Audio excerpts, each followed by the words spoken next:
What is up? Get in here. Let's see what we get into, y'all. Um, First things first. Let me get my entire screen going. Yeah.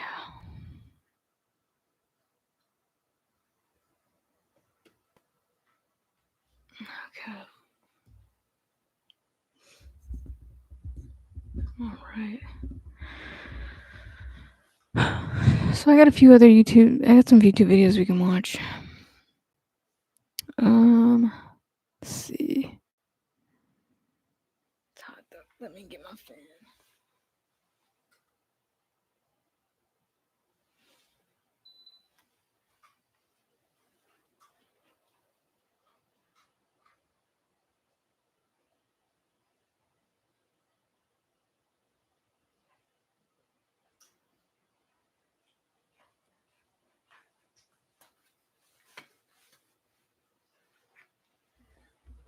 Oof.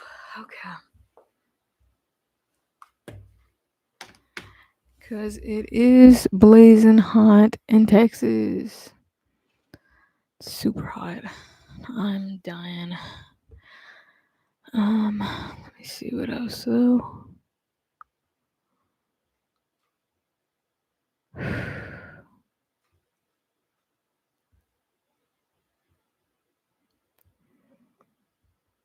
Let's see.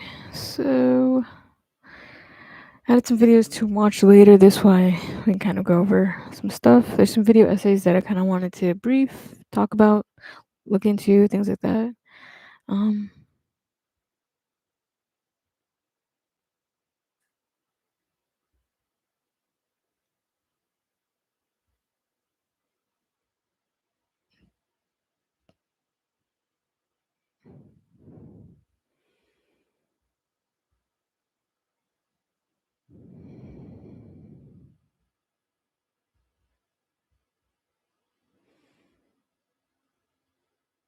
Some of these are okay.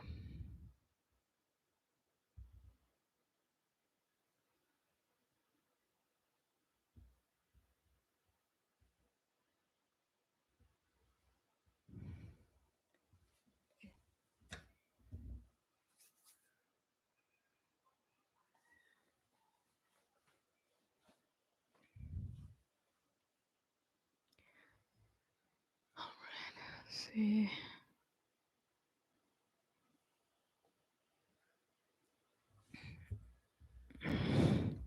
Yeah, I kind of got a lot on my mind right now, so I'm just kind of like, oh, maybe I'll decompress. It's kind of calm on here. No one's pressing me. And I get to put in some work for my channel. So yeah. Whew.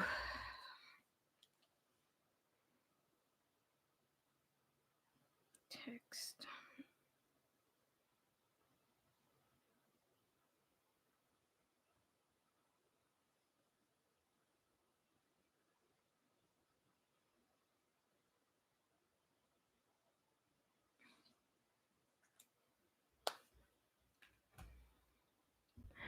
All right. All right. Let's see what we get into here. So I kind of want to check out this video, finding value in obscure art. Sure. I wouldn't go as far as to say that obscure art is necessarily bad, but you can definitely put anything that you consider bad. Let me make sure I got the right thing on there. Okay. Also share audio. Okay.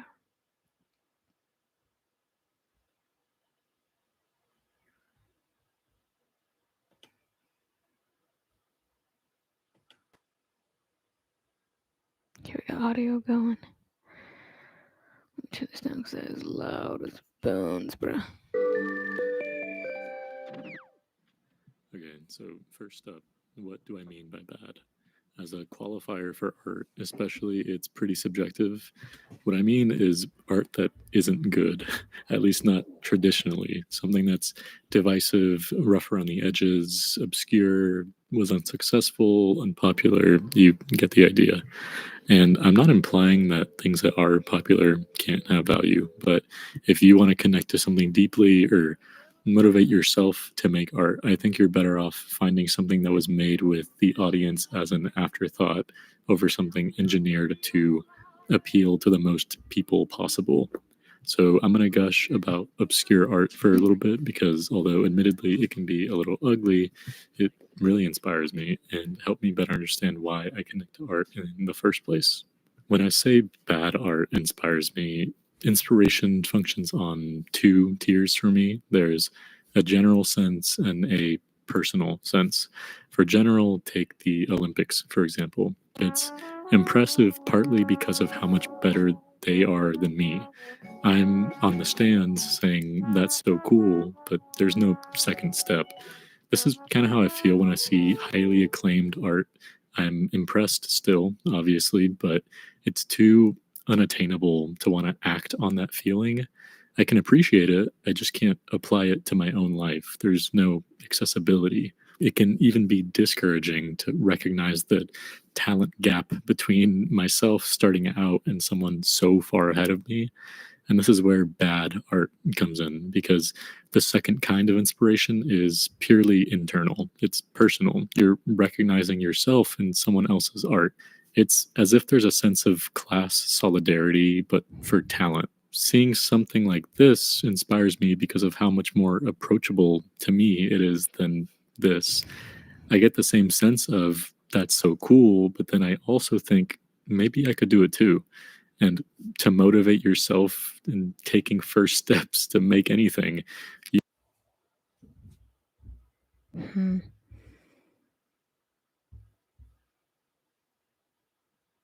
I mean, I don't know. I like what he's saying and everything. I just don't know if I totally agree with it. I think saying that. Oh man.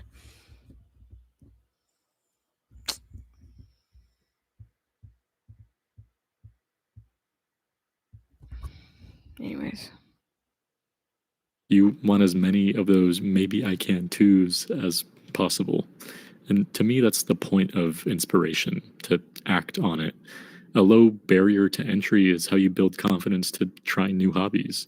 I'm way more likely to follow a cooking recipe from a home cook who says something like this. I think the printed recipe calls for a yellow onion. I'm just using this one because that's what I had.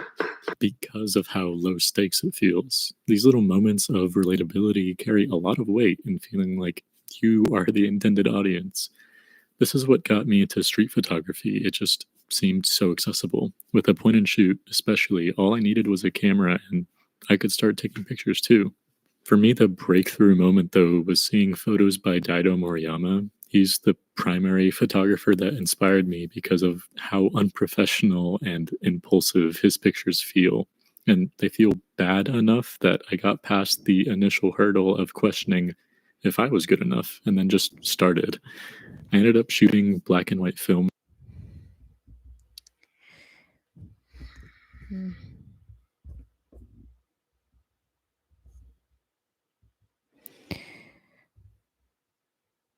This is such an interesting. This is such an interesting place. Like,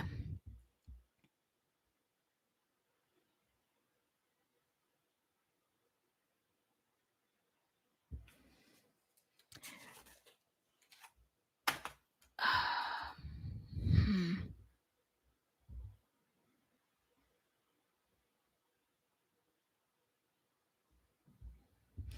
We gotta stop like labeling things as good or bad because at the end of the day, especially when it comes to art or anything like that, just because typically art is so subjective and it's so like you don't know who you will appeal to.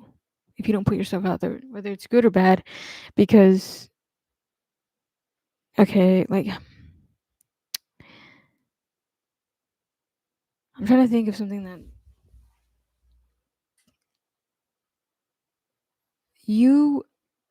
gosh,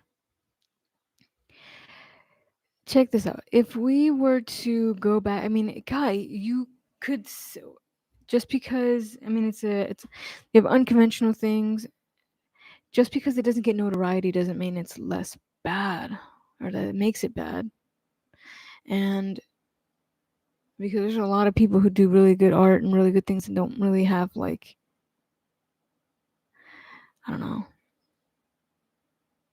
I feel like that's such a weird place to come from.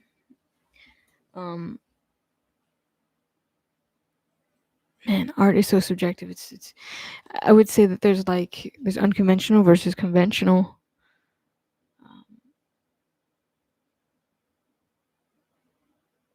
Because I believe there was an artist who had really amazing art but never got the notoriety until after they died. You know what I'm saying? Like it didn't take. What do we do with people who, became the standard after the standard changed? You know what I'm saying? Like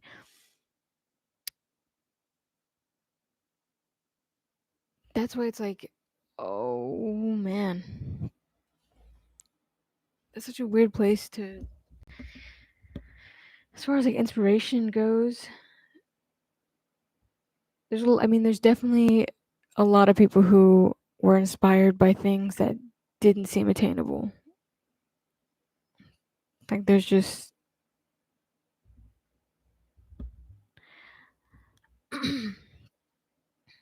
I don't think you should make art because you think you're bad and that it's something that like has to be this attainable thing for you to want to do it. I think you should just make art for you and post it for you because you like making art. And I think you should go balls to the wall with it, you know? I think you should try really, really hard. And because people will then, because what, that's, I don't know. I don't know how I feel about him saying that bad art, like, hold on, let me grab something real quick. One sec.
For the first time when I was in Japan not too long ago and got some shots that I'm pretty stoked about. art feeling accessible is what keeps the cycle going. I saw those photos and they incited something in me. I wanted to recreate that and also felt like I could. Unpolished, messy things remind me that someone else made them, someone just like me, and this sense of fingerprints or personality that's injected into art happens way more often in low budget DIY spaces, so I highly encourage exploring them. And if something is too accessible, it's easy to be dismissive of its value. I could have done that, or anyone could make this. That's a great takeaway to have because, yeah, anyone can. So do it. Be derivative of something, even, especially if you're just starting out, because everyone is. I think of this Mary Oliver quote from her essay collection Upstream all the time. In art, there is no neutral place. In regards to creativity, if you aren't working with it, you're working against it.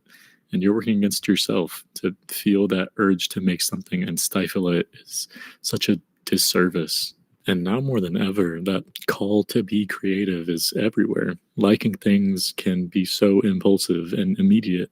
If you watch something or play a game, hear a song, see a picture, read someone's Substack, and really enjoy it, and then proceed to not direct that energy anywhere, you're doing yourself a disservice. Even if it's technically bad, whatever comes out of that is coming from a pure place, and that is never a bad thing. To reiterate, art feeling human is important, and with passion projects, it's easy to be reminded of the person who made it, sometimes literally. A great example is Wandering Eminon. It's this manga I really love. I'm not going to talk about it, but at the very end, there's a section of the author talking about why they created this character, and I just find it so charming to know that I'm reading the culmination of someone's lifelong fantasies. Is Kenji Tsuruda a household name? No, but the people that he does reach have a much more profound experience with his work. It oozes passion, and it really melted me to be reminded that artists' intention can stem from self-fulfillment and not always be profit-driven or about popularity. In a lot of cases, they still do succeed, but the success is an after effect of people responding to authenticity, the same way that Kenji, that cooking channel earlier, has a million plus subscribers. It's not despite him being authentic, it's because of it. I think we're seeing a lot of this in the digital age with influencers versus traditional celebrities. And it's the same as before, where with the Olympics, you're in the stands looking in versus, in this case, you're on the same stage. It's not a new idea. There's entire film movements that focused on working with non-actors so that the performances would feel more natural. One that I just watched the other week was this movie Beyond the Infinite 2 Minutes. It's this low budget time travel movie that was shot in one take. It's really DIY, really charming. I liked it so much that I was going through the credits afterwards to figure out who made it, and found out that the writer has this 20 plus year history of working on time travel short films and writing credits on other time travel movies, directing his own, just this lifelong relationship to the art itself. And I found that so humanizing, so heartwarming. And That's crazy. that Check this out though. It says right here, hold on. that was shot in one take. It's really DIY, really charming. I liked it so much that I was going through the credits afterwards to figure out who made it, and found out that the writer has this 20 plus year history of working on time travel short films and writing credits on other time travel movies, directing his own, just this lifelong relationship to the art itself. And I found that so. I don't know if it was just the art itself. I think he had a lifelong relationship with time travel. That's more evident of anything. God Almighty, that's crazy. But see, I mean, it was kind of on the right path. I think in terms of like, following your heart. But I definitely think that guy was obsessed with time travel more than anything, and you know, I don't know, having 20 years experience into something that you love is clearly a fulfilling thing. Um, it's crazy though. Time travel. I wonder why. Interesting stuff. Humanizing, so heartwarming, and that intention comes across so much in the final product. Case in point, I found out that he wrote one of my favorite movies ever, The Night is Short, Walk On Girl, which is so crazy to think about. This human element of art isn't always going to be heartwarming, though. Sometimes it even adds to the horror of something. Going back to manga for a minute, the horror genre is figureheaded by Junji Ito, and I want to talk about someone less popular but directly related. They both made adaptations of the same thing, of No Longer Human, but this is Usumaru Furuya. The reason I bring him up is because it is the complete opposite of what the author's note of Eminon made me feel. This also has this, author moment at the end, but it made it 10 times scarier. So I'm not going to talk about No Longer Human. I think the scariest thing that I have ever read comes from a short story collection that he wrote. It has 30 views, so we are getting pretty deep in the horror manga iceberg. I'm not going to show anything, don't worry, but the epigraph, he kind of talks about how his process was his hand was so injured that he had to tape a pen to it in order to draw, and that he went into this project with no outline and just let the pain guide him. And he is drawing very not nice things. So the fact that someone was like in this mental state, making something that depraved, feeling literal pain, and having first person thoughts while all that is happening is really unnerving to think about and like unsettles me even now. So the reason that I bring this up, aside from it being like the opposite of Eminon, is because horror as a genre actually has a lot of, it's essentially known for a DIY approach. So many cult classic movies are horror movies. And one that I saw recently that I think is a great example is Skinamarink. It's Oh shit! something accessible but I elevated. saw this It was movie. getting a bit of buzz when it came out like a year or two ago. Anyways, Oh, I found it inspiring because it's so bared back and skeletal. It's dude, essentially just yes. a handicap. Skinamarink is such a good movie. Oh my god! If you ever get a chance to watch it, it's a very slow burn. I would give you pre-warning on that. It's a super slow burn, but it's so good, and it feels like just the most like you. It smells. If there was like a fever dream to describe fever dreams, it's like you have 102. You're dying of the black plague type of fever dream. You know what I'm saying? Like you were under, bro. Like that. That fucking Tylenol codeine is working hard, man, on this one because it has this like weird sense of nostalgia to it as well. It's like this. I feel like this is how people if people weren't so depressed or like so hung up on the past. This is how nostalgia should be viewed. I feel like nostalgia is one of those things that it's like. Hold on a second here. Now, nostalgia is cool. Obviously, everyone loves nostalgia. But I really think that nostalgia is why a lot of people are unhappy, in my opinion. I think not being able to move forward with life and just being stuck on certain memories contributes to the depression in so many ways. Like you kind of gotta get over some things. And granted, I understand like someone was bringing up the idea that postmodernism or some shit was like kind of ruining things, and I get that, but I think it had less to do with let's go back in time, and more like let's continue to be creative. You know, and I feel like nostalgia in a healthy setting is a very nice thing, and it can remind you, the beautiful things of life and kind of get you on the right path. But I feel like at the end of the day, um,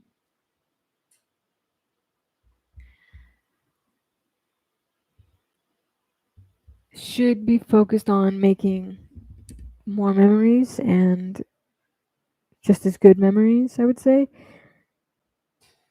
I feel like a lot of time we chase the past, we try to relive, you know, things that used to make us happy. And granted, not everything has to be let go. I'm not saying that. I'm not saying that anything from your past can't come to the future with you. I'm just saying that being hung up on it is unhealthy. And I feel like even kind of the nostalgia is kind of like a positive way of being hung up on something. It's kind of like dwelling.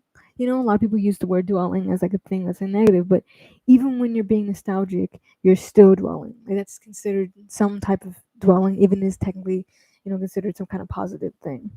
You know, you got to get over it. You got to move on, and you got to fucking enjoy the moment, enjoy the present, and look forward to new and better things, or just look forward to stuff, um, different stuff. Being open minded, for sure. I feel like being nostalgic can keep you so close minded to a lot of new opportunities and new memories and things like that, for sure. Cam and a house, and they were able to create terror out of liminal spaces and refusing to show faces. Technically, anyone could have made it, anyone with a house and a camera, but having the vision to push boundaries is the inspiring part. I feel like this. I don't think this is okay. I'm so glad he brought this up because this is bringing me back to my point. I don't think anyone could have made this. I don't think anyone could have just made this. It's like Kurt Cobain, right? Kurt Cobain. There was one song that he wrote in particular out of like 20 minutes. Let me pull it up. Kurt Cobain writes song.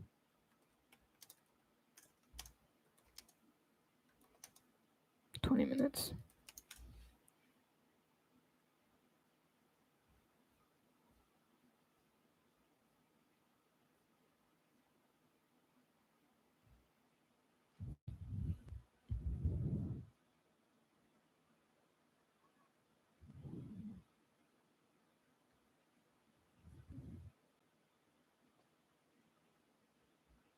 Point is that no, not anyone could just do that.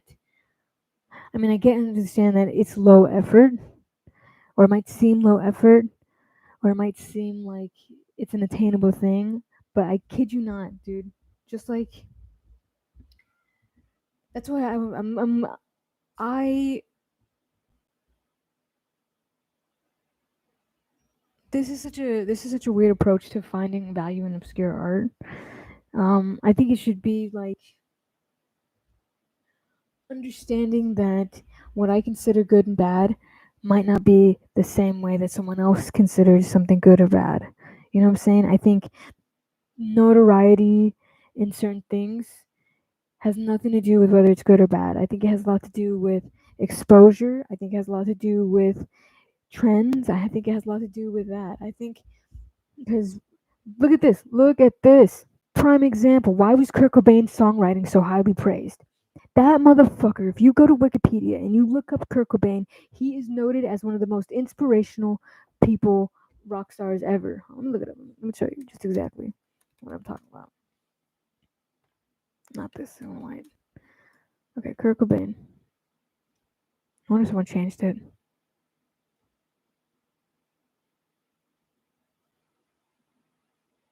Yeah. Widely recognized as one of the most influential alternative rock musicians. Let me see if I have a video because one of the most influential alternative rock musicians. If he was so damn inspirational, you telling me that this mofo didn't make some kind of news, some kind of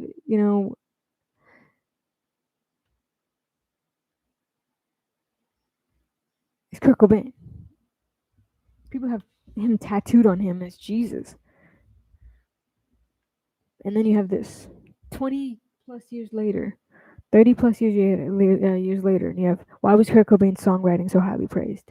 Because it's about perspective, man. Art is about perspective.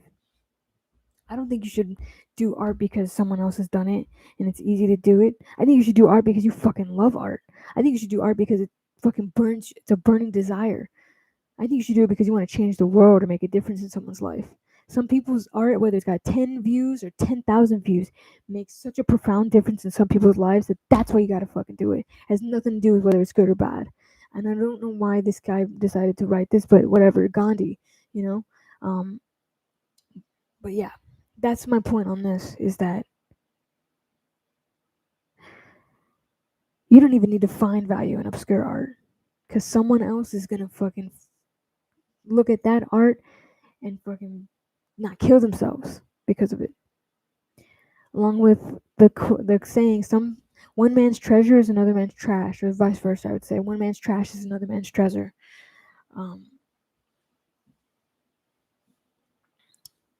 This guy likes manga and like anime and stuff, which is cool if like it was like years ago, but it got really really popular here shortly. So there's a part of me that's like,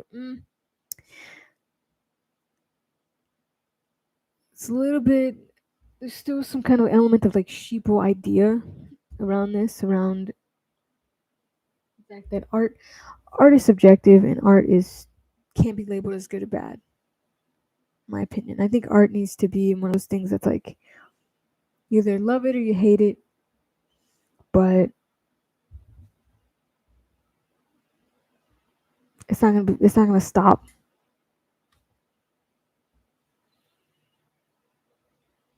For a lot of horror movies where they get to make a lot out of a little, but this idea of kind of grand statement, small resources, or making something profound out of whatever is way more obvious in experimental short films than feature-length horror movies.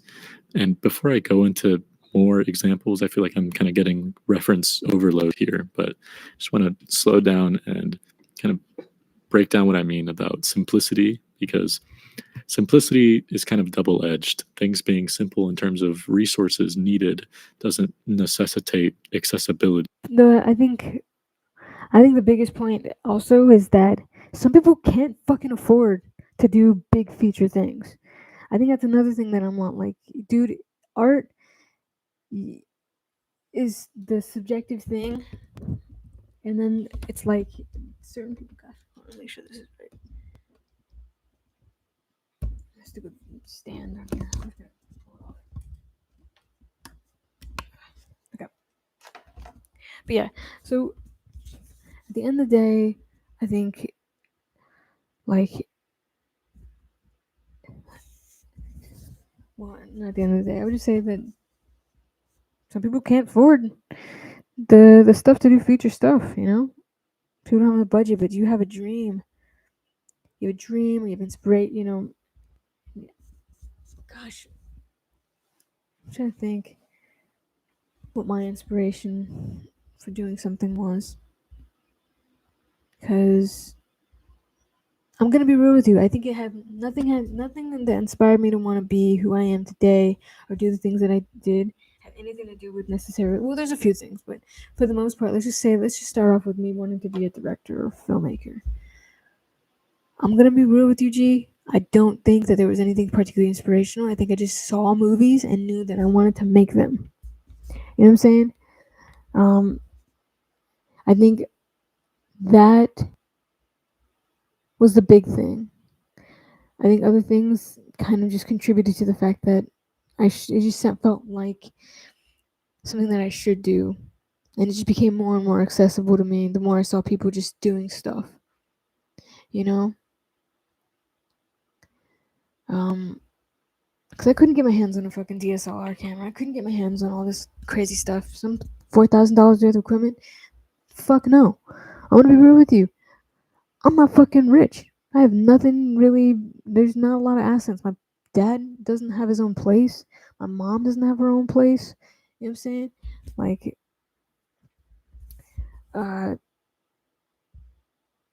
my parents really are kind of, really not doing well either. And I can't help them because I just can't. I can barely afford my stuff too, you know? But that doesn't stop me.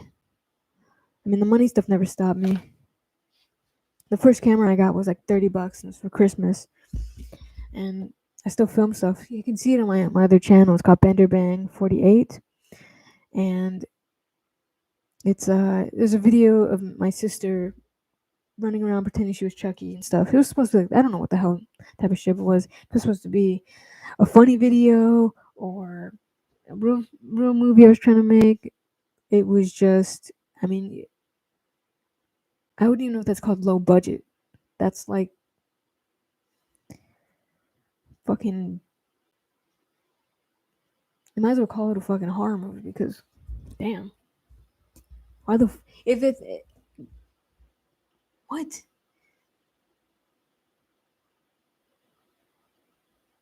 Such a weird. This is a weird argument, but I mean, I'm glad. I guess I'm glad they brought it up, but still kind of. It's interesting that a lot of people probably think this way, and it's like, dude.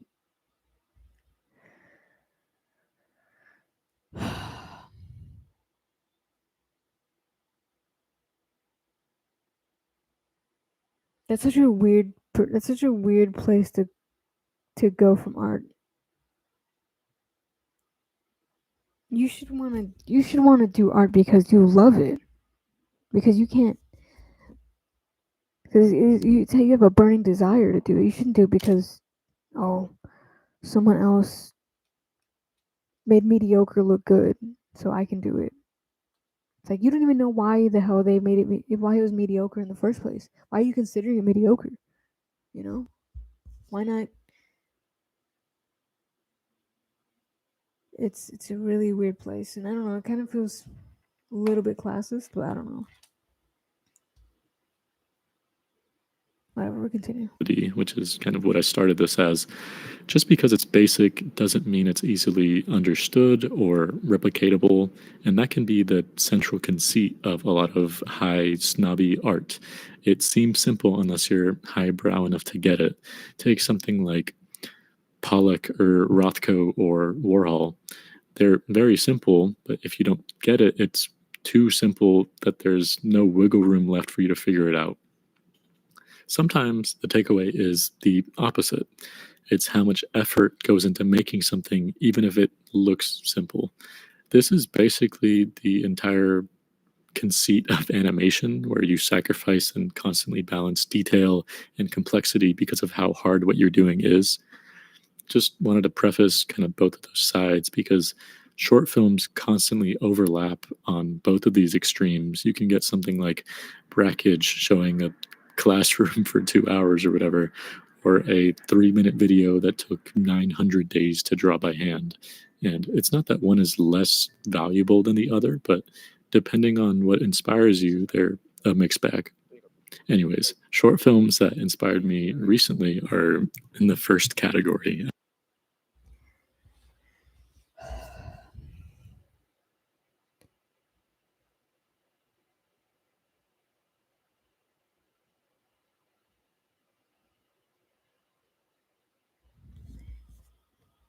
Actually, Daybreak Express and Bridge a Go-Go. It encourages me to look up and try and recognize the potential that's all around me. Something as simple as a train ride can be completely transformed if you have the vision to do it. Just using color filters and a cool song, this went from... See, this is the thing that I don't like. This is something that I'm trying to. I get it. I understand that, like the simplicity. You make it look artistic. You put a little bit of passion, love into it. But I think we need to start moving away from that a little bit, only because it's. I know there's like this. He's trying to point out that it's love, and there's love, and beauty and all this stuff, but it's not imaginative. Like, it's not. You either have big budget that's imaginative and does like shit, or you have simple and boring and kind of like just very like, oh, but that's the beauty of it. They did this because it was so simple, and that's like this whole thing where it's like, okay, now in the middle, you want to talk about obscure art, because it's not talking about obscure art at all. I haven't seen one piece of obscure art. Okay, well, there's a couple of things that are kind of obscure. Like the hand thing, the one that was, but he didn't show it. The manga That's not obscure. None of this that he's showing is really necessarily obscure. It's more like simple.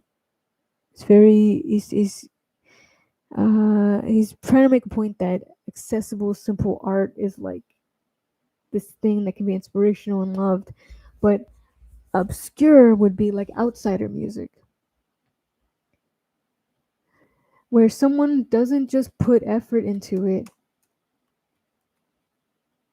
and it's not simple at all. Let me show you what outsider music is, because this is where true creativity and art lives. I feel like if we end up going in a direction of, well, because it's accessible and we love to do, it's really easy to do, and it's like this whole thing, we're gonna get, creativity out of it. It's like, no, dude, you're not gonna get creativity out of it. You're gonna end up with all this like simple, boring stuff because it's accessible and it's easy, and it kind of what is the word for it? It puts on a face and mask of creativity when in reality it's just like passion. It's not even passion projects. It's like these. It's playing it safe.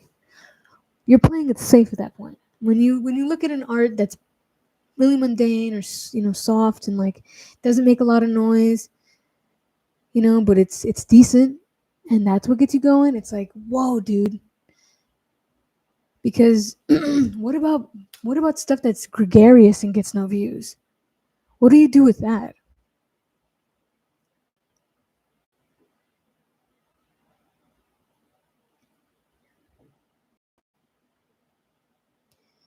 I mean, granted, we have some really good ideas. We have some really good like examples of that, which is like cult things like tire, or I guess rubber is a good one. And also like disaster movie, the what is that guy? Hold on.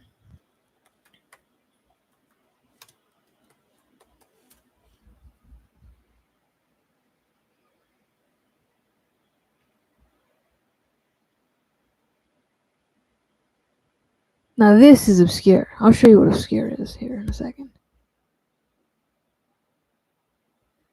I've been in a creative slump recently, but the thing that's been re-energizing my imagination and passion is one of the weirdest, most bizarre topics in all of music, which is also one of my favorite things to talk about, the concept of the outsider. For those who have never heard of outsider music, this is going to open your eyes to a whole new world. You think you know what music has to offer, but trust me, the stuff I'm going to show you today will give you a new understanding about art in general. That might sound pretentious, and when I tell you that the song that I'm about to play is incredibly fascinating, you might get the urge to turn off the video. My gal's name is Foot.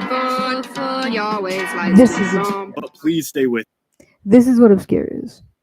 And it's not necessarily bad. We can't say it's necessarily bad because it's a cult following and it's so subjective. Like, I'm telling you, dude, you don't know what's good or bad because it's a perspective thing. It's a perspective thing. You know what I'm saying? It's all about perspective.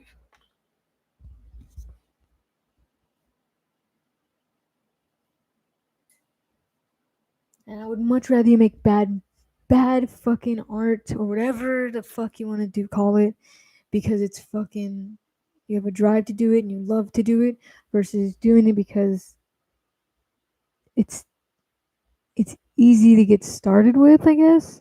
I mean, there's some people that are one-hit wonders, Some people do shit out of a whim. I mean, you don't really know. You should do things because you love it. You should put time and effort into it because you love it, and not be afraid to keep going at it if it doesn't fucking rock right away, because it could rock right away. Anyways. I've been in a creative slump recently. Also, one of my favorite things to talk about, the concept of the outsider. For those who have never heard of outsider music, this is going to open your eyes to a whole new world. You think you know what music has to offer, but trust me, the stuff I'm going to show you today will give you a new understanding about art in general. That might sound pretentious, and when I tell you that the song that I'm about to play is incredibly fascinating, you might... He always likes to roam. But please stay with me. If you keep an open mind, I think you'll be just as excited about this stuff as I am. So that snippet was from a track called My Pal Foot Foot by the Shags off of their 1969 album Philosophy of the World, and these three girls are a special, one-of-a-kind example of outsider music. I made a whole video about them a while back, but long story short, this guy went to a palm reader one time in the 60s. He was told that his daughters would become a popular band, so he took them out of school, sold a bunch of the family's belongings so he could buy them instruments, and without them really knowing how to play these instruments, he sent the girls to a recording studio, had them make an album, and of course, it sounds absolutely bonkers. It's Halloween, it's Halloween, it's time for scares, it's time for screams. This is unlike anything you will ever hear. The vocals are awkward and uncomfortable, the guitars are grating, the drums are just kind of happening. I swear it's like she's trying her absolute best to not play along with everybody else. So, why is this one of Kurt Cobain and Frank Zappa's favorite albums of all time? Why is it regarded as one of the greatest indie rock albums ever, one of the greatest one-album wonders, and so on? It's because it is completely and utterly original and real. You could turn on any radio station right now, you could go to a record store, close your eyes, and pick anything on the shelf, you press shuffle on any playlist on Spotify, and you'll be listening to something that sounds like music you've heard before. The Shags and Philosophy of the World is the opposite of that. That's the point that I'm getting at here. Outsider music cannot be replicated. It's not weird for the sake of being weird. It's not somebody making a joke of a song. It's not music that just sucks. The musician is not trying to create outsider music. It just is whatever they make it. And that We're gonna get to another thing here because we'll jump back. Where is this where I'm at? 221? 220? Okay. There's another artist that I don't know if they consider him outsider music, but he's kind of in the same realm. How to be delusional artist life tutorial. What does that even mean? I mean, just don't be in touch with reality, I guess. Let me see. So it's Ryazaki Kiyasu. I think is how you pronounce that, but I'm not super sure. I'm trying my best on that one. Ryazaki Kiyasu.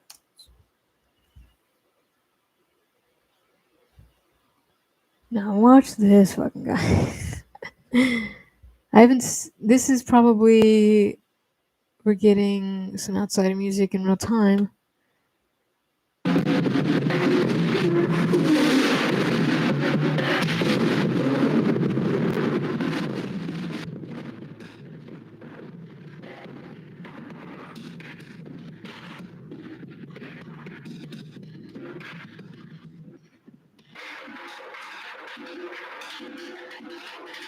It can't be replicated. It can't be replicated. You can't look at art and be like, damn, I could see myself making the exact same thing. That's really fucking boring. It's so boring. Why would you want to do that? Why would you want to do that? Like, you should be taking pictures of, I mean, you could make it your own thing, you know? The creativity is getting lost in the ability to get notoriety and like love and have someone else tell you that it's good.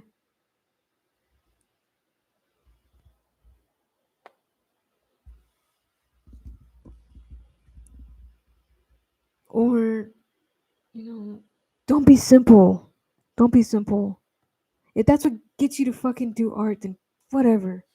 But man, don't let that be the only reason. Don't let money or, you know, fucking accessibility or anything like that, you know, keeps you in a box. Let the reason be you make art or fucking touch an instrument or touch something that, you know, could change someone's life. Because you're at that point it's boring and it's playing it safe, and I don't think um,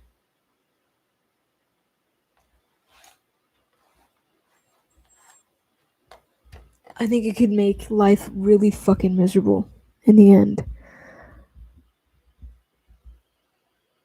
I know you're probably like, damn, that's kind of harsh, but man, I get bored so easily that like me doing whatever I'm doing has nothing to do with the fact that like I mean part of it I feel like there's a part of me that's like, yeah, I should be doing this, or yeah, I should try. Because I already started and everything, but there's a part of me that's like, damn, dude, I think y'all might need me. I think no one else is gonna be fucking like considering this as an option. It's either money, notoriety, accessibility, or um some kind of safe. There's like a safe aspect to it, you know, in a lot of things, and I don't know, man.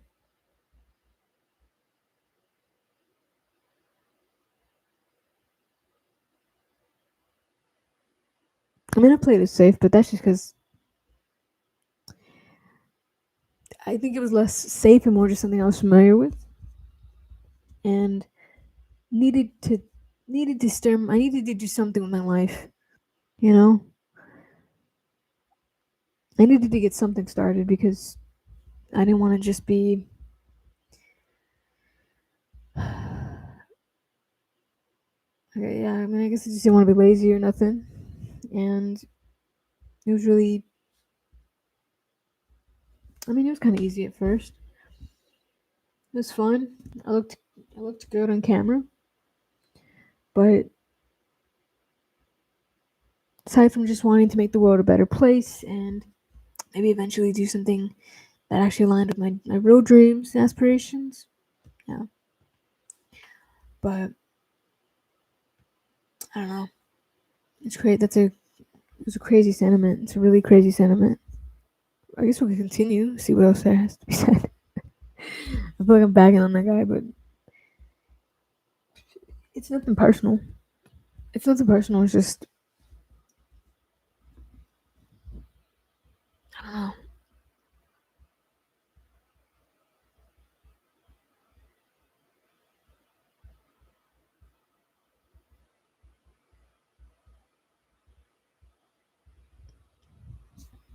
It's too easy to set up a trend and follow it, you know, or something. I don't know.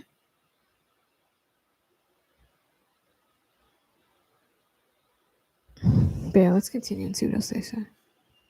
Mundane to really inspiring. To me, they're just the perfect example of that's so cool, maybe I can do it too kind of inspiration. And in this case, I already did do it too. Again, a shout out to that Mary Oliver quote, but act on the impulse. So I watched these, and my takeaway was color filters are really cool and awesome and dope. So I went out and I bought some lavender hued film and took a bunch of pictures, and guess what? They are in fact cool. I just followed that potential and made something and felt accomplished and proud and happy about it. It wasn't hard, and it doesn't have to be. There's a part of me that gets really mad when I'm like, I'm doing something original and I think I'm doing something original, and then I find out how accessible it was, and it's like, oh shit, great. You know, it's you maybe you do want to be accessible, maybe you do want to make someone else kind of jumpstart and things, but I don't know, man. I would much rather inspire someone to do something fucking out of this world and be like, man, I couldn't replicate what they did, but they set a spark in me and made me want to fucking just make something that can never be done before. You know, I mean, I don't know. Maybe you don't want to do anything. That's for notoriety either. Maybe you just want to do it because you were thinking about it and you liked it. I mean, I guess that's fine too. I'm not saying you shouldn't do it at all. It's just a weird. I think I'm more hung up on the fact that things were being labeled as bad or good or boring or simple when, like, I don't know why the artist even did that. Were they trying to be, a great example is like, and it's gonna suck, but the guy who wrote All Star for Shrek, he made that song. He got into art because he wanted to be a Beatle. He wanted to be like the Beatles, and his art was noticed and got notoriety for something totally different, totally something that didn't align with, what he wanted.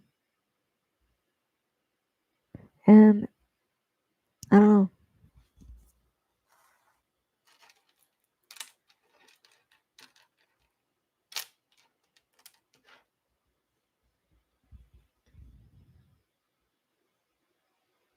Two things. One, art should comfort the disturbed and disturb the comfortable. I will continually say that because it's true, and I think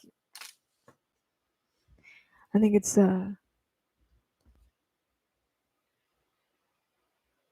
just so true. But also, the Gandhi quote that I like and will always say as well is just, everything you do in this life will be insignificant, but it's very important you do it.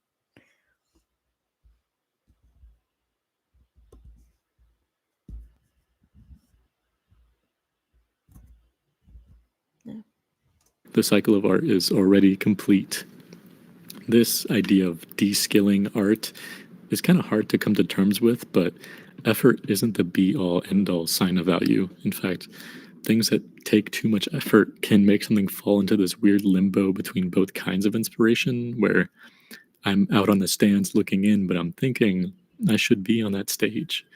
I'm talking about Takashi Ito in this case for how meticulous and time-consuming his stop-motion short films are. I can't tell when watching them what the limiting factor is, whether it's having the vision to come up with his idea in the first place or the patience and effort to put it all together. On paper, all I would need is a camera, but it just feels so out of reach.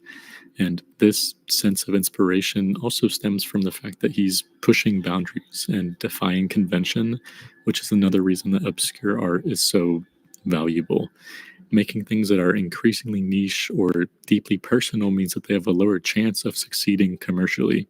They still could, but it's important to engage with art that's unpopular, that takes these sorts of risks. The entire idea that making art is a risk, though, led to the biggest takeaway that I've had from appreciating bad art: overcoming a fear of failure. By engaging with it, I'm proving to myself that it's possible to reach an audience despite whatever doubts I have. I'm living vicariously through someone else taking a risk and putting something out there despite knowing it could fail, it could be poorly received, but they decided that it's worth that to unburden themselves of a potential lifelong what if. The second part of the epigraph to that one horror manga I was talking about mentioned something that I found really profound, which is that it was a technical failure, but a personal masterpiece. It was very poorly received, very divisive, abrasive, evil, bastard, whatever. But that's why art should be made, as something that's intrinsic to you, as something personal, something challenging that can be a technical failure and also exactly what you needed to make. I was projecting the idea that things being unsuccessful meant that they had failed, but I'm finally realizing that the only way to truly fail in a creative sense is to not create. Making something should be the end goal, especially if you're starting out. Reception is another thing entirely and matters, sure, but shouldn't stop you from deciding if your idea is worth acting on. by learning to see the value in art that's traditionally bad, you can train yourself to feel less reluctant, because that's kind of the point.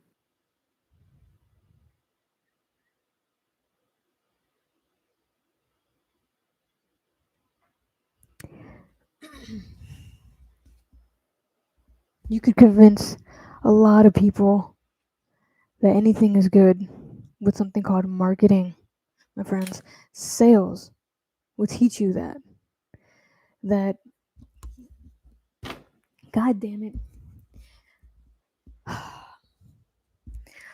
Listen, I understand that there's like a fear, there's like an aspect to it. It's like, you. What the hell? That was the most, that got, where the takes got kind of worse. I really thought it was going to go somewhere else.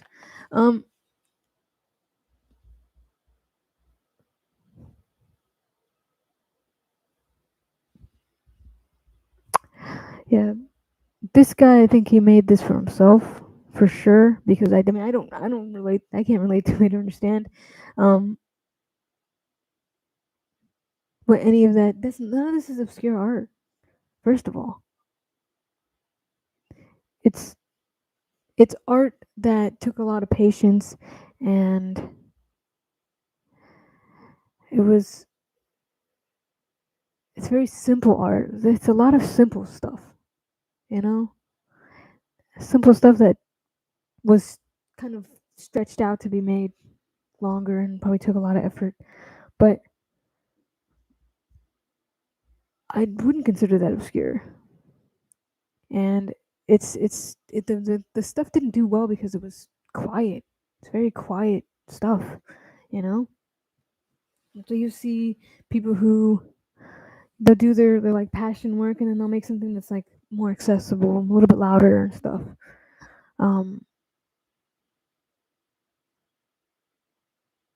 Because I mean, some people don't make art because, which is something that, you know, you should end all do all. You know, it's kind of like a hobby. Uh, I think what he's referring to is these people who made, you know, had a hobby, got really good at it, and a lot of people kind of uh, got drawn to it and stuff.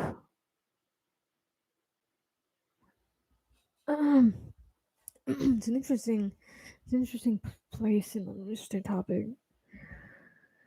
Sorry, I just trying to. Like I said, I got on here with a lot on my mind before, and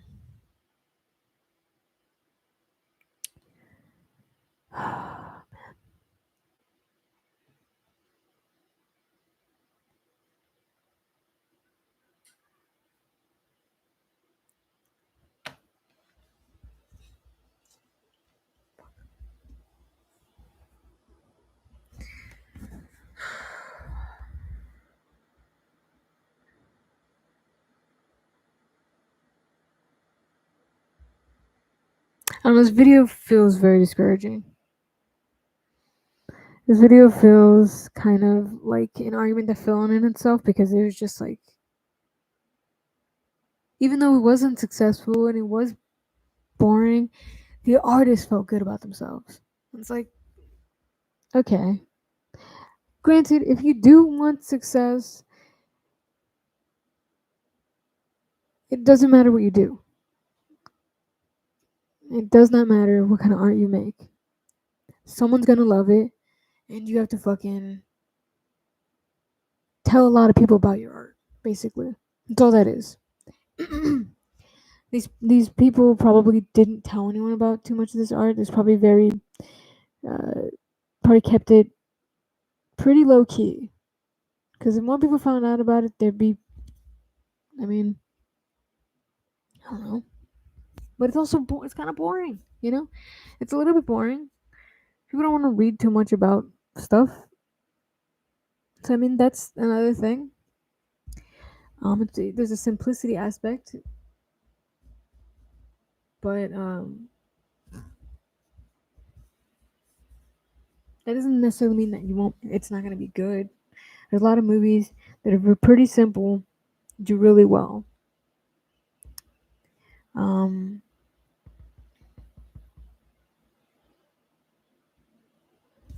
Let's look up some simple movies.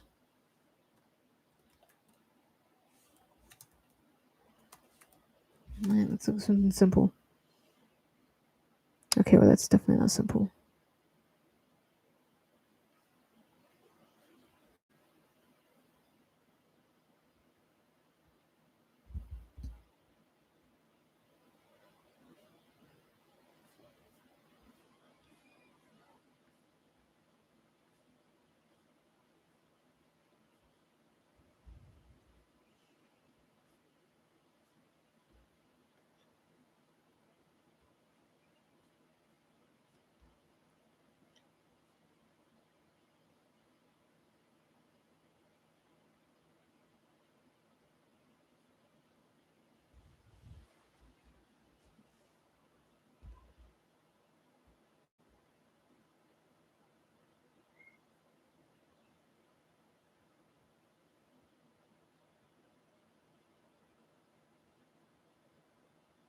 Knowing categories is simple.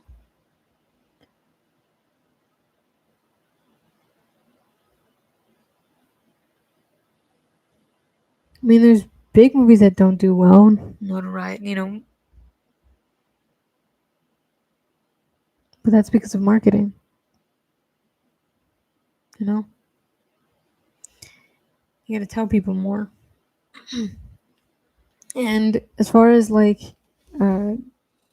praise or criticism, I mean, if you're open to praise and criticism, then you're gonna do well. Because I don't know. I mean, it depends on the criticism, I guess, but.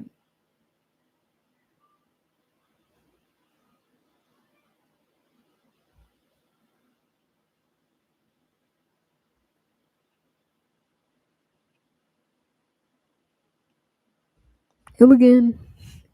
IIoT.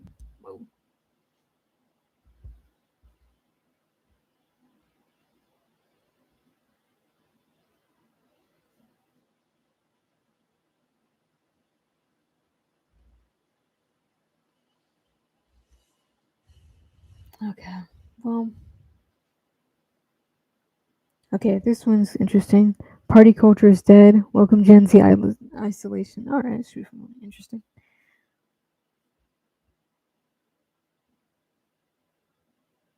If you're Gen Z like me, you probably remember your preteen to teenage years filled with songs mentioning partying a lot.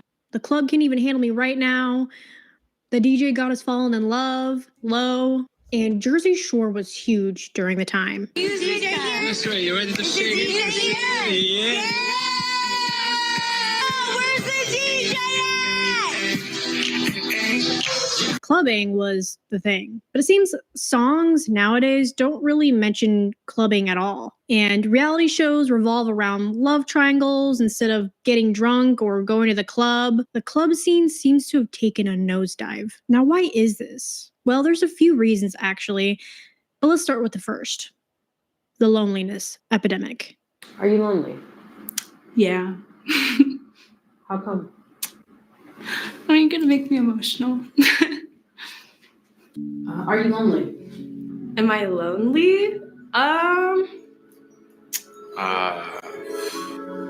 Jesus Christ. It's tough. Like, I have a very social job. I live with 3 other people. I have 3 different romantic partners. I should say no. But? Exactly. But. According to the most recent Healthy Minds monthly poll conducted by the American Psychiatric Association, a large portion of adults reported experiencing loneliness on a regular basis in early 2024. Specifically, 30% of respondents noted feeling lonely at least once a week throughout the past year, while 10% indicated experiencing daily loneliness. The survey also highlighted that younger individuals were more prone to feeling lonely, with 30% of those aged 18 to 34 reporting experiencing loneliness daily or several times a week. It gets even worse, specifically for men. Men have experienced a decline in close friendships. Women have also experienced this, but less pronounced. According to the Survey Center on American Life, the percentage of men with at least 6 close friends has fallen by half since 1990. 1 in 5 single men says he has 0 close friends. In 1990, approximately 45% of young men stated that their initial inclination when facing a personal issue was to seek support from their friends. However, today, merely 22% of young men turn to their friends for assistance during tough times. And I can't help but imagine the possibilities for why this might be. I think. Alright, let's look at something a little more positive. Let's see what's going on here. Oh, positive video essay. See if we find something more cool.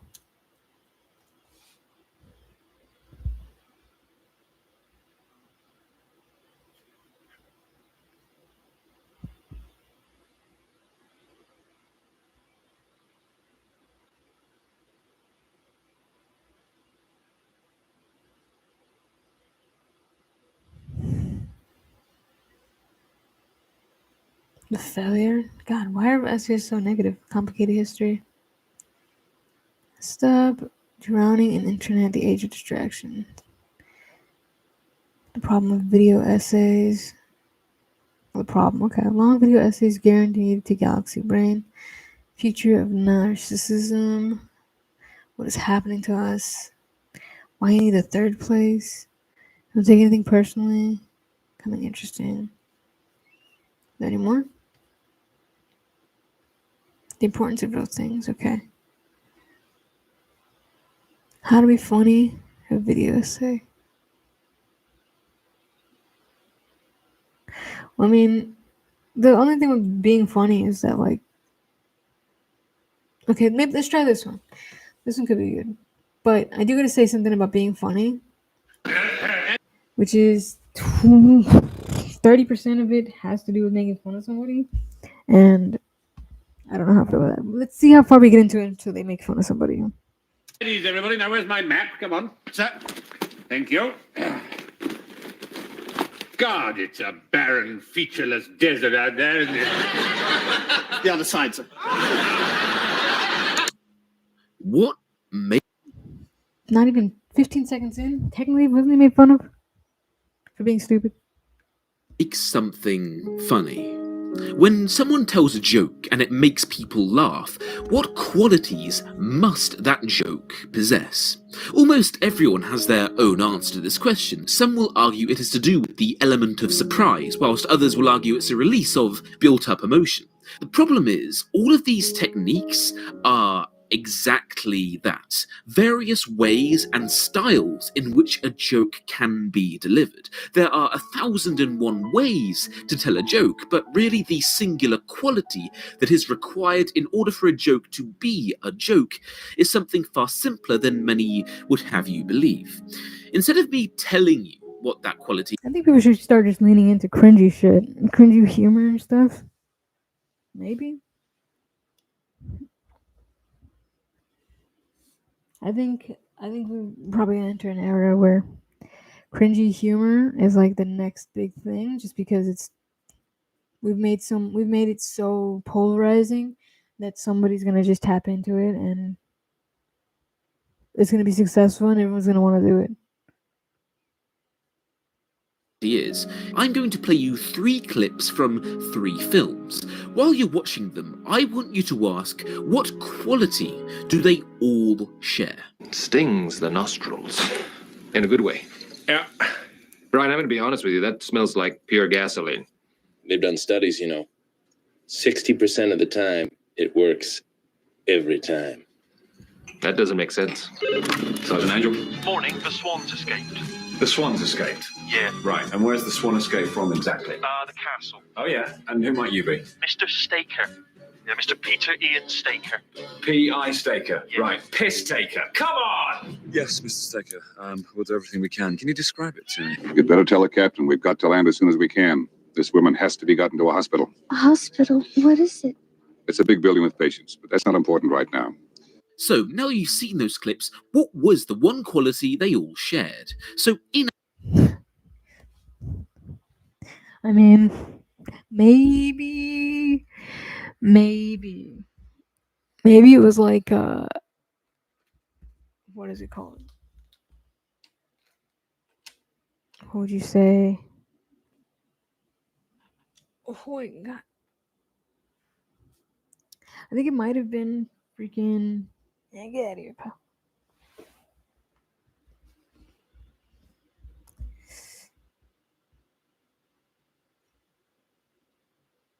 They were wrong?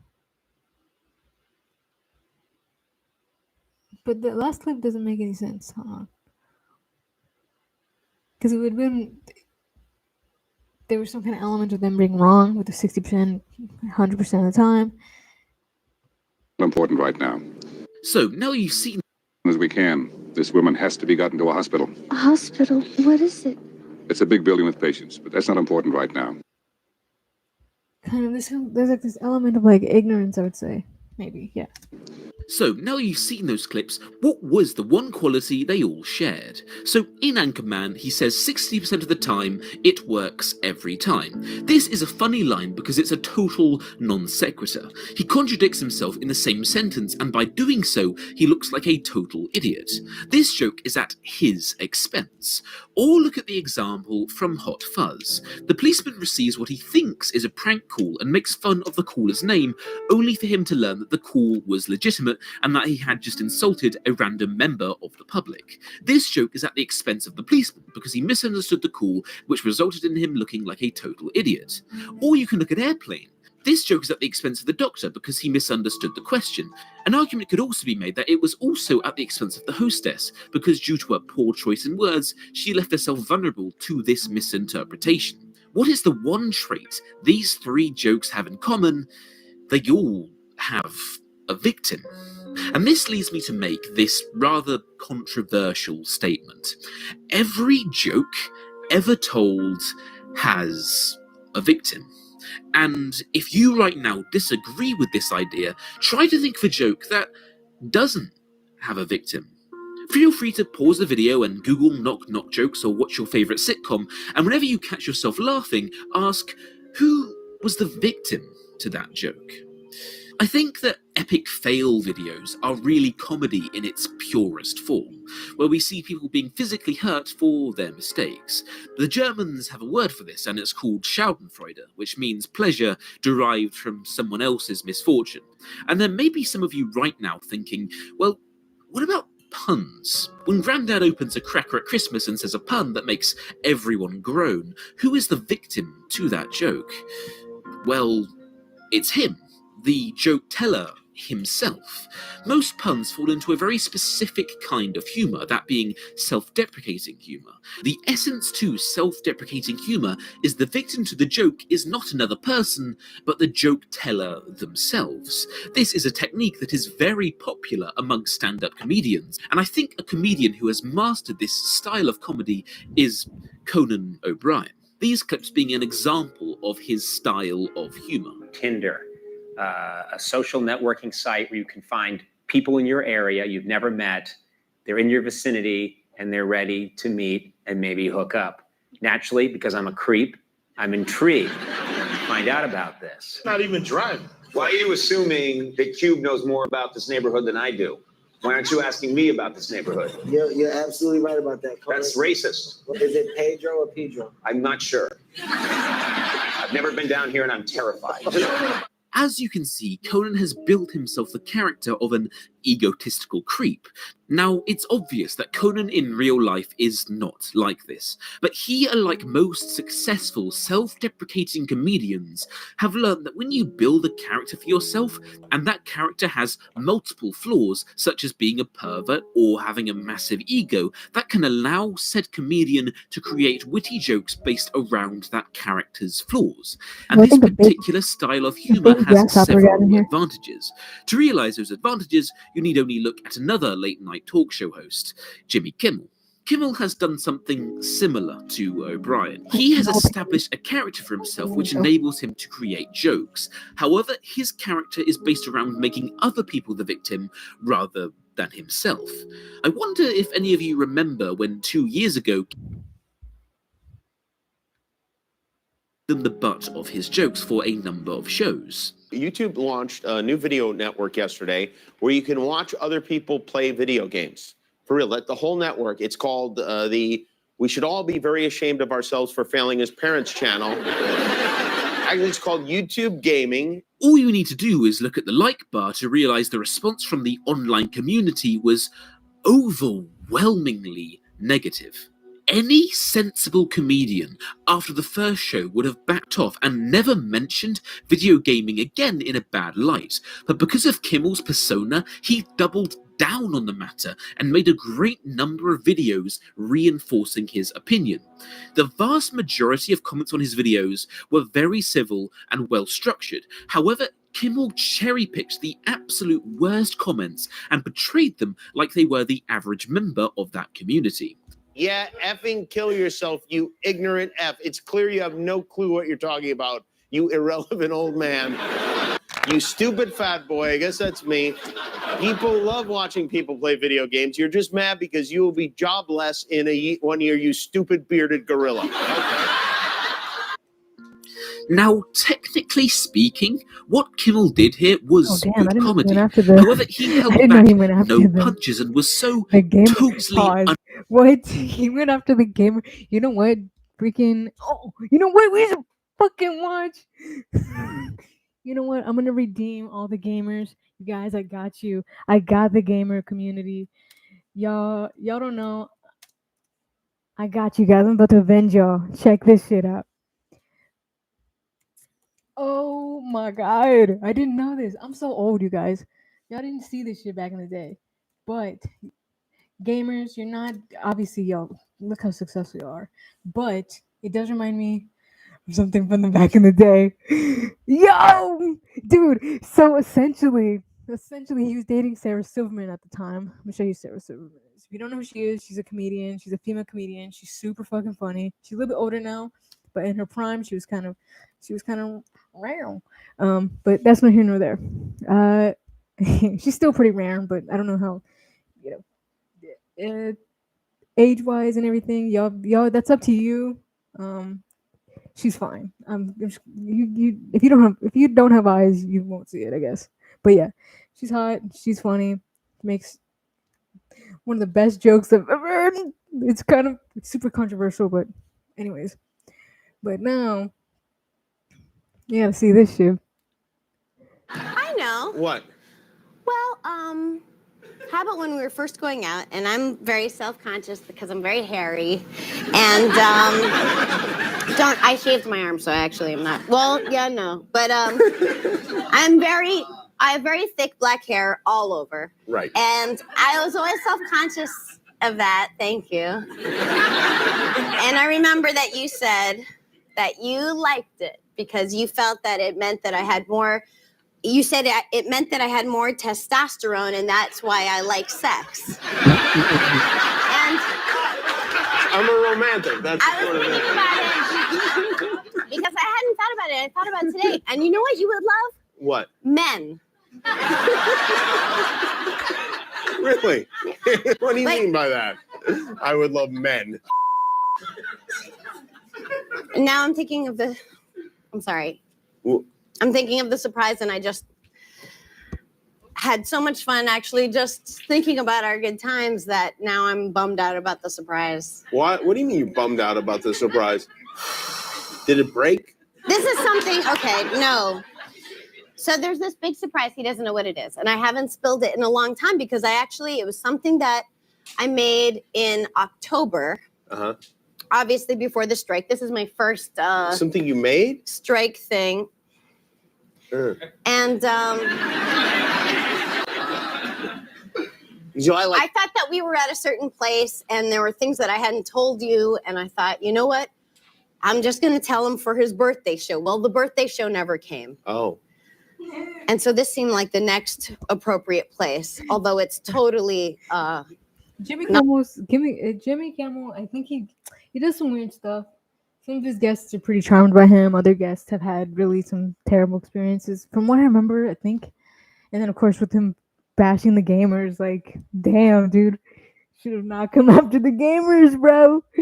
That's just fucking crazy. And I guess there's Silverman, but anyways, that's not here nor there. Not an appropriate place, but you know me. I guess there's nothing more to say but to, I don't know who to talk to. I don't know the director. I only know the higher, Joe above the line people. Oh, Joe! Yeah, no, he's not in this room though. Yeah. Well, I'm just talking to, I don't know how it works. Well, who do you need? There's like a clip. Roll the clip. Oh. Roll the clip! Oh, it's a clip.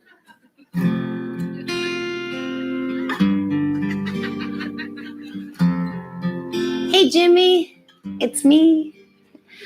I'm in a hotel. I don't know. I've been on the road so long. I don't even know what city I'm in anymore, to be honest. This is his girlfriend. Anyway, I've been thinking about you a lot.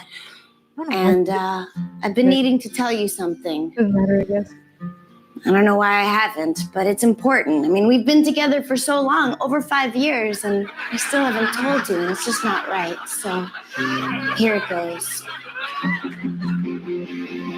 I'm Matt Damon. She's Matt Damon. I'm sorry, but it's true.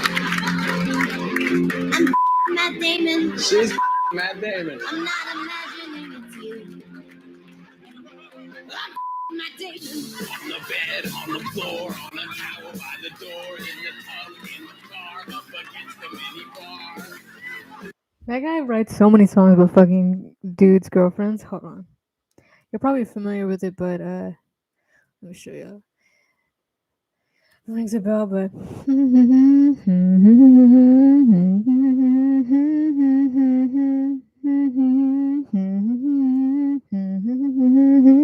Scotty doesn't know. Look who it is. Look who is in this freaking video. Hey, listen up, everybody. Got a little special thing I'd like to do tonight. And play a little song for you about the nastiest, freakiest little sex puppet I know, Fiona.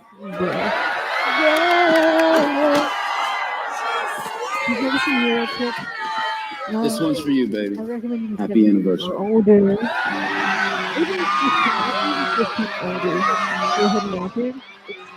Scotty doesn't know that Fiona and me do it in my van every Sunday. She tells him she's in church, but she doesn't go. Still, she's on her knees, and Scotty doesn't know.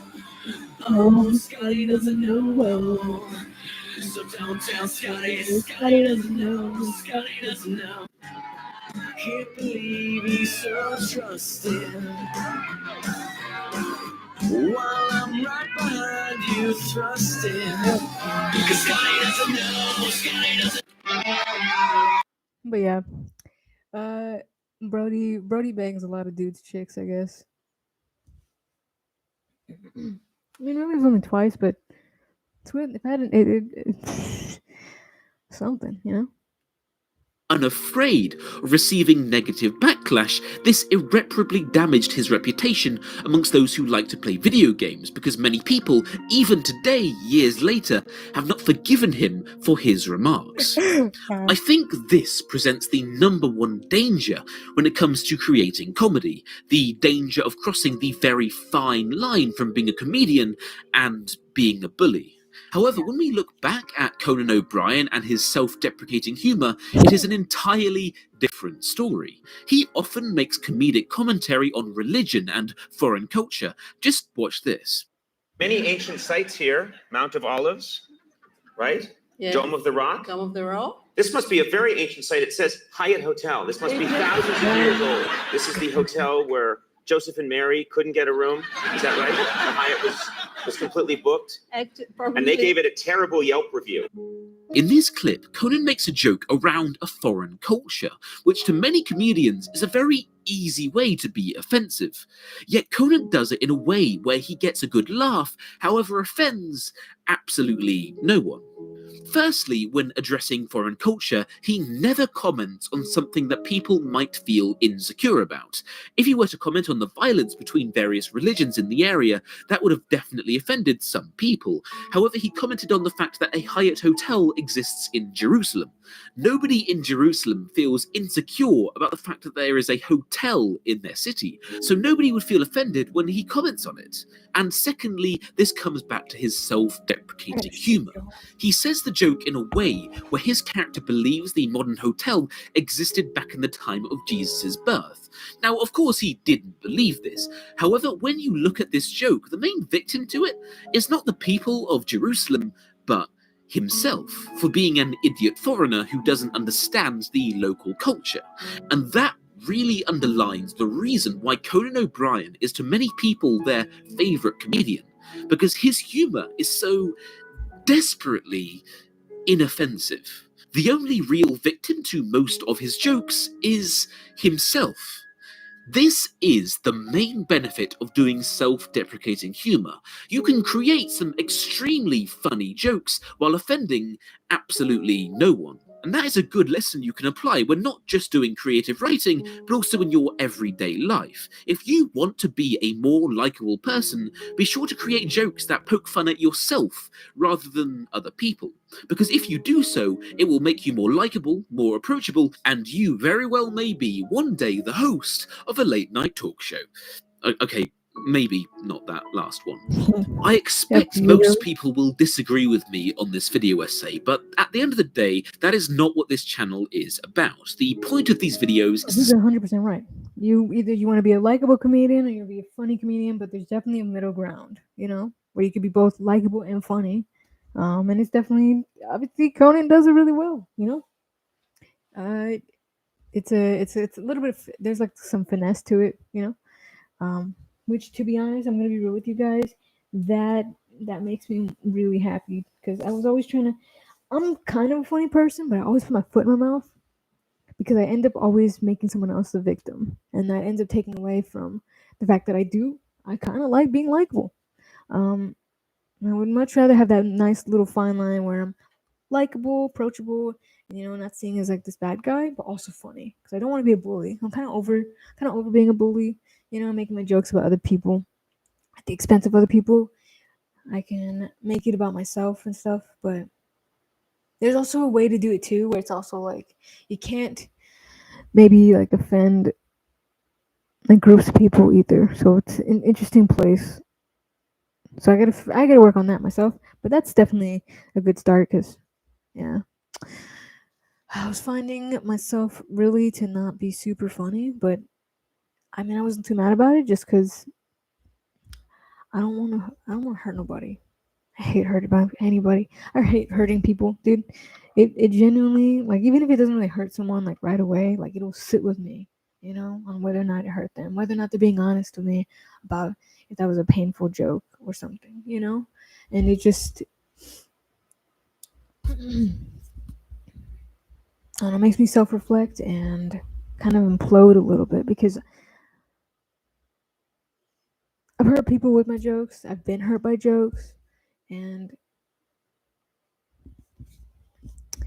I really want there to be a middle ground, because it's fun being funny. Making people laugh is so nice, you know. Especially when people are having like a bad day and you're able to cheer somebody up with laughter and humor. God, that's such a blessing. It really is. But you can't do it at the expense of others. And I found that out I found that out so many ways, so many hard ways, dude. I've lost probably too many friends or opportunities because I was trying to be funny, but I didn't understand the finesse aspect, where it's like you want to be likable and funny, and there's a happy middle ground there somewhere. So yeah, good video, good input. I'm glad I watched this. Let me see what else is. How to make something getting laugh. How to make a video essay. Theoretical foundations of gender studies and discourse. Good grief. I love this stuff though. Let's look up some more positive video essays, because I like it. Video essay series from TikTok. No, the biggest difference between bad art and great art. Subjective. It's okay to leave the kids' table. What the hell does that even mean? It's okay to grow up. I kind of want to see what this is, because I don't know. The thing about positive with these video essays is they're very one-sided, man. It's very like my opinion, my perspective, only this, and this, you know? And I feel like this is a good time to kind of bridge that. Like say, hey, hold on, my cat is deciding that he wants to be about him. Can you at least say something for the viewers, bud? Come on, pal. Give me a meow. Give me a meow. Meow. Come on, pal. Say something. Say something. All right. I'm gonna need you to say something, Stormy. Say something, Stormy, or get out the way because you're all up in the camera. All right, let's check this out. See what this is. Could be good. A surprising number of them. Free birds, plane, trains, and automobiles, the Addams Family, but I think at this point, everyone's familiar with the concept of the holiday movie. There's 1,000,003 of them, most being made up from classical tales getting retold time and time again, but what comes to mind when I mention them? Well, probably a Christmas movie. I mean, after all, it certainly is the reigning champ of Tinseltown when it comes to just sheer numbers on the board. Rudolph, Christmas Carol, Frosty the Snowman, It's a Wonderful Life, Die Hard, The Polar Express, the list goes on. Second to that, though, is probably Halloween, right? Especially if you count horror movies. But, well, that's less holiday-themed and more kind of just pairs well. But anyway, regardless, lots of holidays have movies. Technically, horror movies are, in some aspect, a holiday movie because of the Halloween thing, but I don't know.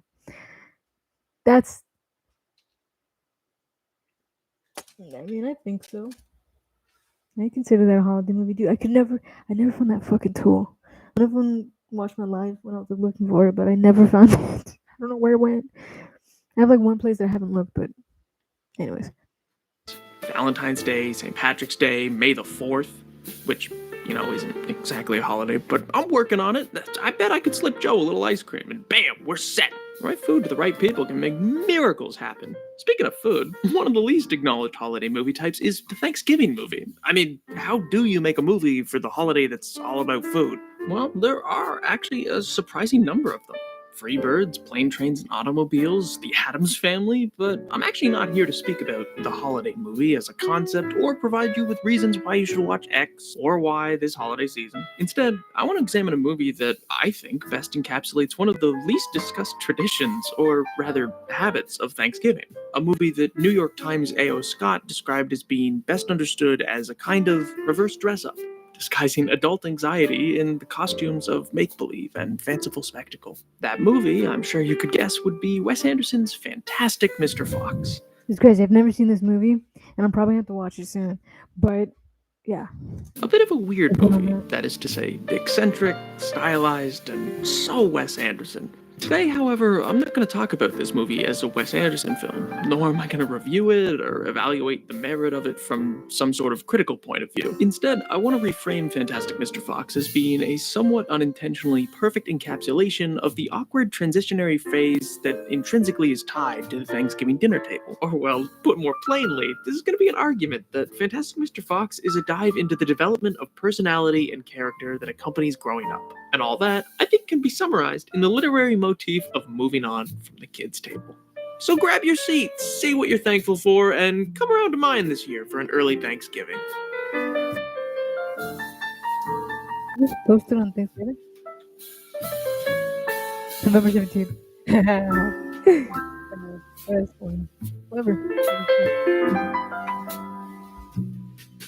Okay, English essay aside, let me first bring everyone up to speed. Now, when it comes to this adaptation of the Fantastic Mr. Fox, it's loosely based on the 1974 story by the same name by Roald Dahl. And when I say loosely based, I mean extremely loosely. Wes Anderson really played around with this storyline, mostly by expanding and adding to the narrative, and Boy, he added a lot. The original is a relatively simple children's story of a clever anthropomorphic fox that sneaks into the local farms of 3 wicked and cruel farmers known as Bogus, Bunce, and Bean. Mr. Fox steals food and drink from these farmers to feed his family, but one day the farmers catch on and lie in wait for Mr. Fox, failing to snuff him out, but managing to shoot off his tail and driving the foxes deep underground into tunnels. There they're trapped until Mr. Fox cleverly devises a plan to tunnel the routes that he'd taken above ground and emerge under each farmer's storehouse. They make off with more food and live happily ever after in the tunnels below with a new community of the other burrowing wildlife. They have their meal together and all is well. Now, the movie, well, expanding on the plot is a bit of an understatement. Wes Anderson adds in subplots of adolescent rivalry, familial legacy, thematic beats for every character that flesh out the relationships between them, motives driving each and every action in a complex and meaningful way, narrative discourse on the nature of the universe and personal success, a pseudo-guerrilla war campaign with firebombs and a shootout, and most importantly, a varied ending. You know why I wasn't able to watch this movie came out? Well, this video came out in 2023, but the movie itself, Fantastic Mr. Fox. Considering that the video, what the video is about, let's go find out when that movie came out. Fantastic Mr. Fox. Not the book. It's not the book. The movie. The movie. Okay, 2009. Okay, well, first of all, 2009, I think it was. God, I might have been in middle school. I'm telling you, I'm old. But yeah, must have been like middle school. I might have been in maybe 8th grade, 7th grade. Thanksgiving 2009, I might have been in 7th grade.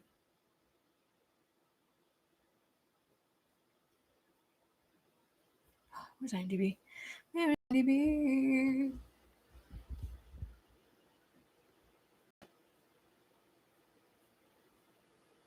I to the M to the D to the B. Internet Movie Database. Okay, it doesn't say. I probably went down too far. Where is the release date, bro? 2009.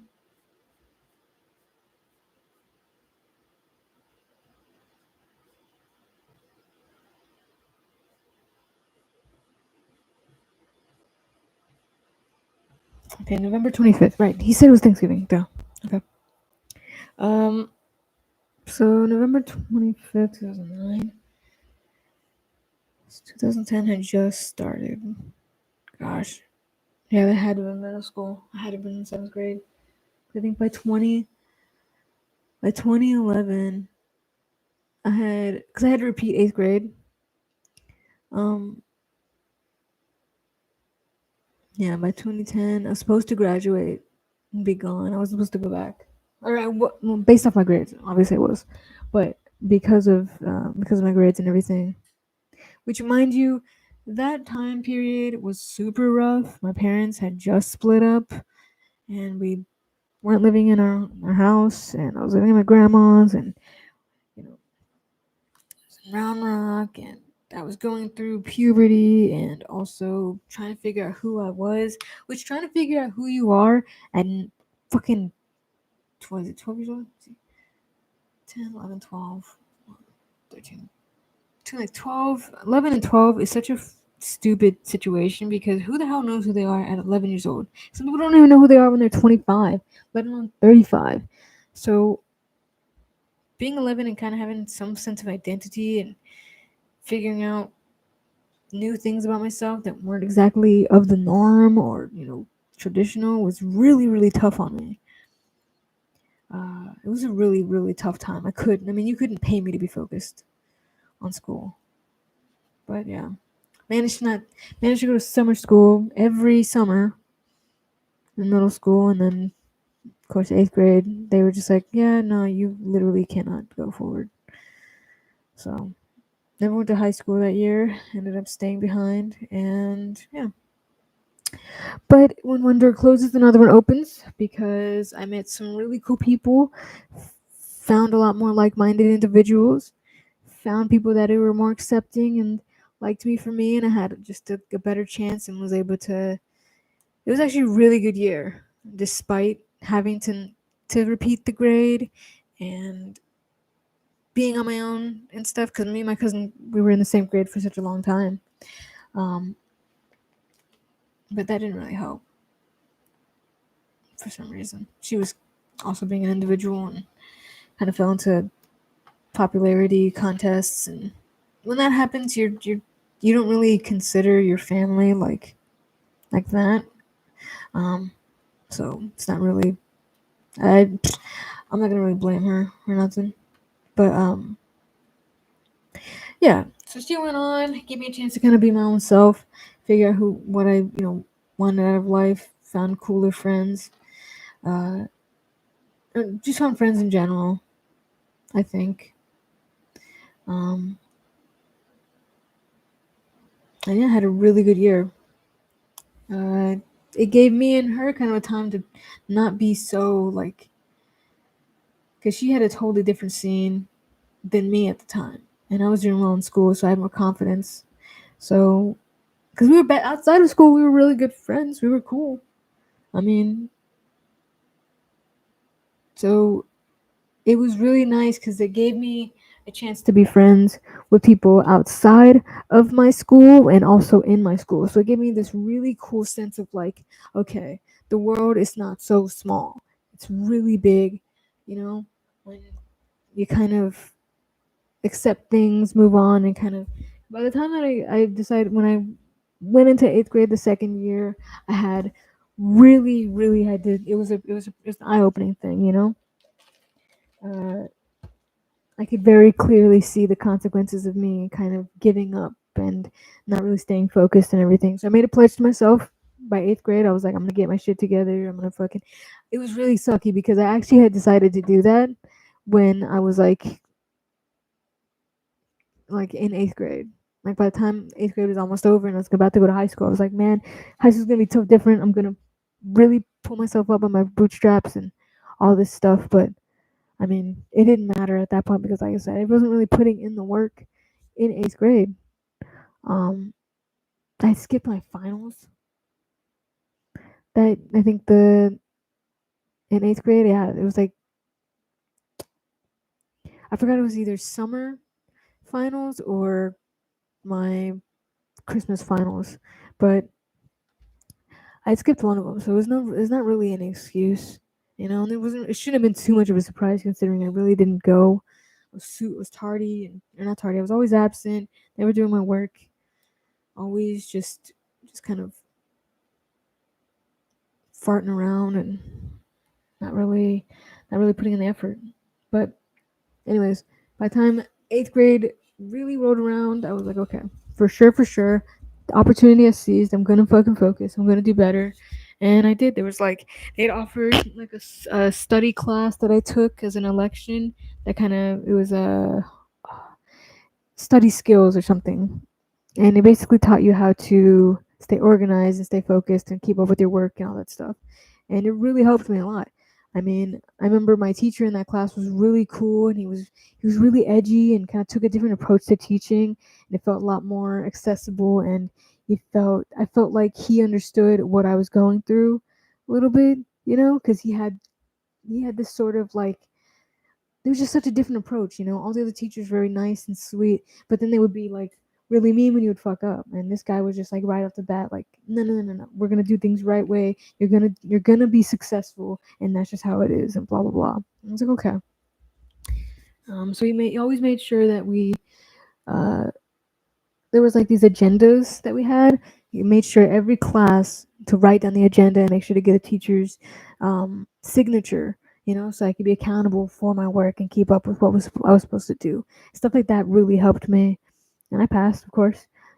Of course, little effort, and little elbow grease will get you far in life. You know, but yeah, uh, 8th grade was lit. Like I said, made a lot of friends in school, made a lot of friends outside of school, was doing really well. Went to high school. That was awesome. High school for me was awesome. I know it's probably, I don't know how many people can actually relate to that because it's like, oh, you liked high school? Which I'm just as surprised as you, okay? Being, you know, uh, what is it called?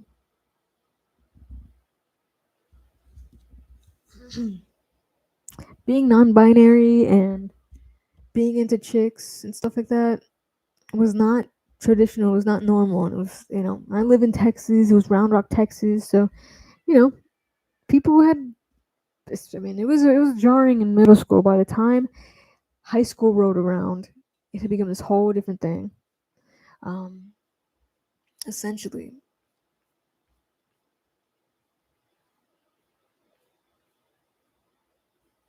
by the time high school rolled around, the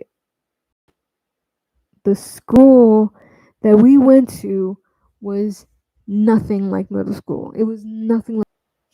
I mean, no one really had too much like super influence. You could be whoever you wanted, and it didn't really matter. It was really refreshing. It was super refreshing, and because of that, I had a lot of fun. It gave me the opportunity to really shine. Like I said, I went to high school with the confidence I had gotten from being successful and being able to focus, all these new friends, because I had made friends beforehand while I was still in middle school, but also still known in high school because of my cousin and everything.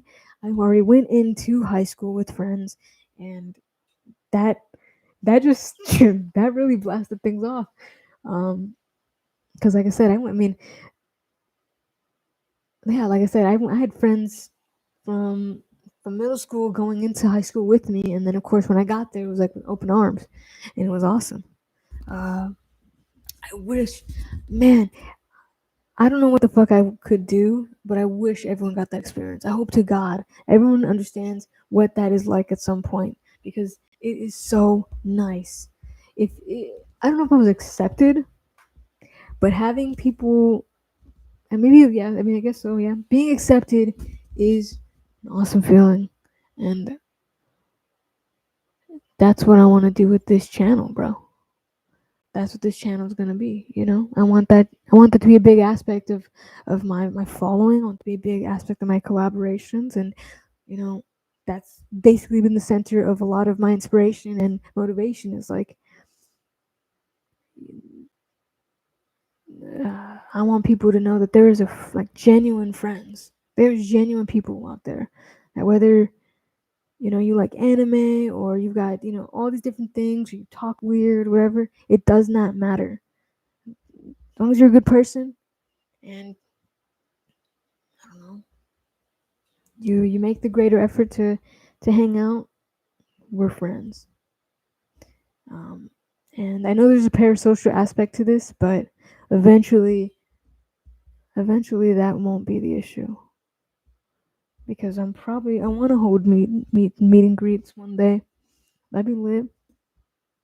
I want to hear from more people, and I don't know if I ever throw a party, people will be invited. Good stuff, y'all. But let's get back to the fantastic Mr. Fox here. I went on a tangent. But actually, the point of that was that middle school growing up, I wasn't ready to watch a movie like this because I was smack dab in the middle of growing up, and the idea of having to grow up even more was just something that I could not deal with. Especially because my parents, it looked like they were actually growing down, so wasn't a lot going on for me to be like, I kind of want to be an adult now. Like this is really like me going through puberty and having struggling in school and struggling making friends and being different is it's really making me want to be an adult right now. I think this is my thing now. Like it wasn't like that at all. It was if anything it was worse. It was like, damn, I really want to die and I want to go back to being an infant. Like let me do it all over again, please. Let me just go back to not let me crawl into someone's freaking vagina and hide out for the rest of my life because life is life was painful at the time. Life is no longer painful. I would say it's not. It's not rainbows and sunshines all the time, but I make do. I'm trying my best. I'm trying to stay positive and keep pushing forward. No reason to give up right now. I'm still in the game, but yeah, that's how that played out, and I don't think I was ready to watch a movie like this. That strays away from the classic storybook, so there's a lot of side dishes to this meal. With these changes, Fantastic Mr. Fox becomes a deep and complex work, arguably Wes Anderson's first step into becoming the director that he is today, as this film could be seen as the moment that Wes Anderson really found his groove leading to his artistic renaissance. Though it was a commercial failure, and a failure in the accolade department, but really, who wants to go up against up at the Oscars? This story speaks, though, to a state of being and a time in life that I know of no other movie that— What the hell is up? Up? Why am I thinking of Don't Look Up? Oh, right. Right. Damn.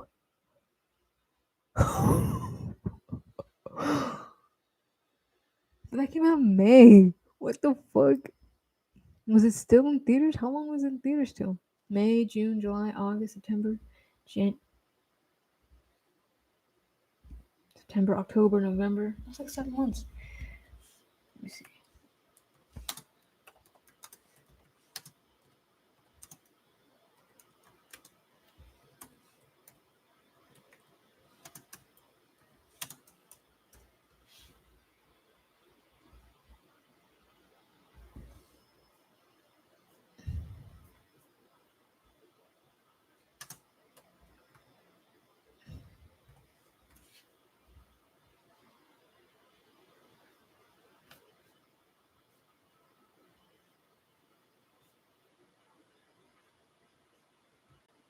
Let me see. We have to talk about how long it was actually in theaters. Whatever. that could do so similarly in the exact fashion that Mr. Fox does. We're gonna get a bit more into this as we go, but Fantastic Mr. Fox the movie is in essence two stories that are intertwined thematically. It's a story of father and son, but it's not a story of father and son in the way that Beautiful Boy is, or The Judge, or Finding Nemo. It's simply that these characters' storylines dance with one another thematically, because Mr. Fox is a character that is relentlessly attempting to outfox time, if you'll pardon the pun. He's fighting to reclaim what he feels is his rightful personality. On the flip side of that coin, his son, Ash, is fighting to find a personality. The cavalcade of characters that we get in this film provide this wonderful setup to the developmental story we get. There's this charismatic, cool, yet semi-narcissistic Mr. Fox, a man so desperate to be seen and to be heard as he grapples with his age, change, and lot in life. The character of Mrs. Fox is a lighthouse in a storm that can be described as a cautious and responsible individual, just as with her painting she is constantly gazing out at a storm unfolding in her husband, Mr. Fox. And she's absolutely key to Mr. Fox's development, not just the passive bystander, it's her that leads to his growth more than anyone. The character of Ash is the embodiment of adolescent change to be. Ash is Mr. Fox's son and is a character entirely wrapped up in trying to figure out who they are and who they will and want to be. Ash is brash and he's loud and he lashes out as he seeks the approval and entry into a life his father led. Christofferson, the visiting family from out of town, is Ash's foil, naturally gifted in every way Ash isn't and silently soldiering on in a strange land across the river from his home while dealing with the internal familial hardships of his ill father. These are the main characters, and with additions of Kylie, Clive Badger, Rat, Bogus Bunce, Bean, Coach Skip, and Agnes, you know all the players for the story. All of these characters factor into the story in different ways, and genuinely all contribute to the narrative in meaningful ways, not just assisting the plot along, but deepening the themes. And there's a lot of themes and motifs in Fantastic Mr. Fox, like just so many. Still painting thunderstorms, I see. From surface-level themes of greed and hubris personified in Bogus Bunce and Bean and Mr. Fox to an extent, to the deeper themes of existentialism and the untamable innate nature of the wild. After all, it's important to remember the Fox family are still just wild animals. I think now's a good time to state that, if you couldn't tell, this video is an exploration specifically of Mr. Fox's crisis in the movie through the metaphorical lens of the holiday of Thanksgiving, which is fancy word talk to mean that I desperately feel there is something important personal and profound in the character's development and acceptance of not only getting older, but in no longer being who you were. The story's catalyst in this movie revolves around Mr. Fox having broken his promise he made at the start of the film to his wife. He breaks this promise to be what he thinks is true to himself. He promised if they lived, he'd get out of the bird game and find a steady job. And he did, for years. Well, Fox years. Miss Fox and his family needed him to grow up, or at least be responsible, but would this cost him his identity? Relegate him to being a writer with no audience in a hole in the ground where life around him simply makes him feel poor in every sense of the word? In keeping his promise to Mrs. Fox, he felt he lost part of himself, and so is accepting that transition asked of him, then embracing a malaise where nothing's particularly bad, but nothing in life is especially good either. Come see, come saw. Right, so now that we've established the basics and existential dread that permeates the story of Fantastic Mr. Fox, I'm sure you're wondering what I'm talking about with this whole Kids Table Thanksgiving tie-in. I mean, how does Thanksgiving even factor into any of this? Well, aside from the Rockwellian framing of certain shots and the general fall vibes of the warm orange-yellow tones in the movie's palette, and the food choice of the Fox family being the oh-so-classic fall feast foods of fowl and fragrant apple cider, and hey, that was some fantastic alliteration, don't you think? Anyway, I gotta ask that you bear with me, because to start, I think it's worth stating that I chose this movie because, well, what even is Thanksgiving? By that, I just mean that this holiday's a weird one, and clearly movies think so too. We're going back in time to the first Thanksgiving to get turkeys off the menu. It's a bit amorphous, and its movies are weird compared to the more conventional holiday movies of Christmas time and Halloween. It's this American holiday celebrated most famously just here. Pause. Thanksgiving is one of the best holidays ever. Mostly because of food. Fucking love food. I love food. I love food, man. I love food. Oh my god. I have dreams about food. I'm not even like a starving person or anything. Like I eat pretty regularly. But like I need to try Jollibee. Just this year alone, I tried grouper fish. What else did I try? I don't record a lot. There was like this phase where I was like recording what I was eating, but I got really fucking bored. And you don't have to turn everything you love to into like some kind of commercial like thing, or like what is it called? You have to profit off of everything you love. You just don't. I love food, and you probably won't see me eat on camera too much, just because probably in the future when I'm like eating really extravagant things and I'm doing vlogs and stuff, that's probably when. Or I don't know. We'll see. If I try Jollibee and you want me to eat Jollibee on camera, just leave it in the comments or something. Let me know, and I'll try to make sure to do that, because there's one in San Antonio that I need to go eat it. Yeah. I've been really craving Jollibee.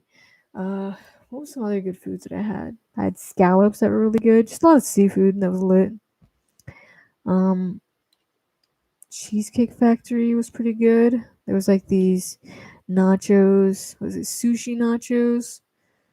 And of course, avocado egg rolls are awesome. But nothing that crazy. I had a lot of wings. They took off. I hate so much Pluckers that they ended up taking off one of my favorite flavors off the menu. Sucks, but what can you do? But yeah, Thanksgiving being practically only revolving around food. That's why it's one of my favorite fucking holidays, dude. Hands down. Stuffing my fucking face till I'm full to the brim is my cup of tea. That is my Roman Empire or something. Which is funny because I actually ended up having a dream about the Roman Empire, and I had no idea what the fuck Roman Empire was.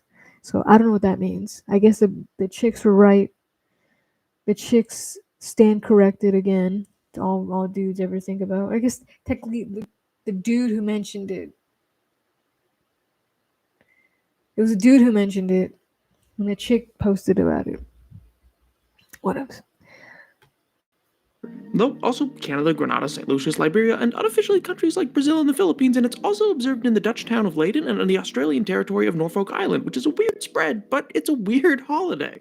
It's dated smack dab in the middle between those aforementioned giants of Halloween and Christmas. It's not a total non-holiday, though. I mean, heck, it's even got its own parade every year.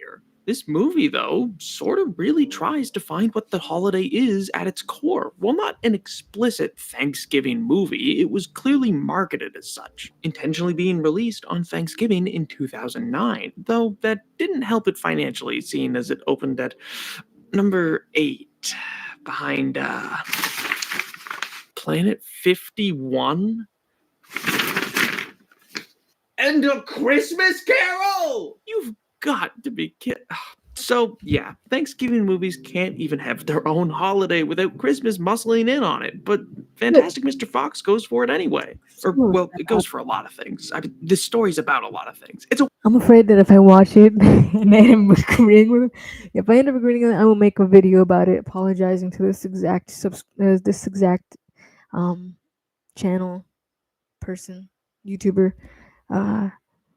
Because I mean, I know Christmas Carol is okay, but if it is, if Fantastic Mr. Fox is in fact better in any way, I will have to make a video about it, and I will have to apologize. Because I feel like if that's true, then I will feel the oof. I end up feeling what the heck this guy felt when he said that.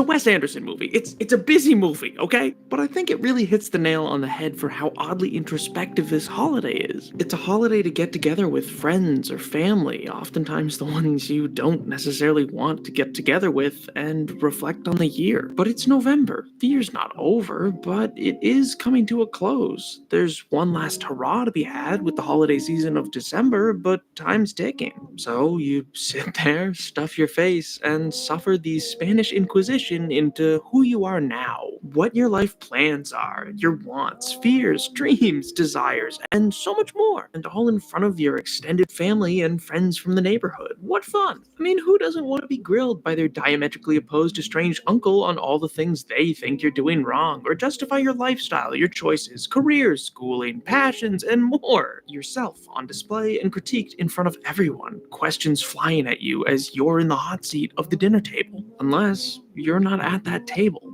Maybe you're safe from this dreaded inquisition. Maybe you're at the kids' table. For a great many households, there's this unspoken tradition. It's not in any Thanksgiving handbook or a real logical aspect of the process, but many families have a kids' table.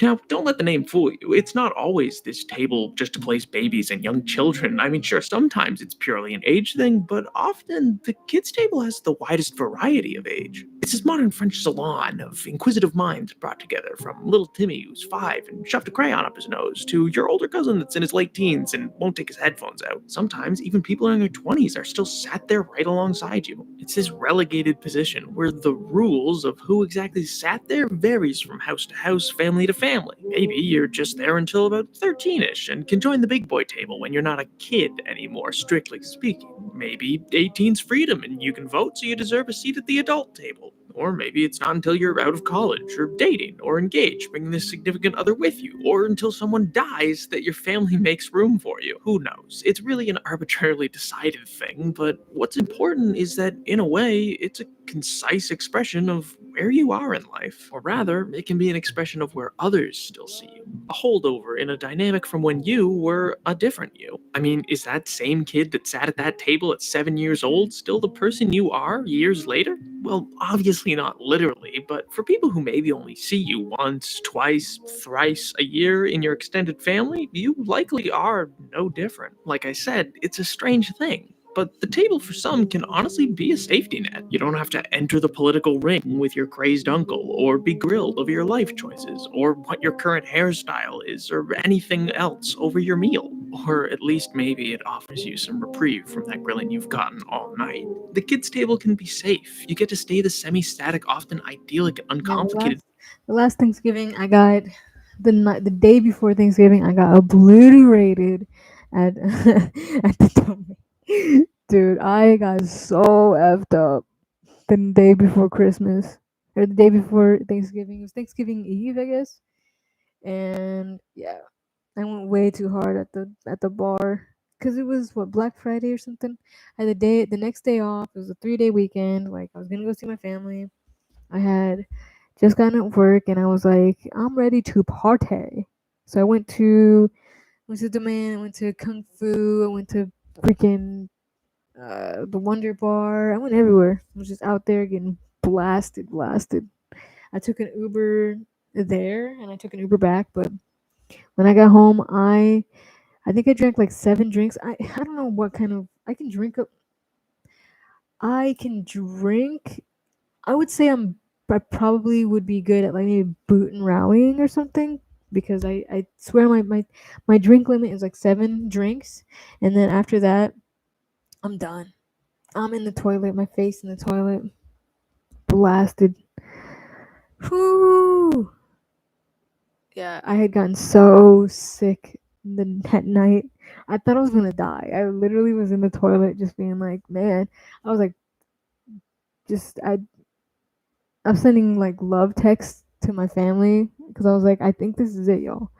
I think I'm gonna die. I didn't tell them that. I was just like, I love you, and I'm so thankful for y'all. It was some weird shit, and yeah, I was so sick like the whole night from like I think I got home at like 2 or 3. I had to been a little bit earlier, maybe like 1 or 2, and I was sick until like 6 or 7 in the morning. I had to be up at like 11, like 10:30, 11, to go get my sister, so we could go over to my grandma's. And yeah, it was so painful the next day. I was in so much pain. My head hurt. I was so nauseous. It was a rough night, but it was fun. I had fun. I vowed to never drink like that ever again because it was pretty scary. I really thought I wasn't gonna make it. Uh, Something just felt off about the sickness. I don't know. I don't know what was. Something was just scary. For some reason, it was scaring me. But yeah. Uh, I think because I was alone. I usually any other time I got sick or something, I was living with family, and if I had gotten sick, someone would check on me and like, you know. But living on my own and everything, I was like, damn, dude. I know this is really grim to think about, but if I get sick and like choke on my own, like it could kill me. Like no one would be around, and if I can't get any home to one at 3 in the morning, like 4 in the morning, this could be it. And so I was just like, damn it, man. I was really scared that night. Um, but yeah, I survived obviously, and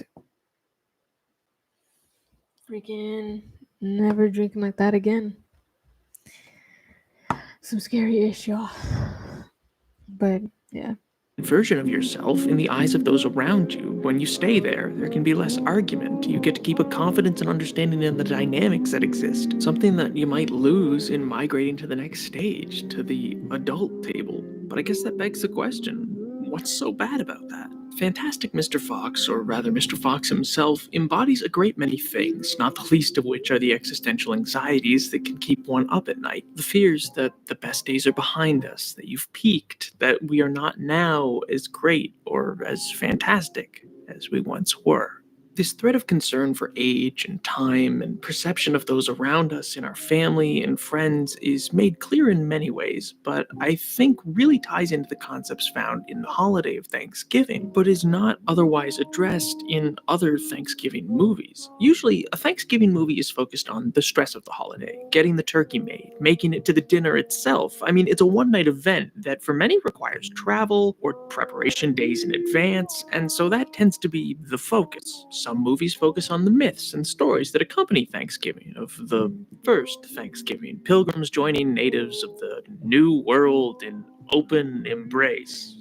supposedly. And some movies are adjacent to the holiday itself. They use the meal as a bit of a set piece in the rom-com or the football movie, and that's going to be a scene that you get. But in Fantastic Mr. Fox, we get instead a story focused on the ever-present impact of time and the anxieties of this impact contained within the story that keeps those same holiday hallmarks of the food, family, friends, and feast, where everyone gathers around and finds community at the table, and where they find a sense of thankfulness for what they have beyond what maybe they aspire for. Where we end this movie with this thankfulness for one another and for finding a new coexistence between naturalistic wild impulses of youth and the domesticated resilience and peace that can come with age. We get the tension of changing generations as Mr. Fox sees himself in his nephew more than his son. He fails, at least initially, to connect with what's new in his son and with what's different.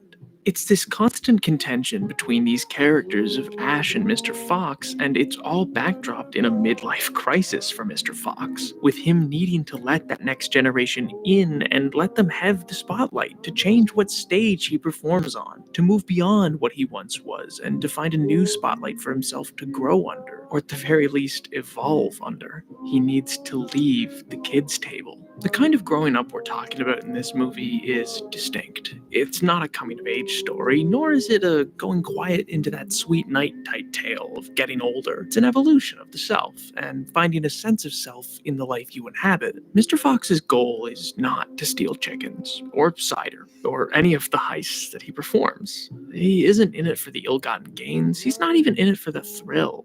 Not really, at least. Mr. Fox is in a midlife crisis of time flowing past him and wanting to ensure that he still has a voice, to confirm to himself that what he thinks and says and does still matters. And that's plain to see from one of the earliest scenes we get, a sequence that repeats throughout the movie, Mr. Fox's column. Mr. Fox worries that no one's reading it, no one cares, and why should they? It's a rag. He doesn't value the work he does as a newspaperman. He views it as something he had to settle for. When he made his deal with Mrs. Fox all those years ago, he promised to find new work, and this work leaves him unfulfilled. He feels his talent is wasted. Mr. Fox is a good writer, or at the very least, his writing is open and honest, and when you take the time to read his article that we see for all of a collective 5 seconds on screen, so you'd be forgiven for not reading it, it becomes clear how he knows that no one is reading it. These articles he writes are cries for help. They're sorrowful assessments of his life and view of himself. He even ends his article by stating, "I'm not the Fox I used to be, not by choice, but these days, when I look at myself in the mirror, I try to keep a straight face. At some point, maybe, I won't feel the need to look away." It's bitter and tragic and an encapsulation of a man worried that he's past his prime, that he isn't. Man, I gotta watch that movie. So growing up, I literally just had this conversation. I didn't have a conversation. I was speaking out loud to myself about it, because essentially a lot of things for me have changed, and like who I am as a person. Like, no, I wouldn't say too much as a person. I feel like I've done a little bit for my personality, and a little bit for, like, my character, and a lot for my maturity. But as far as the biggest change now that I'm seeing are the things that interest me, and the things that turn me on, and the things that make me happy and stuff.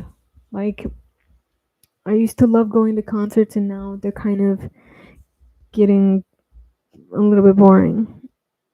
And movies and music, and my taste is changing, and I for a second there I didn't like what that was, because it was really scary, and it was just like, holy shit, I don't know who I am anymore, but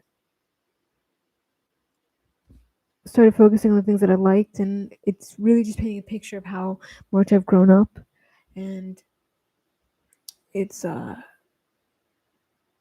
one hand it's a little bit sad, because kind of I feel like there's an aspect to it where I'm like mourning who I was in my youth, and being accepting and open to who I am as an adult is what I should focus on, and what I need to lean into because I was an amazing young person. I'm going to be an amazing adult. And the things that make me happy now are going to be, I mean, I don't know, nothing like trend.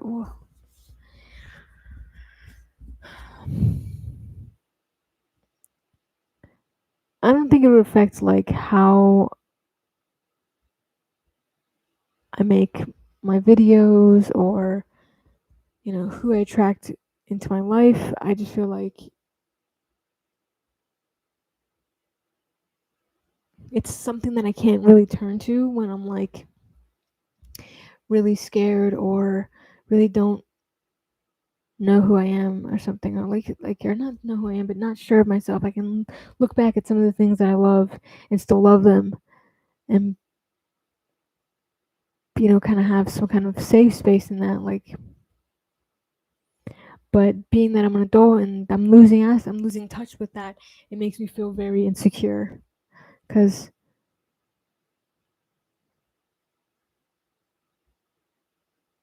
now I don't really know what to do with my fears. I have to figure out,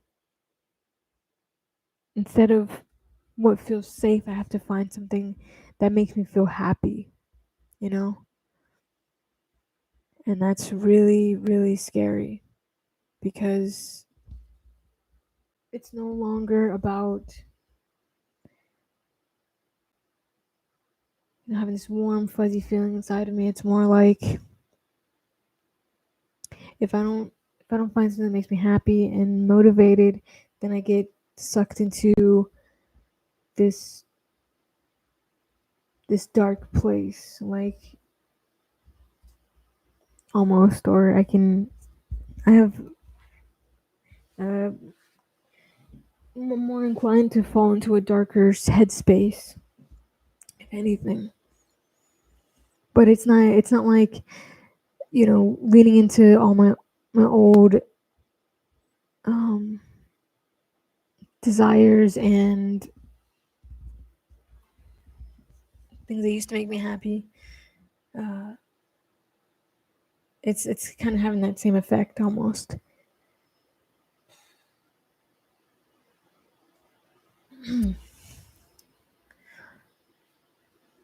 I don't know. I did not think that I would be on a journey of self-discovery when I was so sure of myself for such a long time.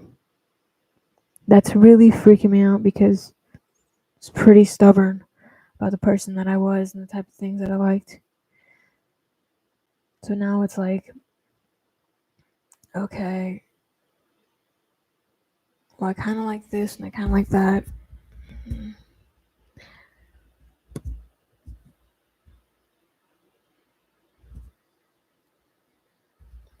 I mean, granted, a lot of the stuff that I do like has a lot to do with being just an older person. You know, I like going to work. I like working on my projects. I like finding better techniques to do more. I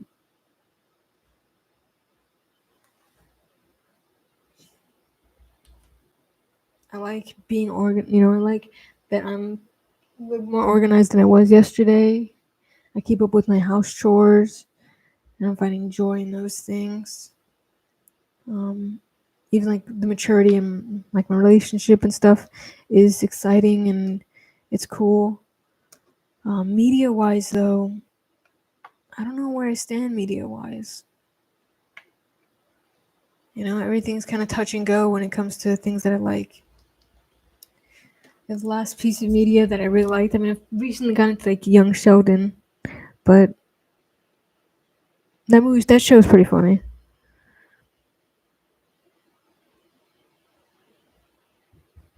I don't know.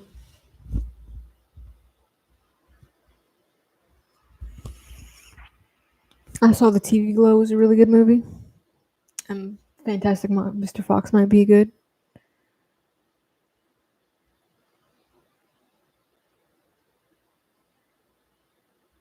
And I don't think I think there's gonna be this like realm where it's like, okay, this is still part of me because I used to love it so much, and I can still kind of remember what it was to be so in love with certain medias and things. But I'm so detached from it now, you know? I'm really detached from that feeling of like some of my favorite movies are kind of like my main two favorite movies of all time, which was Garden State and Eternal Sunshine of a Spotless Mind. Those are my favorite movies because of certain things. But it's not like my favorite, like the way that like This Is the End or Knocked Up or Superbad were my favorite movies, you know? And those movies, like they're good. They're not gonna ever be good. You know, they're always gonna be good movies, but they don't have that effect on me. And I'm kind of seeing them in different lights, and I think I'm getting a different perspective on them. And it's kind of freaking me out.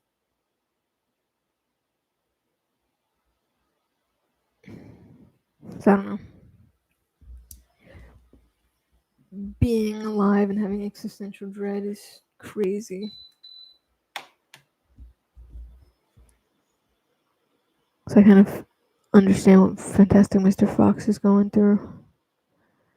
Maybe. I mean, I don't feel like I'm less of a I don't feel like I'm less like the best of who I was has passed me. But because of like this feeling of like being a new person, being a new adult, and not really understanding or like still kind of trying to figure out who I am, years later is leaving me with this feeling of like, damn, can I do that? Is it still possible? Like it's leaving me with a little bit more self-doubt, I guess. I mean, I'm still pretty confident, and my capabilities haven't stopped, but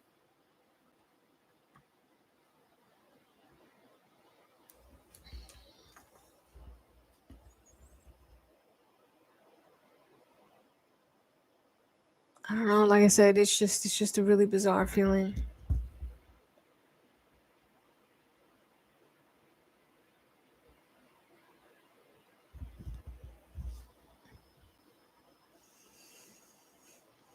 I mean, I have to go on for another 40, 50, 60 years, I would say, minimum. 60 years. So it's kind of like I can't give up. There's not really a lot of there's way too much time for me to just give up. Whether that's on work or bettering myself, finding out who I am, my projects, my passion projects, a lot of different things, you know? And that's also kind of jarring. I don't know, I feel like I'm having a midlife crisis or something every time I talk about this.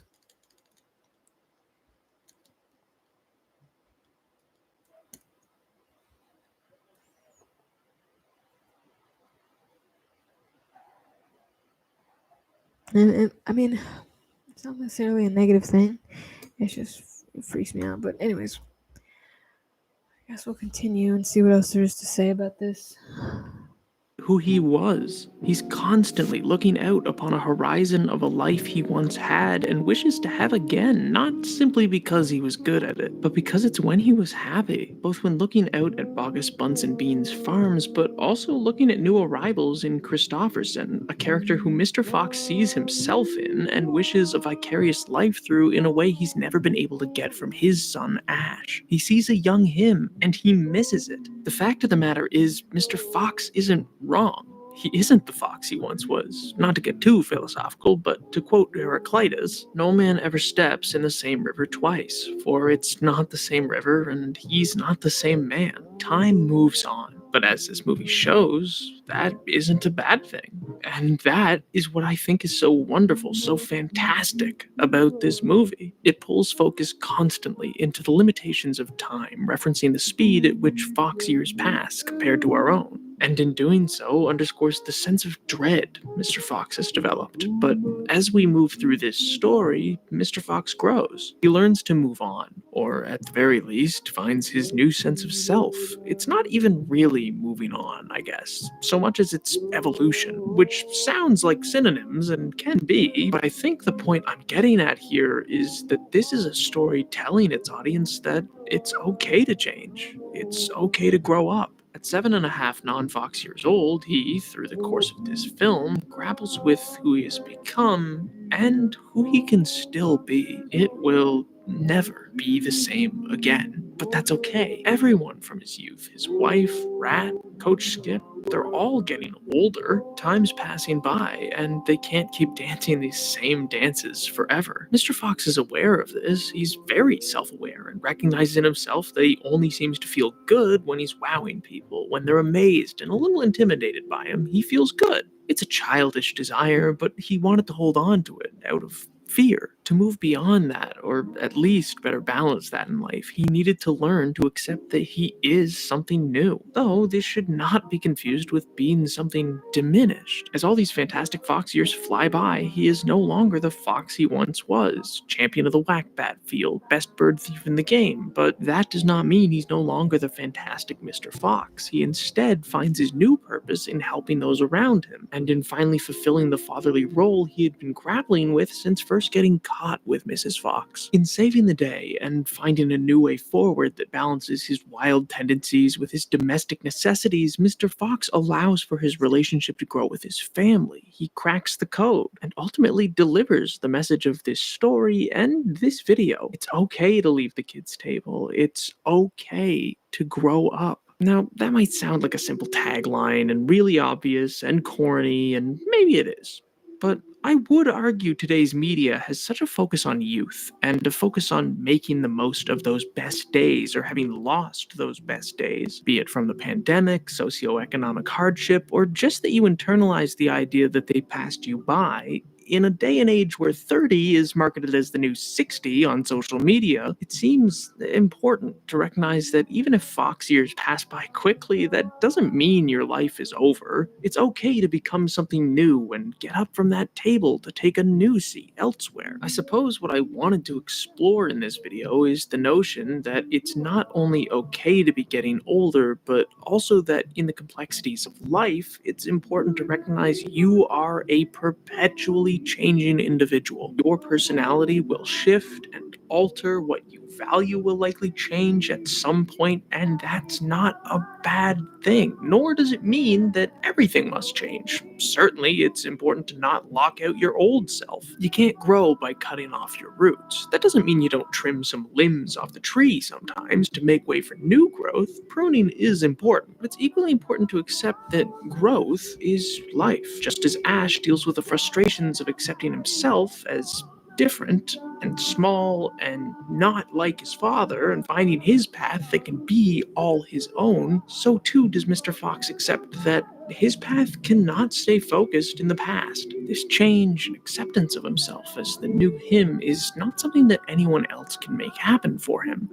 He has to make the conscious decision to move on and to grow, just as Ash has to accept the parts of himself that make him not just different, but him. Within this movie, I have to find out where the heck I can watch this. is a beautifully illustrated understanding of what it means to be passing the torch and turning the page, becoming something more as you build on yourself. The old Mr. Fox is never truly gone. We see that in the grocery store that sells Bogus Buns and Beans' own food. He still is slyly getting away with his stealing of goodies for him and his family. He's just balanced it into a more responsible approach, one that accommodates his family with his soon-to-be 2 children to feed. And unlike the first time, he's way more prepared to learn he has a kid on the way. He's grown and he's taken his seat at the adult table. This has been one of my weirder videos. Maybe it's the holiday spirit or the seasonal blues that tend to always make me all wistful and definitely melodramatic, but I really do think this movie's messaging is important nowadays.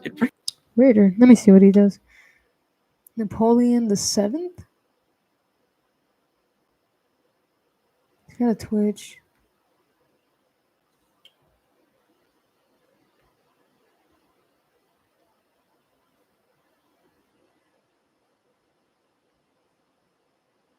Broken but still good.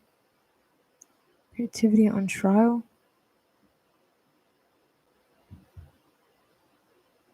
Thank you.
Nine years ago, I did something pretty important.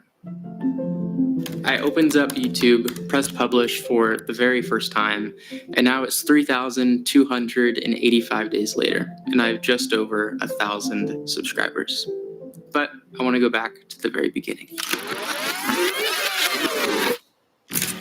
Young Eli was your typical kid, into sports and other random kid stuff like annoying people. One thing he didn't have, though, was a voice.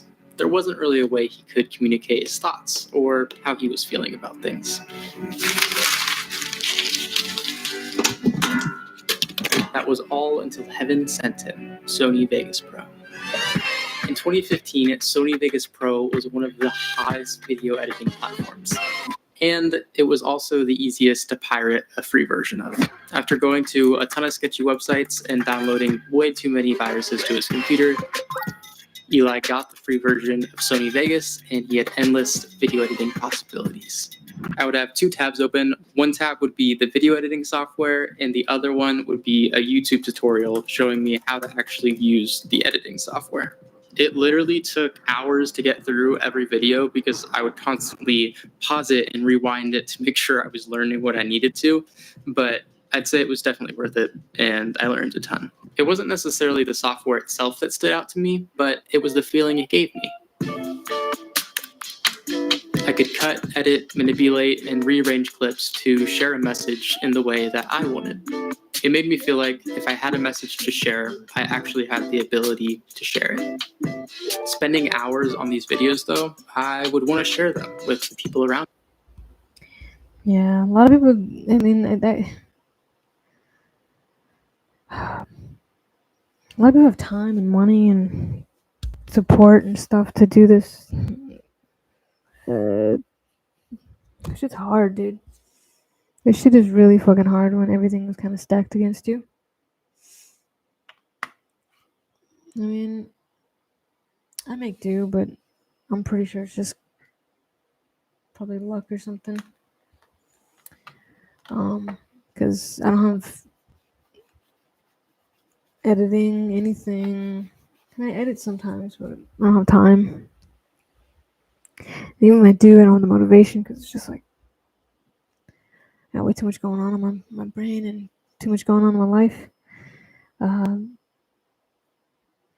There's always some crazy shit going down.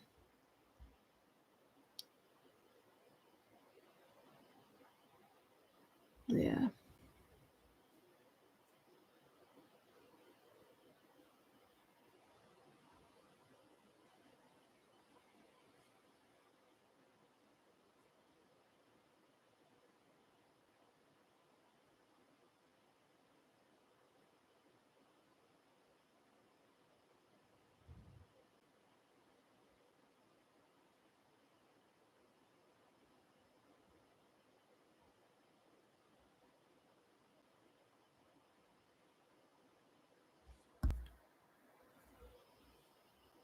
What was that? God damn. I don't know if you'll ever be able to see it, but when here he is.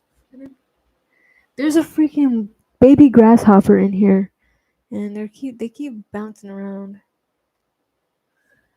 I'm gonna catch him, and then I'll show you on camera and see.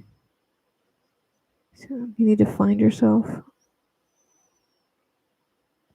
Oof. Mexican Yoshi. What's up, buckers? I'm assuming you ain't never seen a Mexican Yoshi before. Well, check it out. We got Cube with Mario. Dominica Luigi. Mamá huevo, mira mi plátano, papi. Making mofongo. Do not mess with us Latinos. Motherfucker! I'm illegal. What's up, buckers? I'm assuming you ain't never seen a Mexican Yoshi before. That's awesome. That's one of my favorite videos.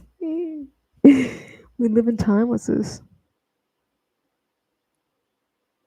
There is something that your daddy and I... There's something that Mummy and me want to... We want to talk to you about. It's a bit serious, though. Oh, Jesus H. Christ. I'm gonna deep dive, see what's on IMDb. What's happened to my underwear? Oh, I literally have no idea. So sorry, but do we know each other? Yeah, no, I ran you over. Sorry. It's alright. I'm Alma, by the way. Tobias. We're gonna make sure you have the time of your life. Hi. Hi. Probably ought to get going. Who says? Unless you have shit to do, then... I have nothing. Whether we like it or not, the clock is ticking. What's the rush? Because I'm worried. There's a very distinct and real possibility that I am about to fall in love with you. Oh, damn. Yo. I'm okay. It's okay, honestly. Oh, no. It's okay not to be okay. It's a lot. Son of a bitch. Hit me where the heart is. I want to feel where the new start is. This is real. Show me how to I'm confused. tell me how to Oh, this is another movie that's not very linear. I'm not interested in a treatment that accidentally wastes our time. Why are you taking the risk? I can't bear the thought of being forgotten. show me how to be.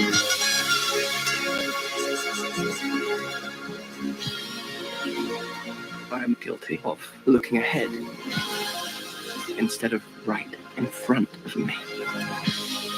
At you.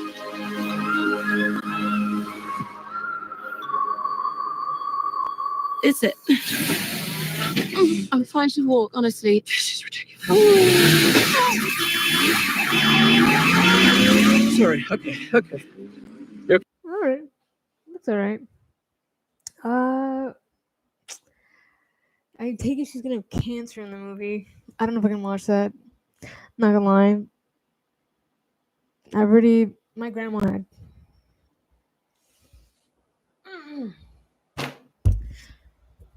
Yeah.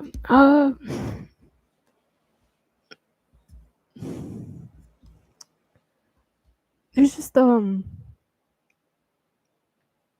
things that I can't really make light of anymore. Yeah. I've been through that. I mean, not literally, because I wasn't born yet, but she did have it, you know? And once you have it, it can be like kind of a thing. So, yeah.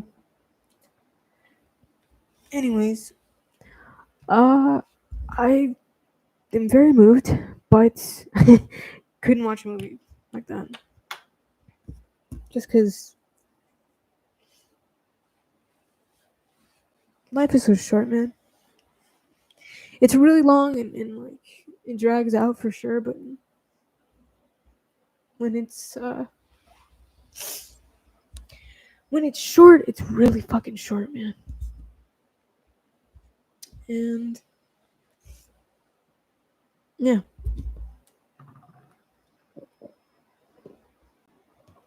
Sorry about this.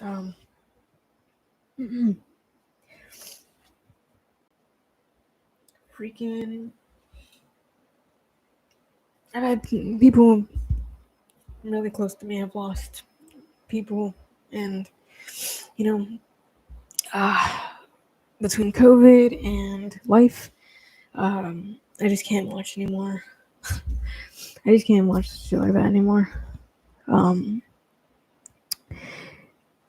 wish they would have leaned into something else, you know, because it sounded like a good movie. Just why do they have to go to cancer? God damn it. I mean, if someone's gonna find something really good out of the movie, but I just know personally it's gonna make me really sad and depressed.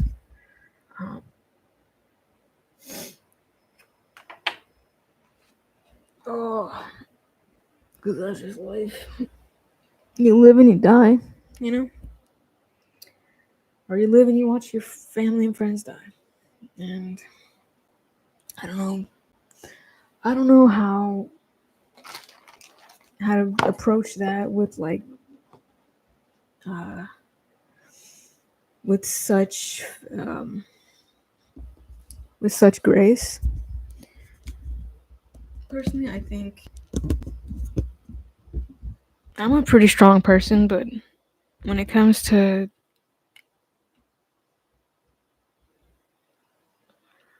I don't know. I just want to watch movies like that.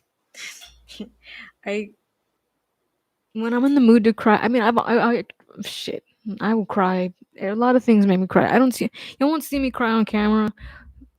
For the most part, I'm gonna try not to cry on camera, because too many people have done it, and they don't really. It doesn't really mean anything anymore. I mean, at least I don't think so. From my perspective, it just feels kind of like I feel like I'm putting on a show right now. You know, it's like, oh, they're crying. It's like which I don't feel that way when I see other people crying, but I don't know. I mean, some people, there's some like when it's a YouTuber apology video and they're crying. No, 100%. I'm like, oh, you're crying. But if it's like a genuine situation and they're crying, then I can be like, okay, that really sucks. But I don't know. I don't want to watch this video and then see me cry. Basically, I cry. I'm a big crybaby already enough. I don't want to be reminded that like when I come on my videos, and I want to be authentic, but I can't. I don't like crying. I don't like people seeing me cry. Because I don't know. What do you get out of me crying? It's either gonna make you cry or it's gonna make you feel cringe or uncomfortable. It's like, you can't hug me. What I need right now is a hug. You know? When I'm crying, I need a hug. But no one's here to fucking hug me. So it's like, what's the fucking point? Keep it together. Just keep it the fuck together until I'm able to cry around somebody. You know? Which take that as a grain of salt. It's not you need to feel bad for me. I live on my own, so that's kind of comes with the. Oh, it just comes with the territory, really. But yeah, hopefully someone likes that movie, but I probably won't be able to watch it because it sounds like there's going to be cancer involved, and I don't feel like crying. I do not feel like crying, dude. So let's move forward before find some other reason to start crying and then have to shut off the stream because I'm embarrassed.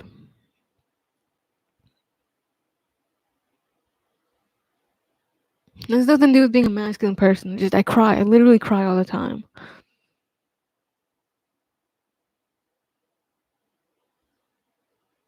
I'm already I get bored of me crying, basically. Brad makes me feel gay. It's Kane. Kane? Is that like the Kane, the guy from...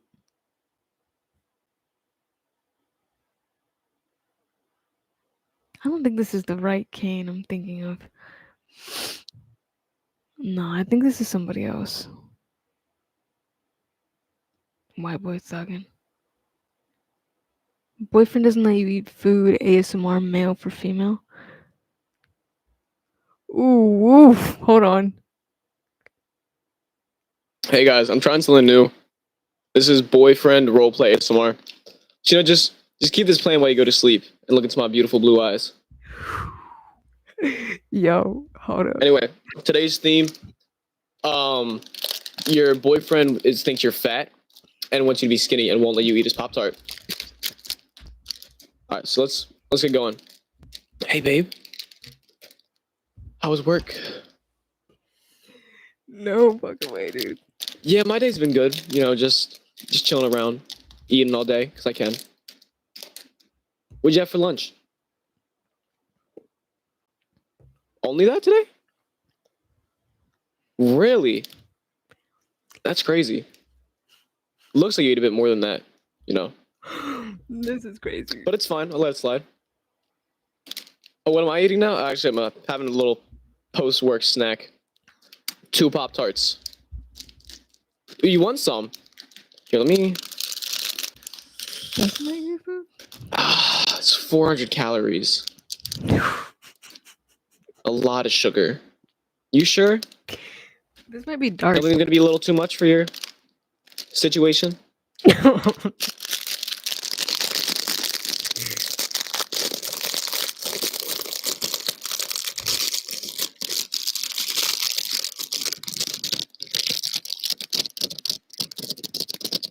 wonder who's the victim? Who's the victim in this joke?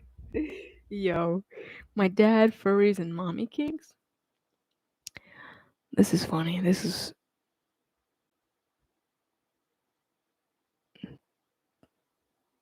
Being a loser sucks. That's great. We'll have to circle back to that. Quality. I try Adderall for the first time. Here's my experience. Brad makes me feel gay.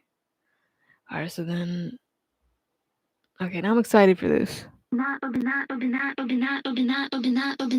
going on, Kane Reviews fans? So today I have listened to Charlie XCX's Brat for the first time. My first experience with Charlie XCX was like, she made that song Fancy, or like In It or something. I don't know. But anyway, I've been seeing Brat everywhere, and I listened to it for the first time today, and it is, you know, I don't say it's a lot. I'm not a music critic, but this is genuinely a no skip album. Don't take music advice from me though. I listen to Blade. So I was listening to it, and so let me start this off. I'm a straight man. I'm very comfortable with my sexuality. I fuck with the gays.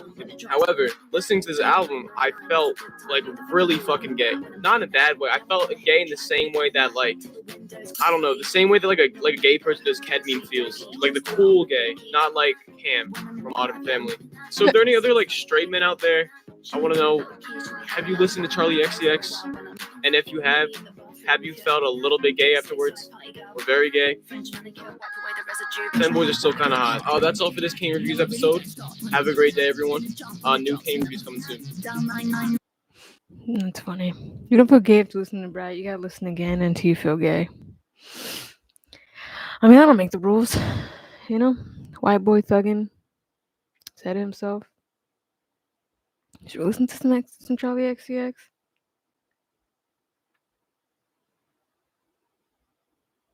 I guess we'll look at it. We'll look into it. I haven't heard it. I do like Charlie XCX. Ooh, boom, clap, sound of my heart goes big, goes sound, na. That's a great song, and Charlie XCX is fine as hell. However, I'm a professional here. I'm not just because like I love gay people and women are fierce and all that stuff doesn't mean I'm necessarily gonna be in love with like you know what I'm saying. Like I want to hold space for the fact that she's a musician who is great at music, you know. But I mean, everybody loves this album anyways. So we're gonna see. Let's start with Club Classics because that could be cool.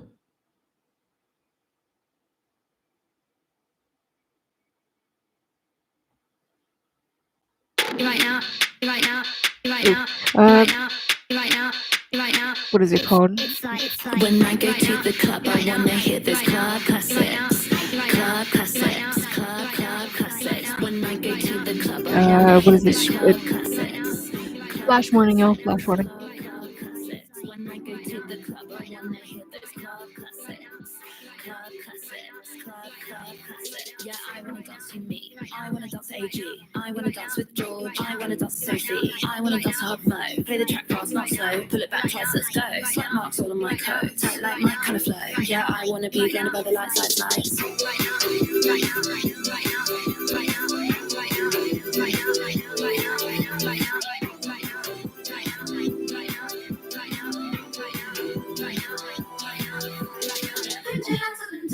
Yeah, I'm gonna dance all night, that's right.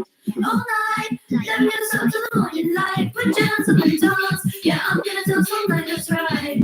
All night, let me dance up. Yeah, I wanna dance to me.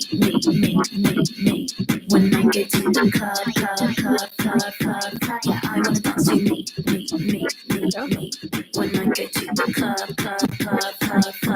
Yeah, I wanna dance to me. When I go to the club. Yeah, I wanna dance to me. When I go to the club. Yeah, I'm gonna dance all night, that's right. Appreciate those who maybe yeah, I'm gonna dance all night, that's right. All night, never gonna stop, never gonna stop.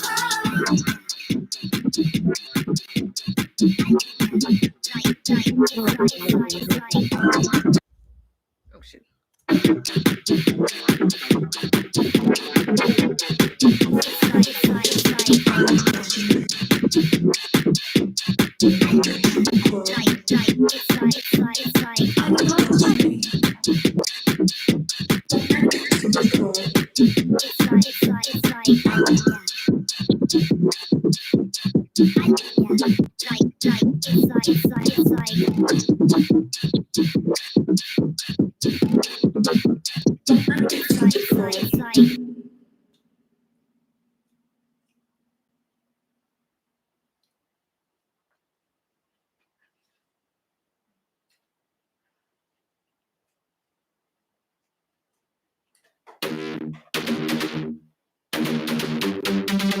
I don't wanna share the space. I don't wanna force a smile. This one girl taps my insecurities. Don't know if it's real or if I'm spiraling. One voice tells me that they laugh. George says I'm just paranoid. Says you just don't see it. You're so naive. I'm embarrassed to have it beneath the sympathy, 'cause I couldn't even be if I tried. I'm opposite of on the other side. I feel all these feelings I can't control. Oh no, don't know why. All this sympathy is just a lie. Why I can't even grip my teeth and lie. Okay. I didn't get the gist. I meant to listen to that later because sounds like a good time. Definitely see the appeal. Definitely got that club vibe to it. It's definitely giving Conti vibes. So yeah. Let me see what else there is. We got PlayStation All Stars, the untold stories behind behind stories. Sony's Smash Bros. Our conception of love is messed up.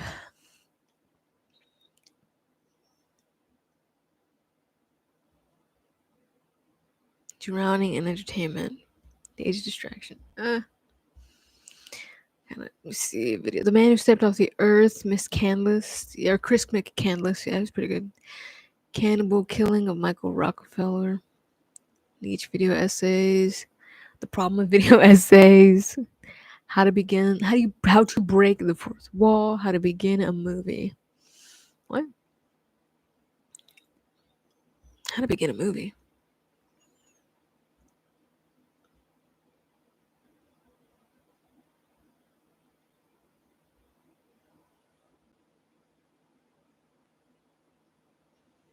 I'll be home at 6 sharp. If you need anything, call. Anything. I love you, sweetie. Call if you need us. Bitch, would you pause?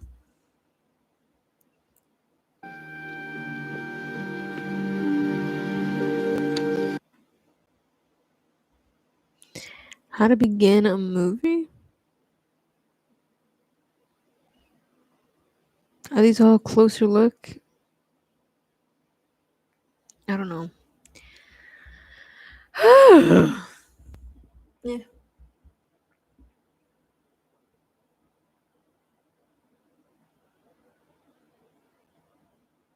Galaxy Brain? What the hell is Galaxy Brain?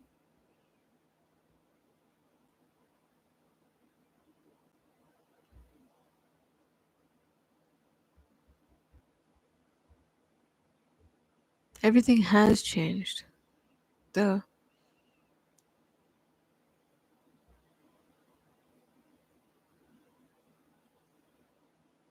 That's previously my other video. Good. Okay, how to make video essays. Gay voice. Why do gay people sound like that?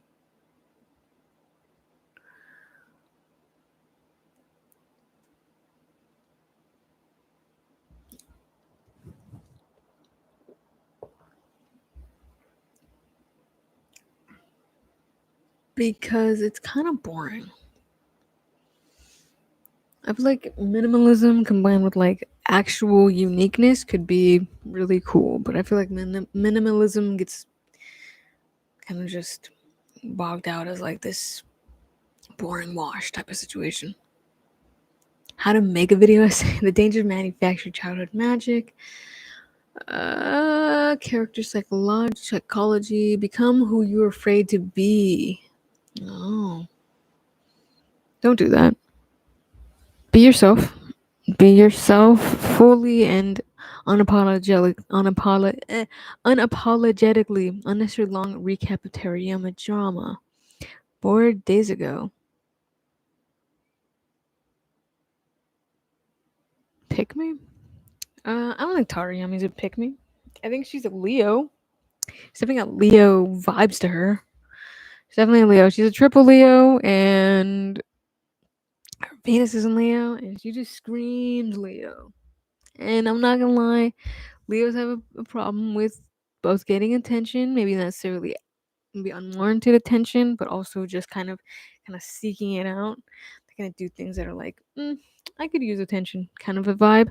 I have an ascendant Leo, so I kind of have that in me. I feel, or I fear it. Maybe the answer is not a hut in the woods. The myth of self-improvement. You will become what you hate about yourself. The video was sponsored by Brilliant Songs used from Housecat. You will become what you hate. What does that even mean? This one idea. Everyone you love is reasons to stop worrying.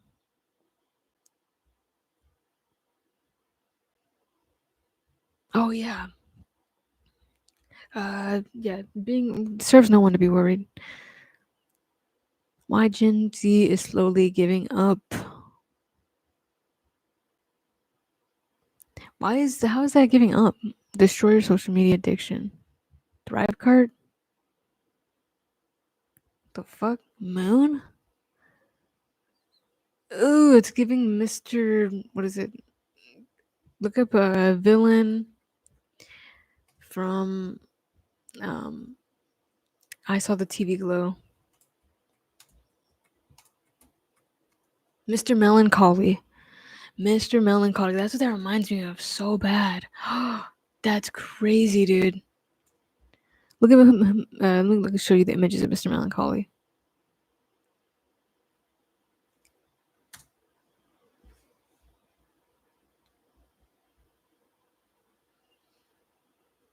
Do they show it? This guy.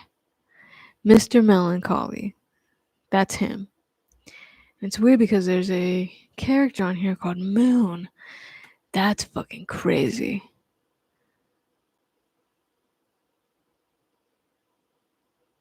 "1984 tried to warn you." Look at this shit.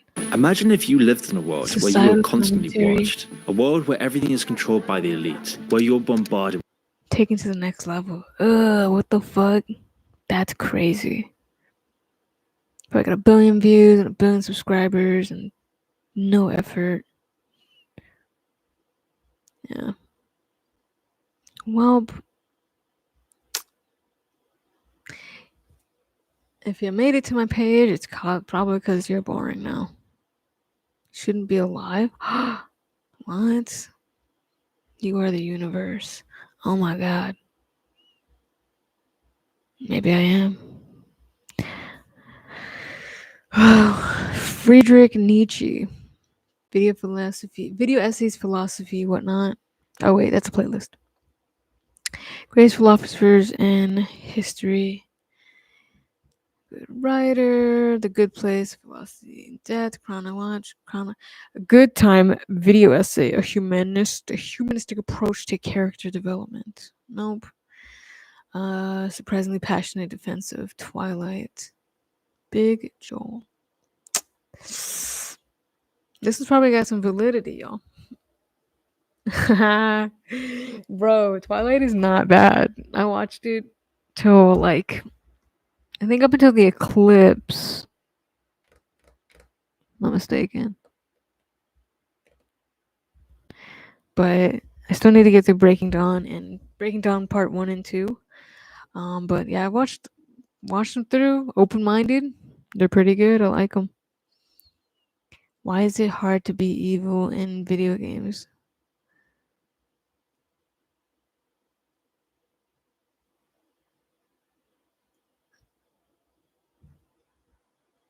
Because no one wants you to actually be evil, you nerd. You're supposed to make you're supposed to make the decision to want to be good. Like usually these people are supposed to tell you, or like, there should be some kind of the line gets drawn or blurred between what's evil and good, and so people don't really know what's good and evil nowadays. And that can be really jarring. Is Gen Z in its sad era? Core, why TikTok stopped being fun. Stop buying shit. Yep. Consumerism, yeah, it's definitely doing that. Walter White did absolutely nothing wrong. Video essays in 10 years. Here's why Twitter. What?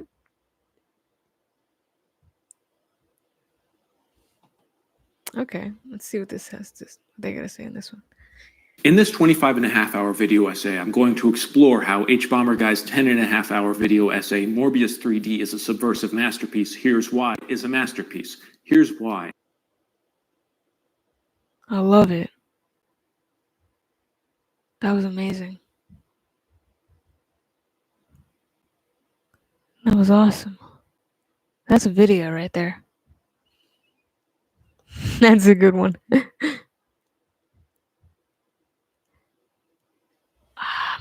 Poor victim of the video essays. The video essays thing is cool, but I mean, the video essay thing came a thing because the algorithm on YouTube ended up. There was a lot of people figuring out that if the longer your video is, the more it gets pushed out. So that's how you had these video essays and stuff. It was funny because I was making kind of like these video essay videos before that algorithm thing got pushed out, and then I totally stopped because I was like, well, one, I got really busy, and two, fuck the algorithm. Fuck the algorithm in half. I'm doing me. And people, it's weird because I was doing something different and honest and about me. And what happened? The algorithm bent to my will almost. As if the algorithm knew that people need something creative and fun. The algorithm is probably imploding on itself because people are trying to break the algorithm or all this stuff in defense of Jerry. Roman cry a lot. Visual storytelling. How did okay. Positive masculinity. Why do jokers hate? Why do critics hate the Joker? That's because they blur the line on evil and good and stuff, and yeah, it's making young men not know what makes John Wick so good. How Sean changes will. Your average video essay pretentious. Ooh, here comes Stormy. Hell yeah. I got him to say something. I got him to say something, bro. He said something on here. Your average video essay. I feel bad. But there's so much content on here. I'm gonna end up doing this for a lot of stuff. Let's watch it.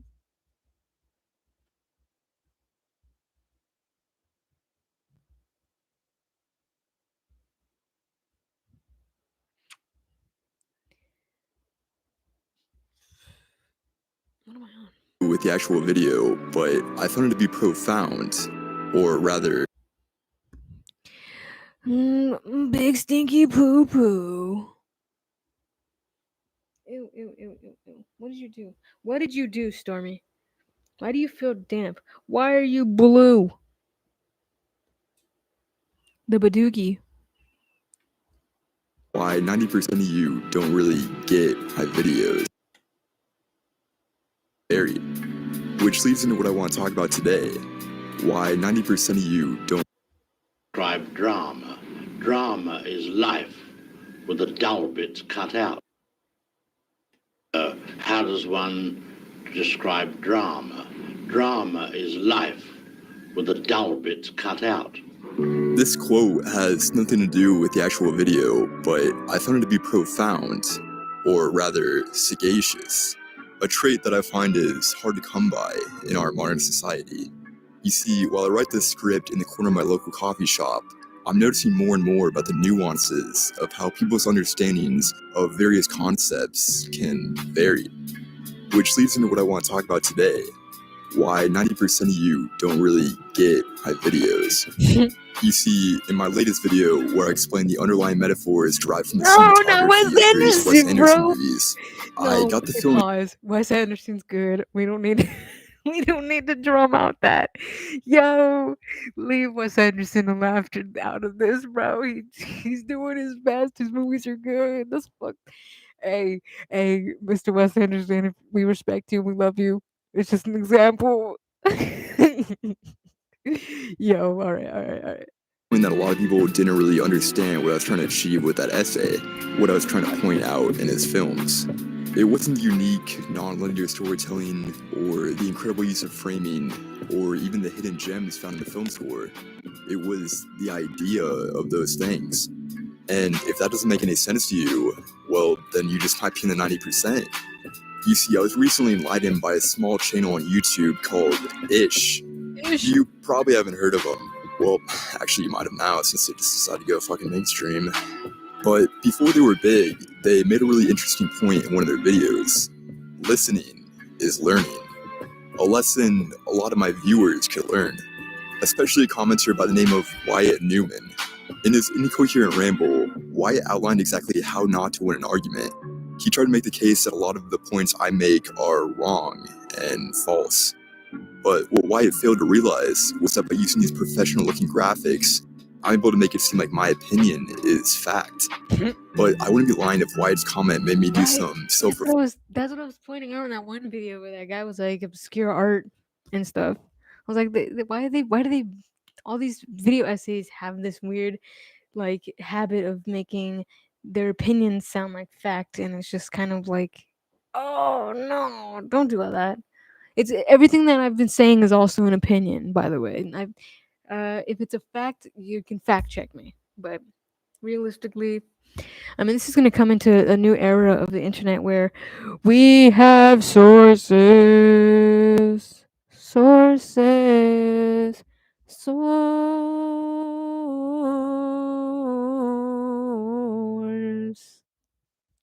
it, y'all. Source it. I'm putting on that shirt. Where are my sources at? Reflection. Why do I bother making these videos if no one even gets them? And I think I came to a conclusion. At the end of the day, the reason I make these videos isn't to make you think I'm profound or to make you think at all, really. All I'm really trying to say in these videos is, fuck you. What? Why he's attractive and I'm not? Man, I hope this is funny, or I swear to fucking God. This is the most attractive man on planet Earth. And this is me, an average guy. And this is 3 more of my friends getting rated on attractiveness by these 3 random girls. Video. Ugh. Should we just watch it? Why he's attractive and I'm not? This is gonna be annoying. I'm gonna talk so much shit. Just already a preface. I can already feel myself talking mad shit about this because this is gonna be the most annoying shit ever. He's got 600,000 subscribers. This video got how many views? If it got more than 10,000 views, I get to make fun of it. 300,000 views. It's almost not a million subscribers. If your channel, if I come to your channel and you have more than, I'm gonna start making that a thing. That if you're considered mainstream, you get to get me made fun of. He's 200 million views on his total channel. I get to make fun of you. It's over 1 million. That's just the rules. You don't know me. You'll never know who I am until years later when you're probably looking to collab with me for some reason to stay relevant or something, which I'm really sorry to say. And if that's the case, man, God almighty, I hope that's not ever the case. Hope you find something else where you don't have to deal with me. But who knows? If our paths cross that way, that'd be crazy. I would probably apologize, But right now, I mean, I have less than 500 subscribers. My video channel has less than 300,000 views. I can't imagine ever meeting you or meeting this person or having this person know anything about me. I'm not even gonna comment on their video or anything. I gave it a like. So, yeah. On go. As you can imagine, he won. And this is a professional therapist who studies attractiveness. I think attractiveness is a science, and I think that we can increase your friends' scores. So that by the end of the video, the girls will actually start rating them higher than Jack Neal, who's probably the best looking man in the United States. But can science actually explain what makes people more attractive? Today, we're finding out. Starting with style. Okay, so in the first experiment, my friends will be changing.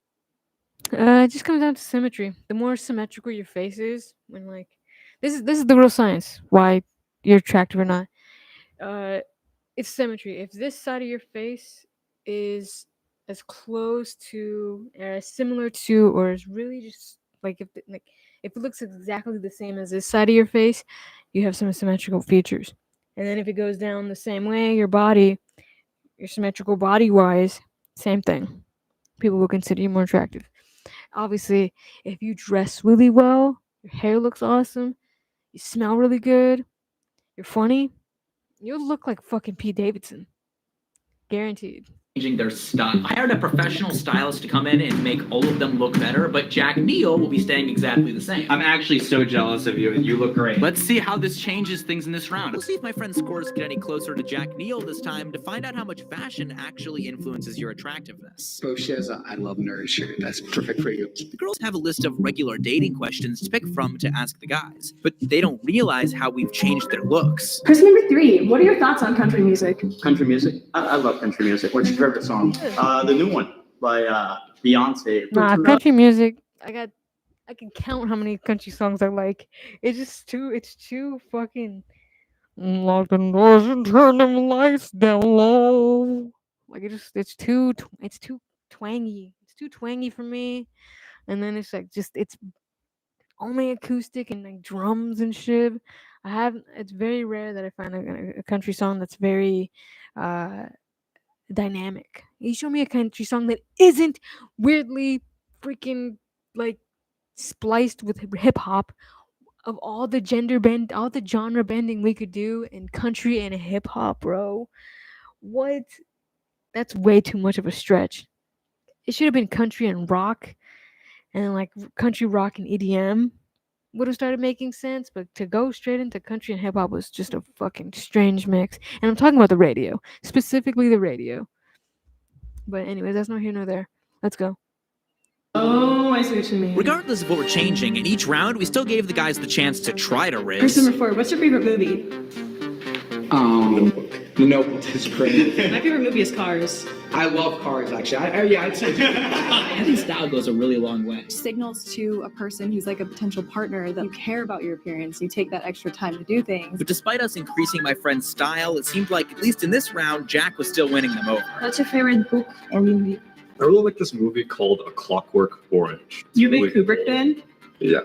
Are you a morning person or a night owl? By the way, fun fact about Kubrick: he had a 200 IQ, and he was a Pisces. Yeah. Just to kind of put into perspective the trend of Pisces who were genius people: Albert Einstein, Pisces; Stanley Kubrick, Pisces; Sheldon Cooper from fucking Big Bang Theory, also a Pisces; and I'm gonna guess you want to point it out, Kurt Cobain, also a Pisces. And your new favorite YouTuber on planet Earth, Gavin OPM Band, also a Pisces.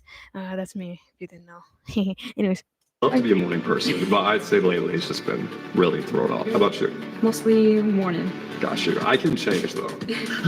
These were the average scores each of them got in this round. Almost everyone's score went up, and Jack's score went down, but he still won. I didn't want my friends to hear their scores if they didn't want to, but I really think they should. Do you guys want to just pass them around? Whoa, wait, Chris. Who won? Jack won. You'll see why their scores are so important in a bit. Luckily, style's just one of 5 factors we'll be testing in this video that make up attractiveness. And next up, we have humor. We told all the guys to prepare a bunch of jokes for this round and be super funny. Jack Neal, I told him just like be normal, be stale, if anything. And just as a reminder, This is a blind study, so the girls have no idea what's being changed every round. and as these guys are getting rated, I think it'd be useful if I told you a little bit about who they are. Guy number 1, if you could meet anyone who's no longer alive, who would it be? You know, if you weren't alive, it would be you. Okay, but This is Manny. He's most well known for asking Olivia Rodrigo to prom last summer. She said yes, but that's unfortunately over, so he's looking for something new. on to person 3. Have you ever felt that you were in love with someone? Yeah, I think so. I feel like Jack. What is his name? Fuck. Is his name Jack? Which one's Jack? This guy. This fucking guy. He kind of looks gay. He looks a little gay. He looks like he probably takes some tips from gay dudes. That's your best bet. Is to just you gotta be comfortable with your sexuality, and that means you gotta really understand gay people. You know. If you don't have friends with gay dudes, you're probably not gonna get as laid. I can tell you that much. I fear it. I fear it because I think gay people have best style. They tend to look cuter. You know, they just kind of know. And if you didn't already know, chicks tend to be gay. So the more feminine you look, the more you're probably gonna come off to a chick as hot. It's just how it goes. the more masculine you look, the more if you lean into the masculine like tropes of what attractiveness is, the less likely a chick will find you attractive.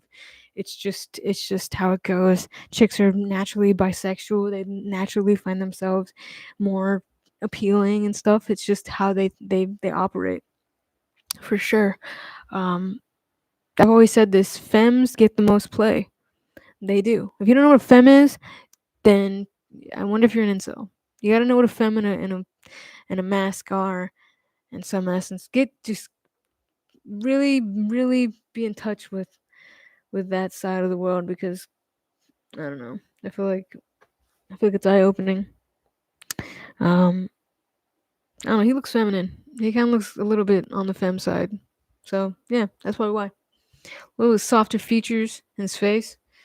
I don't think it has anything to do with the style. It's got like accessories and stuff, which is also kind of homoerotic, I guess. I'm telling you. Oh, not my Amex. This is Manuel. He's a YouTuber whose biggest video is asking Jenna Ortega on a date. It's easy to get him and Manny confused since their names are both technically Manuel, and they've both asked out ex-Disney Channel stars with 5-letter first names. They also live together, but they are different people. If you were to be canceled for anything, what would it be? Probably it would be something I said in this video. I have a question for you, actually. Okay. Have you ever seen Star Wars? Because Yoda only one for me. This is Hudson. He's also a YouTuber who's asked every other YouTuber on a date for videos, but he's never been on a real one. And these are some of my closest friends. Tell me a joke. Are you a hot dog stand? That's the joke? You have to answer the question. And Jack Neal.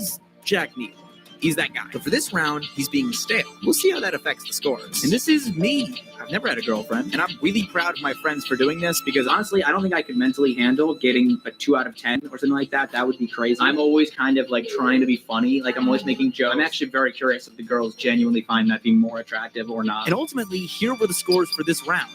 That's right. Hudson won. Oh! Let's go! Let's go! You got last place this round. Clearly, humor makes a huge difference in attractiveness. Every lady. I know. But this is where we introduce the twists of this video. So tonight, we have rented out a mansion. Look, you guys. And we're hosting a party. The fucking grasshopper. I'm gonna see him. Fuck. I thought you'd be able to see him on camera. Fucking landed on me. Aw, man. Okay, whatever. I tried. Did you see that little dot? That was him or her. I don't know what he is. Aw. I'm a father. Aw. Alright, y'all. Let's get back into this.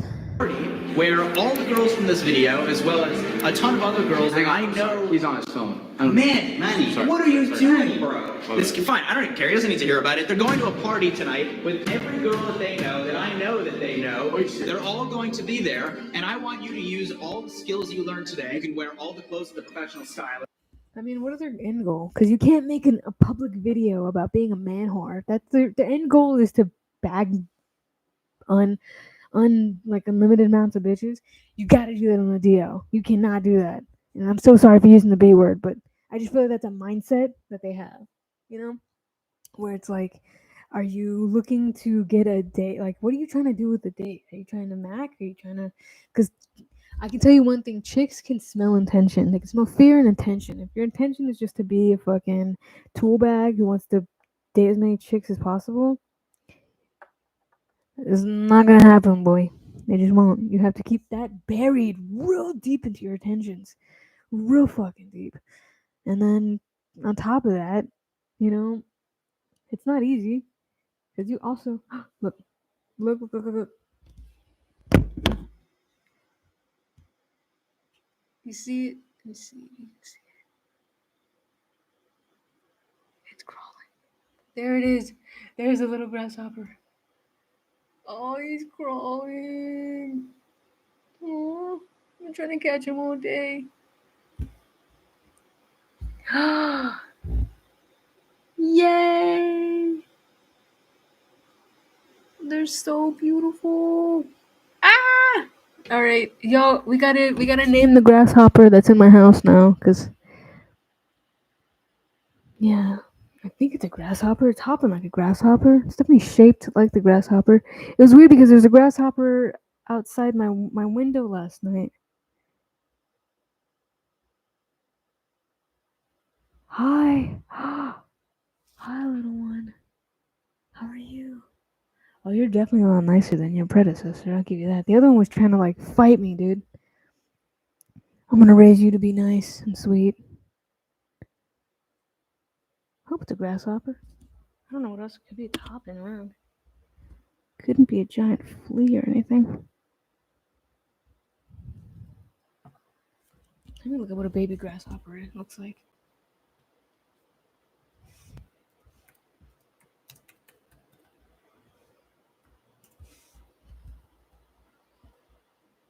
It's not green though. Oh, it kind of looks like that.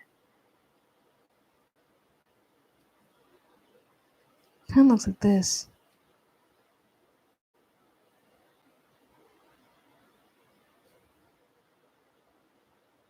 I think it's one of these ones.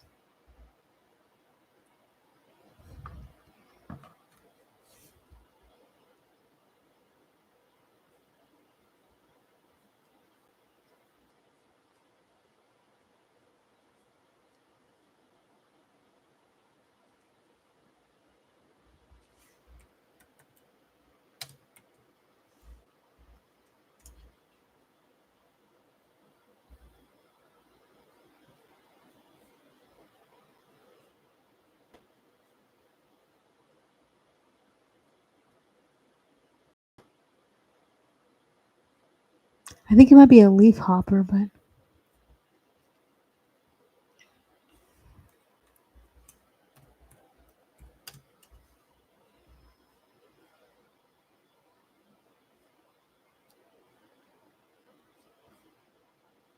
looks like that. It's got a lot more pattern to it. I'm sorry. Oh. Okay, he's okay. Okay, Christ, this scared the shit out of me. Come back! Anyways. Kind of looks like that. Its patterns are different though.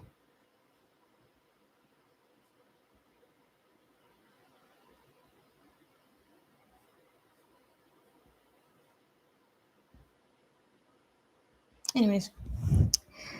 But yeah, if they're trying to like find love, like you really should just, be chivalrous and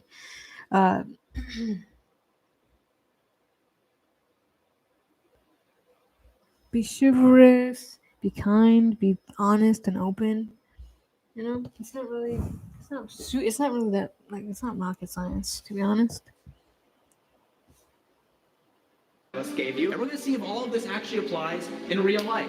So I hope you've been paying attention to your scores. I told you I was proud of my friends for doing this, but I feel bad. Hopefully by the end of the day, they will become experts. Jack Neal's invited too, as long as he doesn't talk to everyone at the party. Okay, for this round, we're changing height. We didn't tell the girls why the guys were behind a black curtain, but in reality, we made Jack Neal the shortest one. So with the bottom half of their bodies covered, we're going to find out, does height actually matter that much? Before we started the round, I asked the shortest guy in the group if he was hopeful he'd have a chance this round. Oh yeah, I mean, it's been tough. It's been tough going against a really, a blue-eyed 6-foot guy with not you. Okay, honestly, it's just like I'm trying, man. What is your morning routine like?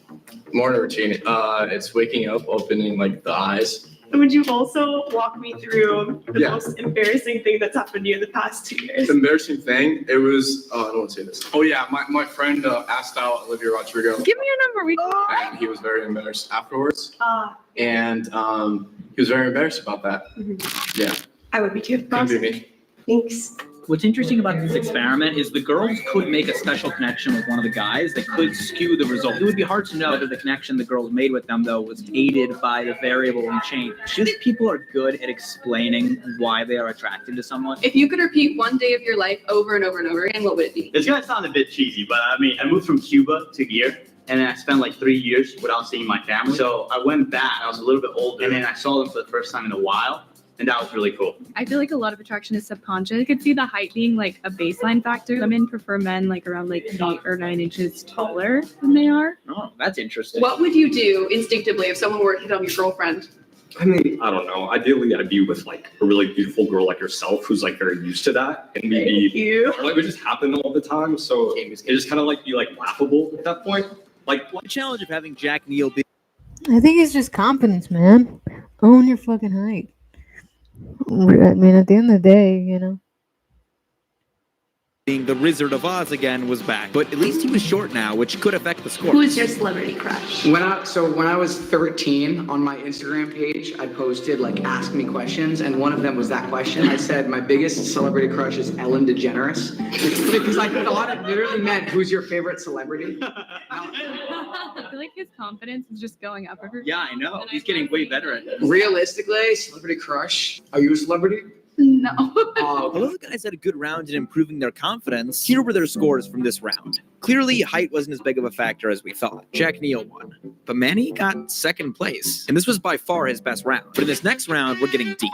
All 4 of these guys are YouTubers or TikTokers, and they're all like slightly famous in their own right. And Jack Neal is actually the most famous of all of them. But in this round, he's going to say he has a completely normal job, while the other 3 are going to talk about how they're big influencers. So we'll see if the fame and seemingly money is going to affect how they're rated in this round. What do you think? I think that it will affect this round because I think that women look for people that have money or have good I career. don't think it will at all. I don't think it will. You know why? Because I've seen dudes who have no jobs, poor bitches.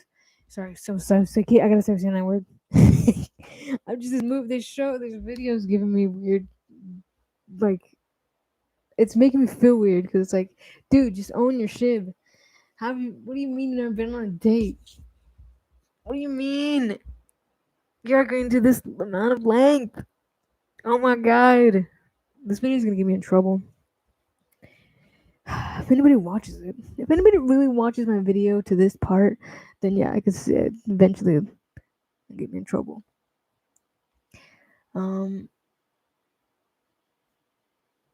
I don't mean that. I'm so sorry. To the ladies who watch this video, I'm so sorry for saying the B word. I'm so sorry. I don't mean it. I do not mean it. I don't know why this.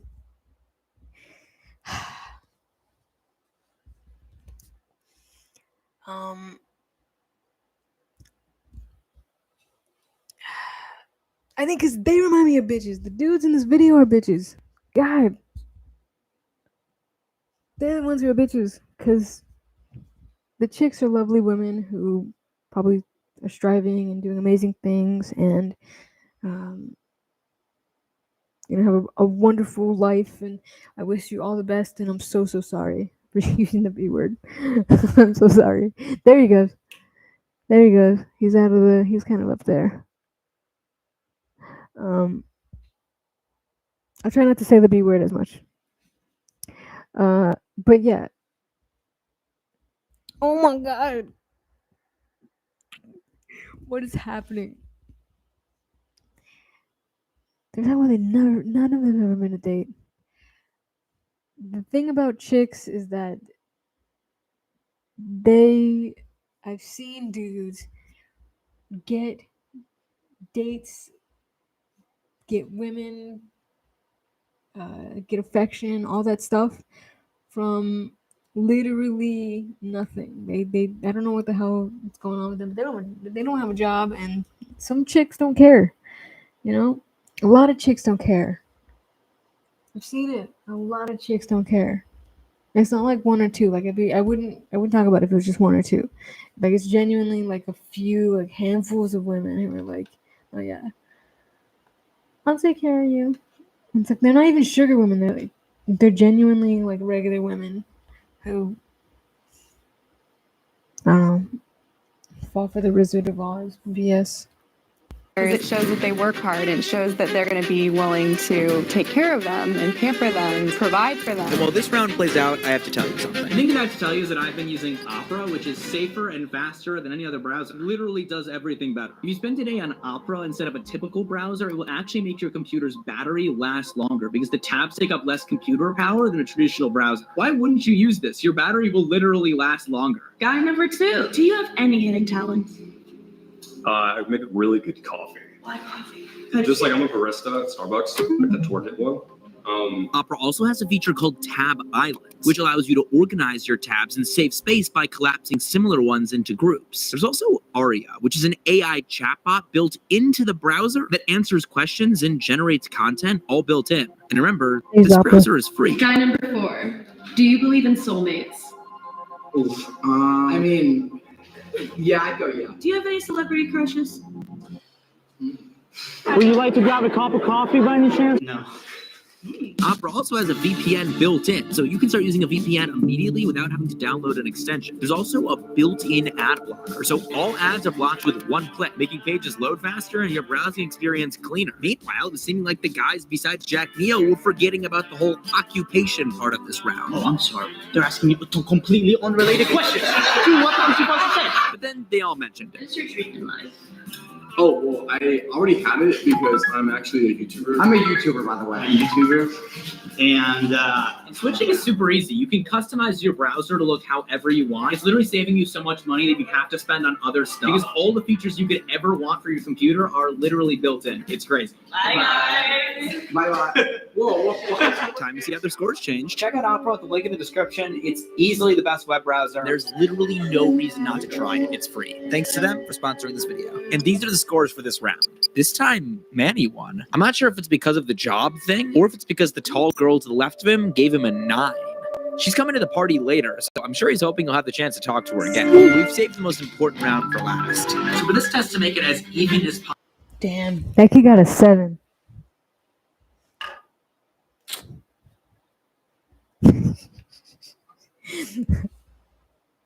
Cause it doesn't matter. None of that matters. You gotta be confident, gotta be chivalrous, and you gotta listen to what the chick wants at the end of the day.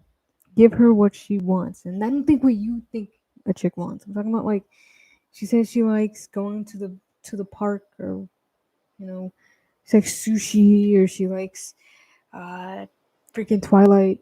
Take her to the park, get her some sushi, buy her Twilight stuff. Like,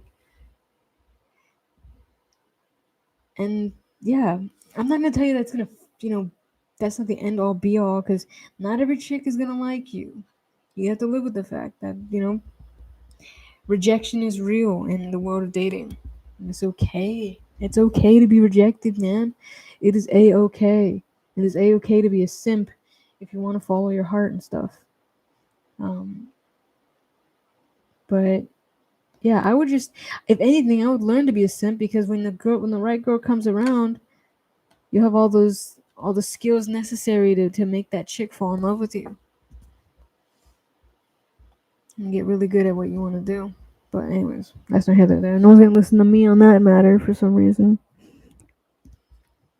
Possible. The girls won't even be hearing their real voices. We're not only having them behind a black curtain, but they're also going to be speaking into a voice modulator. Man 1, what's something that always cheers you up when you're feeling down? Yeah, so definitely for me, it's definitely spending time with family. I have a theory that Jack Neal could still win the personality round because he is the most confident in general because he's good looking. What's your idea of, like, the most romantic date? What's your favorite country?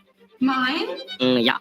I like to Rimini, Italy. We can fly to Italy, get a jet, probably get some pasta, some spaghetti. The reason, too, for this round is because we're not changing anything about what they say. They're really all getting to try their absolute best. You see, I'm something of a magician, inventor, and chocolate maker. I think I have the phobia where it's like a lot of dots in like an object. What is your guilty pleasure TV show? I love watching Jessie from back in the day. It like brings me back to my childhood, but it's non-diagnosed by a doctor. I just think I have it. So I probably don't. What are you most thankful for? Probably this conversation right now. Kind of like a lot of rocks or like octopuses and like those type of things. I think I have it. I don't know. And these are the scores from this round. Jack Neal's confidence won. But before we all went to the party, I asked Aspen, our therapist, to talk to the guys about how it went. It's like some things that I do are so like obsession oriented and like so single, like laser focus that I sometimes find it hard to even talk to people about that, because it's like, how do I even tell someone that like I dedicate everything to whatever I have in front of me? How do you feel about dating, like just as a whole? I'm not that interested.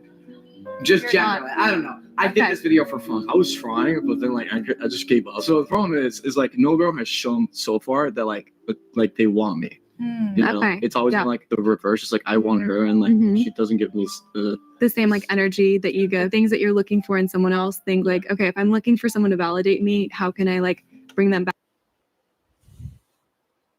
Oof, that's gonna be a rough one. That is gonna be a rough one, my guy. Okay. Do not go into dating chicks with the idea that they're gonna show you anything, because every little girl has been told that they are a princess by their dad or somebody, or mom, some kind of father figure told them that they're a princess and that they're perfect and beautiful the way they are, and all the stuff, and they get whatever they want and stuff. Even just a little bit. Even little girls that are like, no, I'm more humble than that. There's still some aspect of it. So, I mean, there's sometimes, if you want a girl to be obsessed with you, I don't know, dude. That's gonna be like along the lines of like getting her drunk or something. Like, a lot of chicks are shy, and they just won't. They're not gonna just be. There's not gonna be a chick who's that confident in themselves. I mean, I think he's looking for someone who's confident in themselves, and maybe is like kind of like a friend at that point. Which I don't know.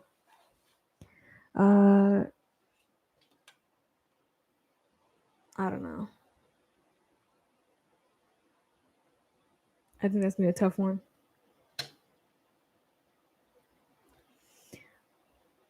I'm trying to think of when a girl has showed me she's obsessed with me. But it was after the fact. It was after the fact that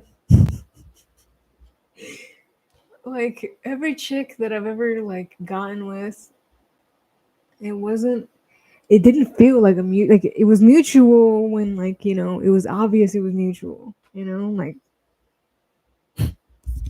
explain it. Like you go into, you find a prospect, you go out, you chase after them, and if they don't run away totally completely and they meet you halfway, then like they don't hate me, they like me, they're into me, and then if they make out with you, it's like, God, how do you not? I mean, at that point, you have to ask yourself, are they going to be in love with me? And that's a different place to be. Where did he go now? But yeah, that guy needs to needs to be more confident and understand that chicks are not going to do that. You're not going to go into the scene with chicks and expect them to be obsessed with you or be open, because they are shy, dude. Chicks are shy. Chicks are stupid shy. And it's okay. That's not a bad thing. They're just gentle. They're just gentle, and you got to go into it like, hey, like I like you. Do you like me? And if they like you, then you continue to pursue. If they don't, then you just respect that and you move on. You find another fish in the sea. But yeah, I think this dude wants like to be told that they can be hit on or something, which a chick's not gonna do. Chicks are not gonna. You have to find a really, really unique chick, and that at that point is like soulmate level. Like if you want to just go into chicks and just make out and have hookups and all that stuff, which is gonna be a part of finding a suitor as well. If you're looking to fall in love and stuff, you gotta kind of go through that process. But I don't know. Back and learn to validate myself. If I'm looking for someone to tell me that I'm, whatever, Yeah, I think I was just going tired of like, I got 3 messages last year like, hey, you're such a great person, I just don't see you as a friend or more than a friend. It sounds like that, like those situations happening. You gotta go. You gotta keep doing it, man. What? No. You can't give up. If you don't want to, if you can't give up. You got to just keep asking. Keep freaking asking. Keep pursuing people. Keep talking to different people. Because you're not gonna be able to do it like that. You won't be able to just give up and then it just falls into your lap or nothing. I mean, you can try something different. You can go to a different place and accept things, and then at that point, yeah. I mean, there's also the law of attraction as well. You know, try out different things. But I mean, in my experience from Pursuit, it's always been fun. Whether the chick liked me or not, I would have my fun. You know, there was chicks who didn't give me the time of day who ended up giving me the time of day at some point, in some way, shape, or fashion. Uh, Chicks who just really were like, no, dude, like you're friend zoned, man. You are friend zoned. We are never hooking up, and something would happen. You know, things would happen because it's like you just don't give up. You don't give up. Don't give up. Uh, or I would say let them come to you at some point. You know, because they will at some point after being chivalrous, being attentive, showing them to you are dedicated to them. They be there for them, listen to their problems and stuff, treat them like the princess that their dad kind of treated them, or some kind of shape or fashion and things, make them feel special.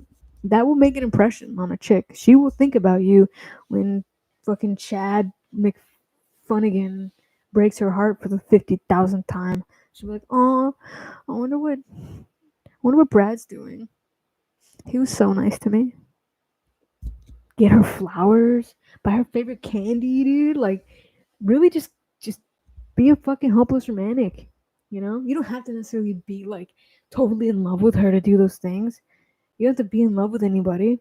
I would say the whole love and falling in love thing is like a little bit later and down the line when you're like, okay, this person clearly has a little bit more of an affinity for me.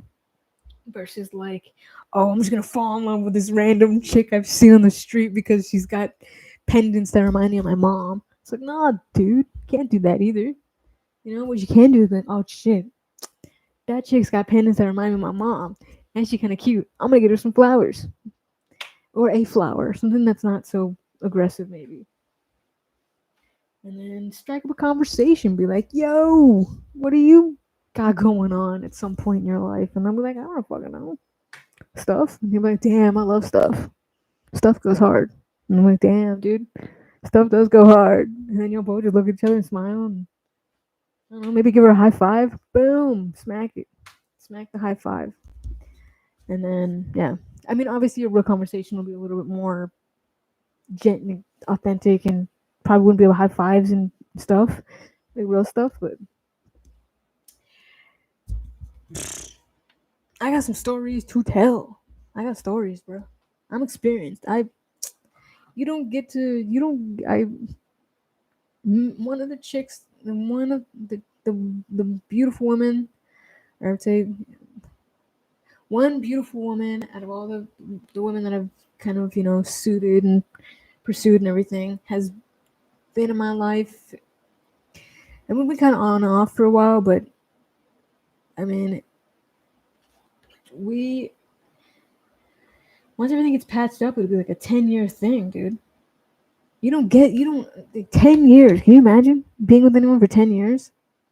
Like, that's the kind of dedication you need to consider when you're going into relationships and dating and stuff, Because that could happen to you. It could happen to anybody, When you can go 5-10 years just dating people, and then it just takes one person, you're just like slam dunked. And that person 15 years goes by, and you're like, holy shit, that's crazy. You found your soulmate, and you're building a life together, and talking about children and stuff like that. It's a really magical thing. You don't get that. You don't get to do that in your comfort zone of dating and relationships at all. You don't get to do that by thinking about only you and the relationship. I never got anywhere. I didn't get anywhere substantial when it was just about me. you know? In fact, my selfish phase got me into a deeper hole with myself and with the people that I actually cared about than when I was just kind of simping and being, the lovey-dovey hopeless romantic that I knew I was. Stuff like that. But yeah. Chitty-chimoy. Has like made you want to like kind of like take a step back and like maybe put up some walls. Yes. And I think that's so normal. And I think like taking risk and being vulnerable, like you did in those situations, like that's a good thing. Let's say a girl here like is interested in me, I wouldn't be able to tell because like I just assume that they're not interested in me. It's like, oh okay, well it's just no girls like. Who cares, bro? Who cares? Unless pursue until you get to the point where you tell her like I like you, I want to be with you, and then at that point, I mean that's the most vulnerable state. I get it. That's gonna be the scariest fucking part. I've been there, man. Have I been there? I've been there way too many times to count, dude. At least 20 times have I been rejected. At least 20 times, But in that, I've also made out with like 10 chicks. There's like a long line of suitors I've hooked up with. It's not crazy. It's not like a crazy amount. I can count a lot of the real hookups on my hand. But I got a 10-year relationship under my belt. She's not ugly, dude. She's not hot ass. She's pretty hot. It'll show you. I mean, God, if that matters, I guess that's another thing. Beauty isn't the eye of the beholder. You can't always go after the hottest chick in the room. Sometimes you gotta know. You gotta see a girl's beauty in your eyes. You know what I'm saying? You gotta see. You have to.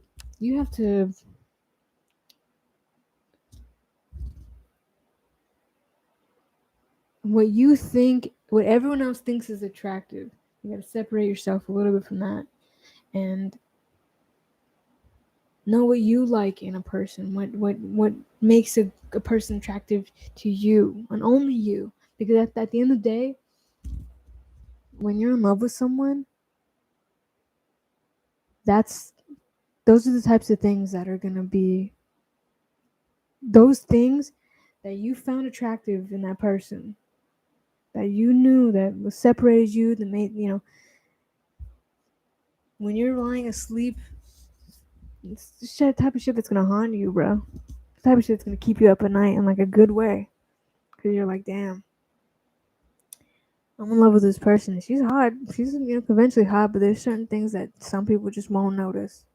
Some people just won't get, and those are the things that she's gonna be like, in her heart of hearts, why she falls in love with you, because you love her for her. You like things about her that no one else understands. And yeah, it has nothing to do with Riz. It has nothing to do with some kind of game. It has everything to do with the fact that you give a shit about somebody. Genuinely give a shit. What'd he do, Boots? What'd he do? Are you hungry? Are you starving? Look at him, look at him, look at him. Meow for me and I'll give you a treat. Whatever. He doesn't need to care. He needs to just go in, have some fun. I mean, if he's making the chick smile and if he's having fun, the chick's gonna have fun. Yeah, they're gonna have that moment where it's like, he's gonna have to address his feelings, and that's gonna be a vulnerable place. But in that, I don't know. It's gonna come off kind of ugly or mean or something, but in that moment, he could turn into a G by understanding that he likes this chick, and if she doesn't like it back, he doesn't have to pursue her like that. He can move on to the next and be gangster about it. Granted, if you're a cool person, you want to make sure to stay friends with people and not just drop the ball on a friendship because of something. But at the same time, like, be honest about it. You could also just be honest, like, I don't know how this is gonna work. There's a lot of empowerment in those moments, those vulnerable moments, that will teach you how to be a fucking man. And you need that to date women. It's just simple, it's just math. Girls don't want to date little boys, they want to date men. And if you don't have experience and confidence and like, I don't know, quote unquote riz. It's not riz. It's really just confidence and experience and stuff, and like believing in yourself or whatever, having that self respect. Like chicks will see it and they won't really be able to get with it. And if you I don't know, but yeah, that's what I think. Yeah. But the guys all had one more chance at the party. I'm on my way to the party right now. I'm 12 minutes away. I'm not gonna lie, I'm a little bit frazzled. After everything that my friends have gone through today, they've learned so much, I've learned so much. This has been incredibly educational, but there's only one way to put it to the test, and it's at this party. A party with the sole purpose of testing my and my friends' riz. What could possibly go wrong? Nice, cool. Hey, by the way, are you from Star Wars? Cause Yoda only won for me. Yeah, how do you, are you single? Your face is very symmetrical. I'm not sure if anyone has told you. I'm very glad that you're here, to be honest with you, because I was looking forward for you being here. Manny ended up talking to her all night. He didn't know it yet, but he'd actually end up hanging out with this girl afterwards. He won't let me show any pictures of it, but all I can say is they're talking. The question of the story is, do you think that all of these tests actually taught you anything about how to resign? No. No, not at all. No. But I'm happy for him, and I hope it goes well. Subscribe if you want to see me get rated next.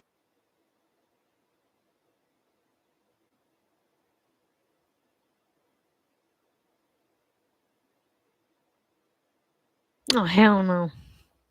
I don't know what the hell that's about. Oh, shit. Someone liked my video. What? Wow. Mid-video. That's crazy.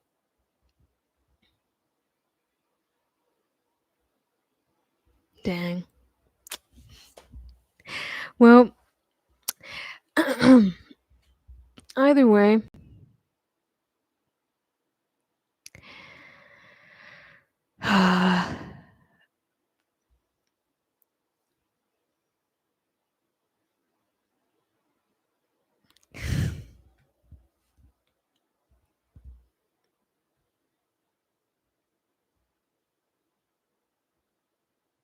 well, damn.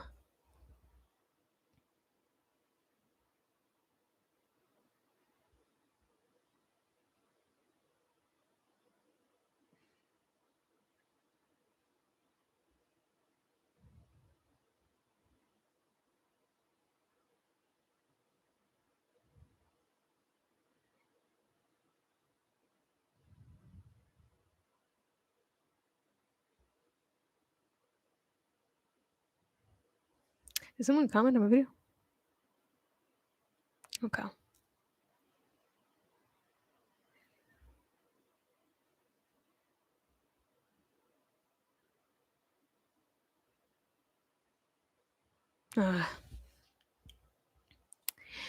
Freaking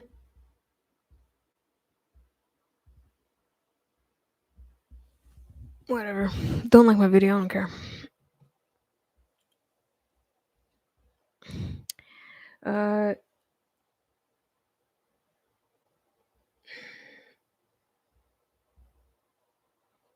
I mean, you'll never. I don't know what they unlocked my video about. I don't know. I mean, you'll probably never see me hitting on anybody ever again. It's not like any of that stuff. I never recorded any of it. Literally was lived. There's just my life and my teenage years experience I had. But I don't know. I don't really unliked it. I said the B word too much. I'm sorry for saying the B word too much. And I'm also sorry for, I don't know, being too open and honest about my riz at one point. I mean, I don't know about my Riz now. I don't flex my Riz unless it's like my partner.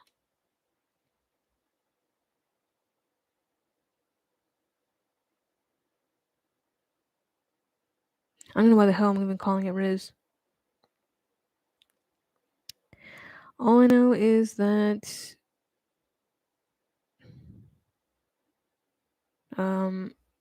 at one point I was it was kind of like an F-boy phase. You can hate me for that. You gonna unlike my video because I had a phase at one point. It's fucked up. That's wrong, bro. That is wrong.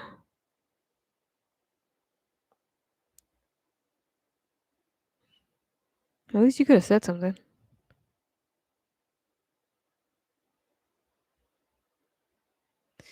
Anyways, I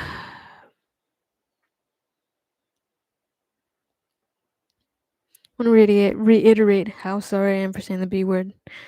I'm so sorry. I shouldn't have said it.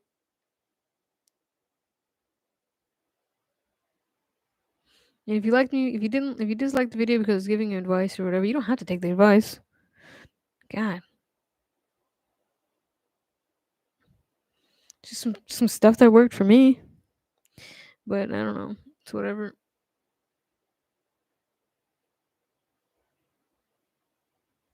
Maybe because I was bagging on this kid.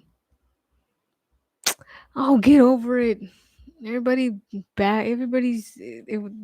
put your video out for content and stuff. I mean, everybody's up for criticism. Someone criticized Bully, my favorite video game of all time. I don't care. They have an opinion.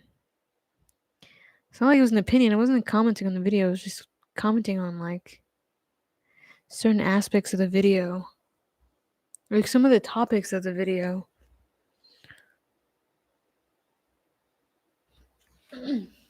Anyways, let's see what other stuff is on here. I wonder if it's going to show me anything else. The ending of every 7.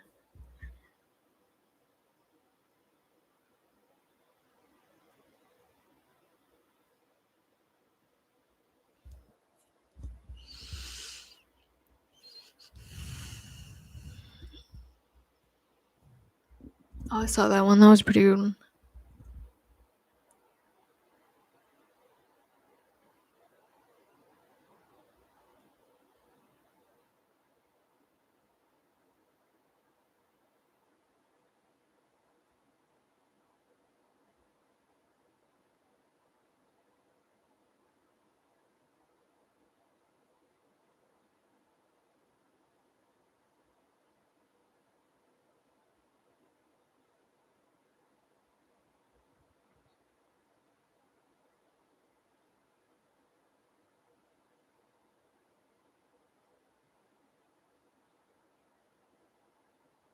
Why does it give me a previously watched in the search feed? Shit pisses me off.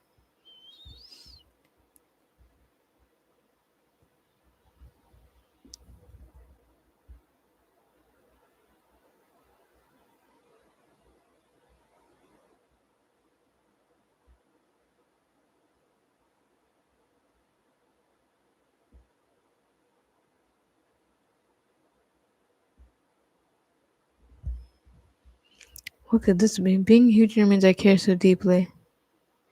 Book talk, brain rot, and why it's okay to be a hater. I don't know. Was Harry Potter good? I don't know. I liked it. Meta modern.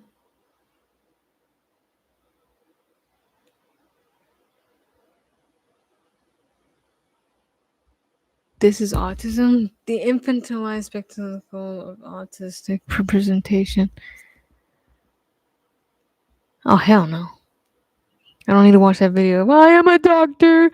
I am a surgeon. Oh, hell no.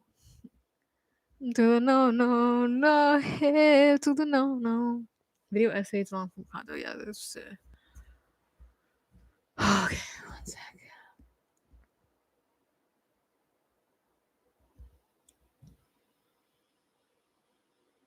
Character psychology.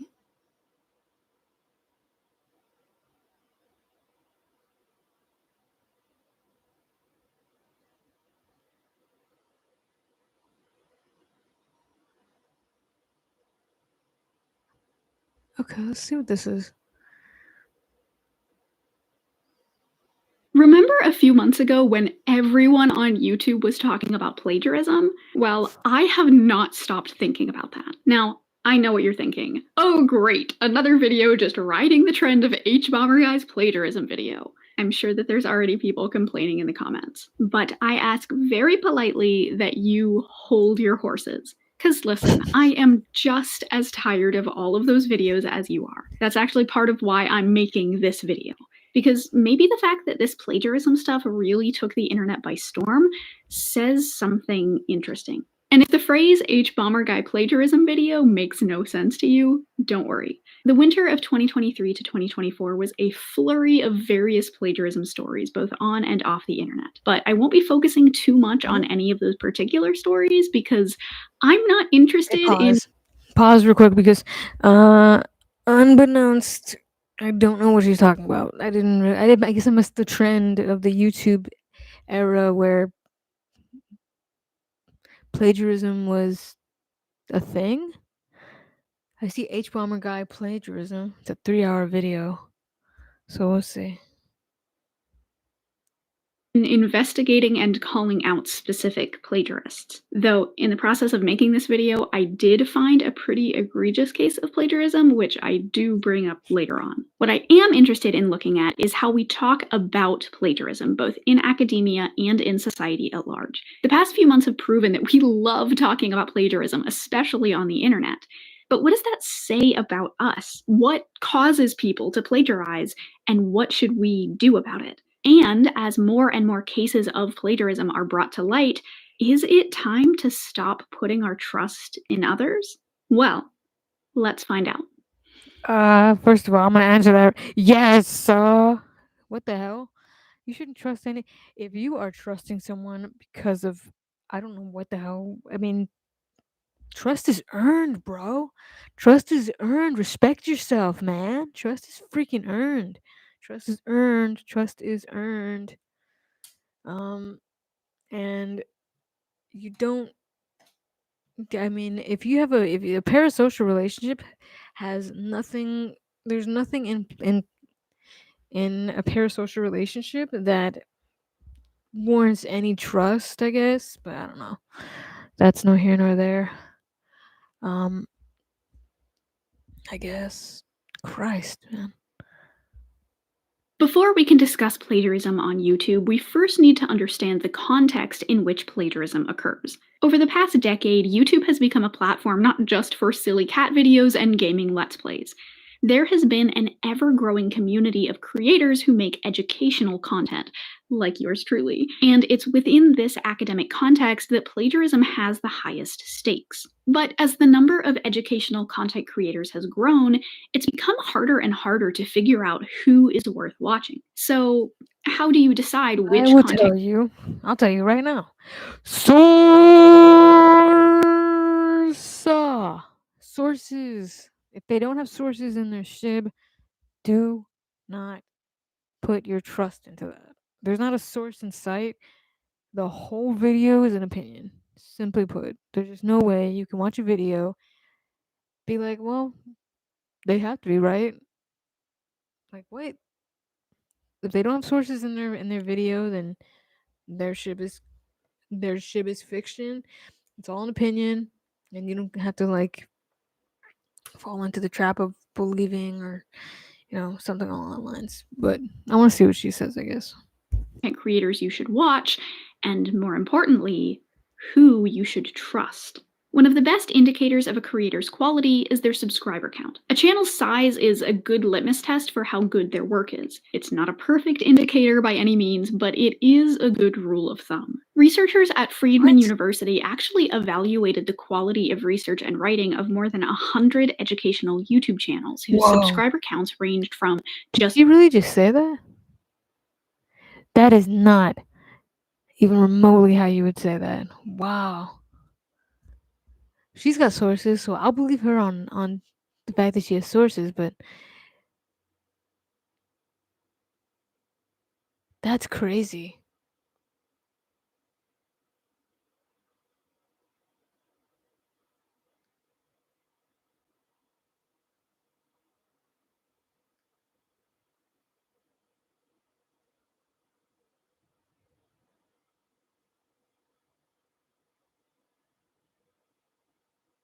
I don't really care about plagiarism. I mean, I'm not gonna plagiarize anything necessarily. What is plagiarism? In the what? I'm so confused. Breaking trust, asking the question one from our sponsor, loving to hate. What? I'm so confused. What does this guy say about $337,000. Tell us the story briefly. In 1970, in Analog magazine, Harlan Ellison and Ben Bova published the short story Brillo. Ellison's one of the most famous writers in history, but Bova's no slouch. He soon became editor of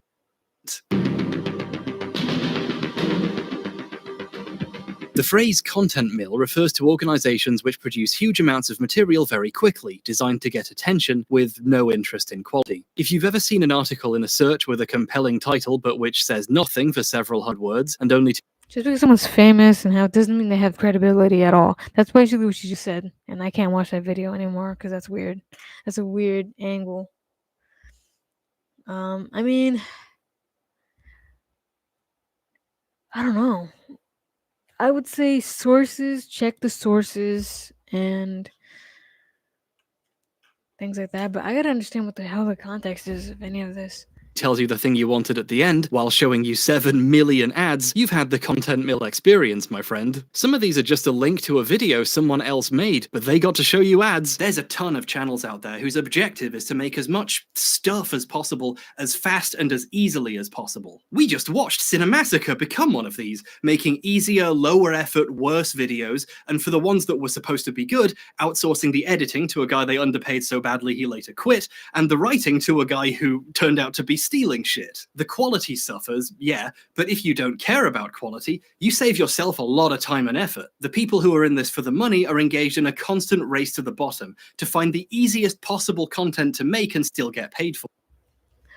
Bro, he's calling out fucking Mr. Beast. Can we talk about that real quick? I gotta bring this up. Mr. Beast did a video. This is how he got really big.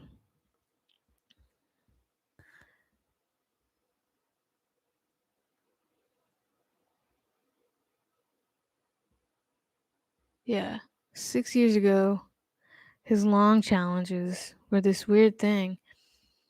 And it's like,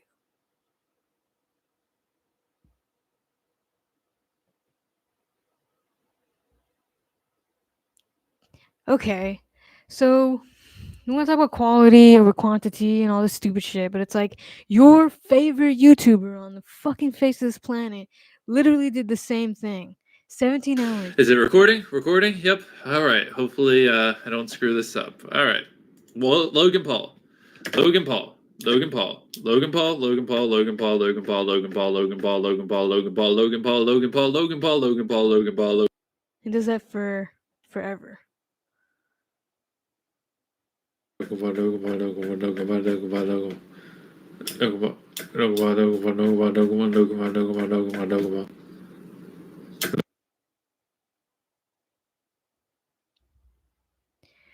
Like 300 million subscribers. That's how he got started. In this video, we are building a... And now he does better videos. So, I mean, everybody, I mean, it's not really... none of us can really say much. They did a bunch of stuff 11 years ago. Wow.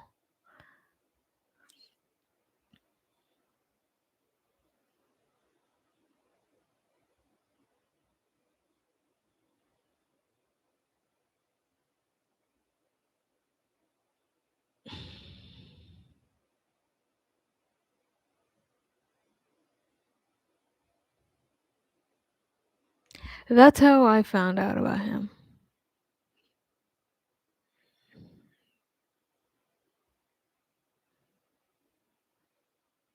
Yeah, he only had 1,500 subs at this time. So he wasn't really getting that big. I mean, he was okay, but it wasn't what the catalyst was.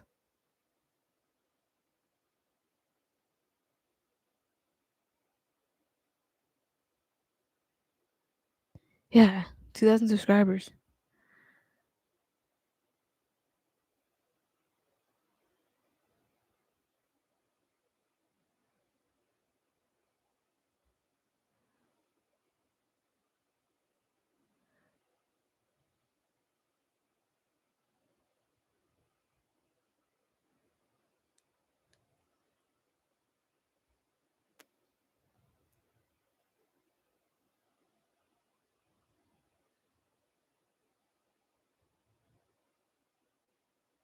$4K subscribers.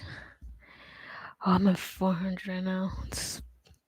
I'm not mad about it, but it's still crazy. 5,000.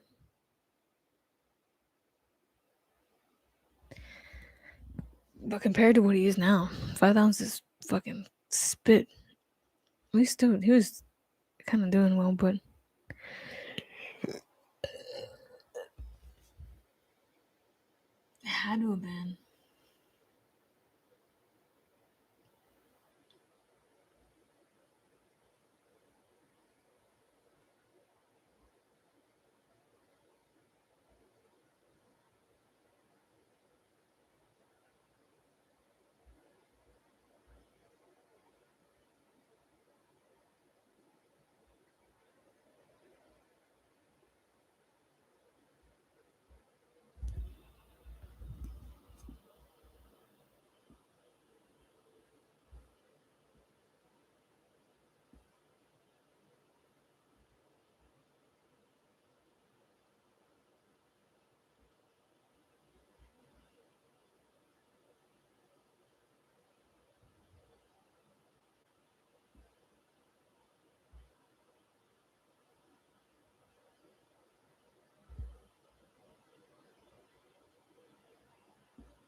I remember thinking that shit was so crazy when I first saw it.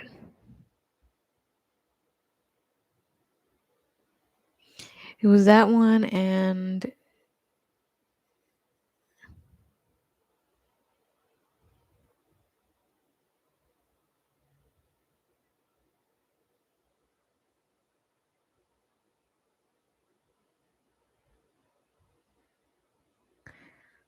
yeah, this is the one that I saw. Watching Everyday Bro for 10 hours straight. That was the one that I saw.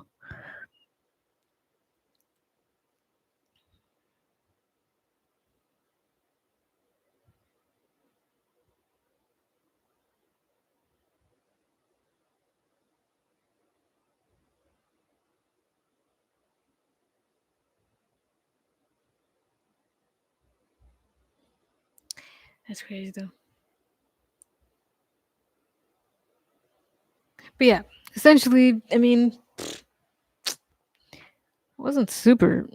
It was kind of funny, but I mean, what's quality in the sense when you're just looking to entertain people?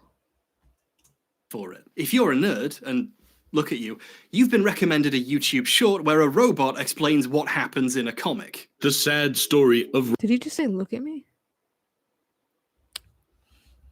I mean, I don't know how nerdy I actually am.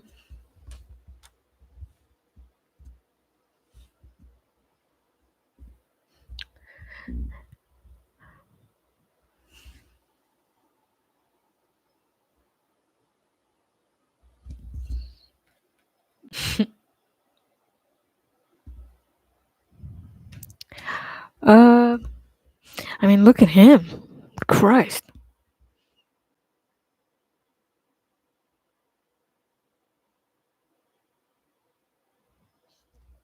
Rocket Raccoon, the drunk who knew Batman's identity after Homelander lost his mind. These float to the top because there's catchy names and there's hundreds of them. So they get recommended to everyone even though nobody likes them. My favorite insane content farm stuff is when an AI explains the plot of a movie to you, but the title is "A Woman Wakes Up Covered in Bees" or something. Welcome back to Movie Recaps. Today I will show you a drama, fantasy film from 2018, titled Be With You.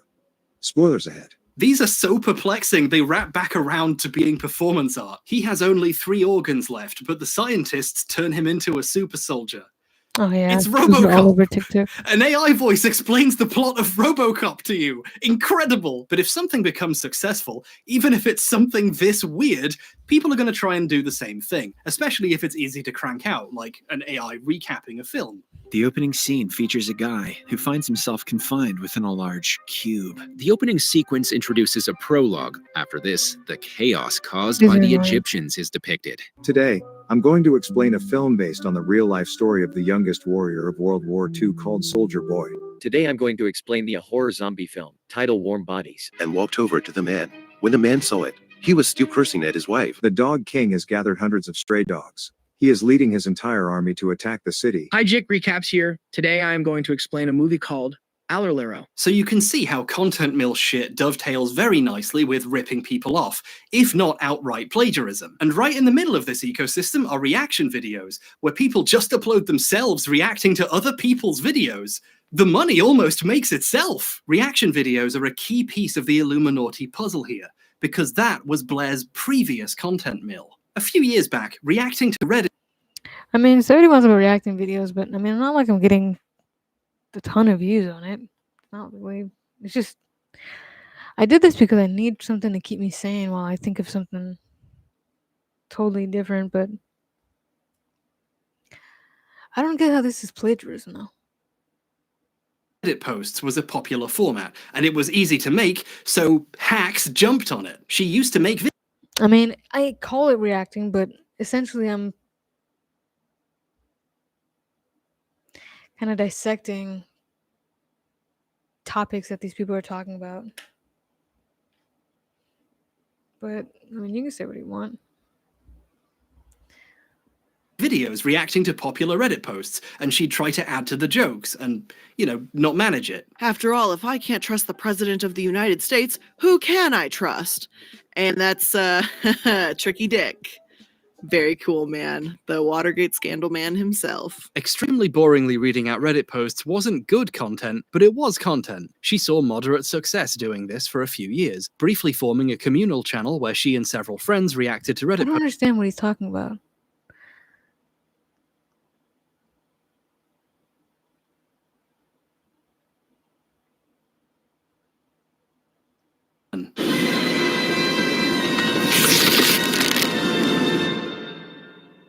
James Summerton is a gay YouTuber with a degree in business administration who frequently refers to himself as a marketing expert. I'm a YouTuber, marketing expert, and film school grad. I'm also gay. Cool. In 2014, he briefly made videos about geek stuff, reviewing Marvel movies and so on. Several years later, when video essays became a popular format, he started making those, with a focus on queer characters in media and LGBT film history, and occasionally anime, such as this really successful video about the fascism of Attack on Titan, which has mysteriously disappeared. Where did it go? I wonder what happened there. Summerton is doing great by the standards of queer YouTube in terms of views, ad revenue, sponsorships, Patreon income, and donations on his live streams. The man is doing extremely well financially in a field where people... Man, I can't wait till somebody makes a fucking 4-hour video about me. Oh, I can't wait. Do it. Do it already. It would help me. No one's gonna do it.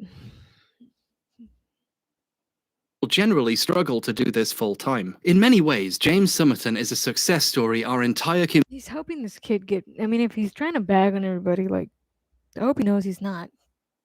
It's like, I'm not bagging on anybody. When I make these videos, I'm not trying to make fun of H-Bomber or, some of the other YouTubers. It's just some of the stuff that they talk about, like, I want to see if I relate to it. If I relate to it, like, That Fantastic Fox one, I gave that one a credit. The other one about when they make things real or when they keep things real, I felt like I related to it and understood and was moved by it.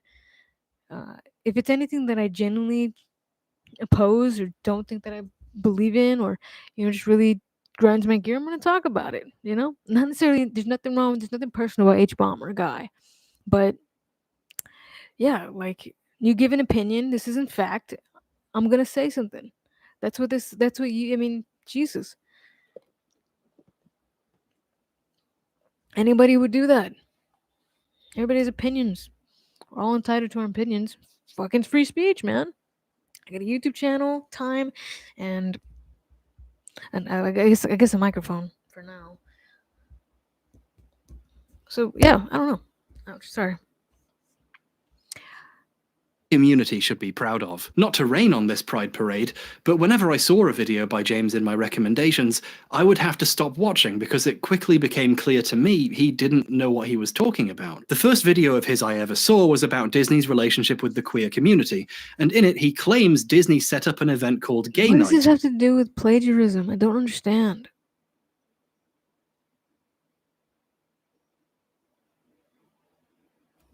It got worse. Where is it? What am I on? The twist you expected. Okay, Christ.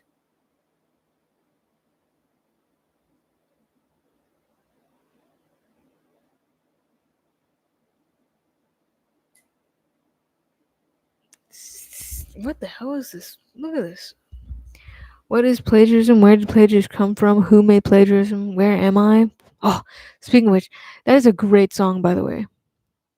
You know anything about Title Fight?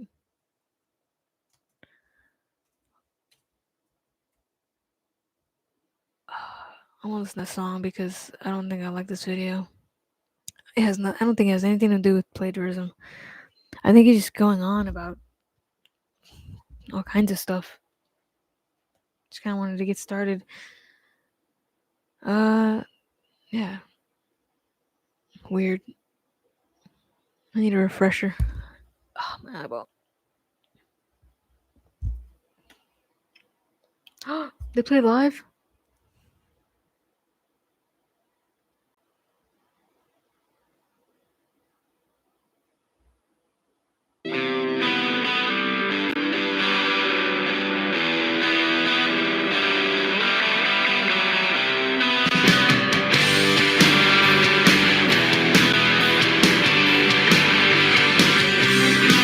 Bad apple. And I want to your. Oh, hold on. I want to listen to Bad Apple.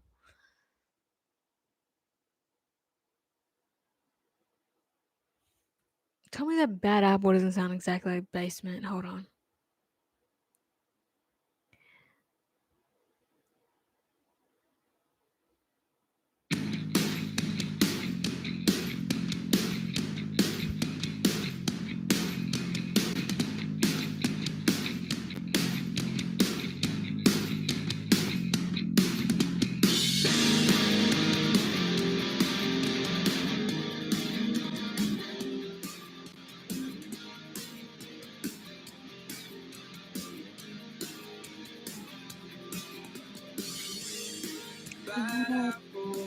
Oh, what did I want?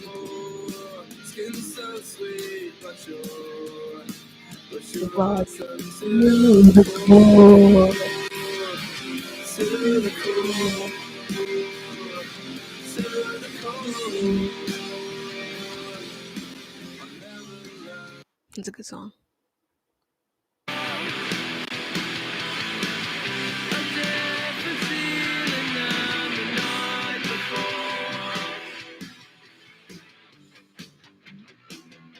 Where am I? I go home. Life goes on and on and on and on. Your strange routine, sometimes wasted Out on it. but I wouldn't trade it, not for anything.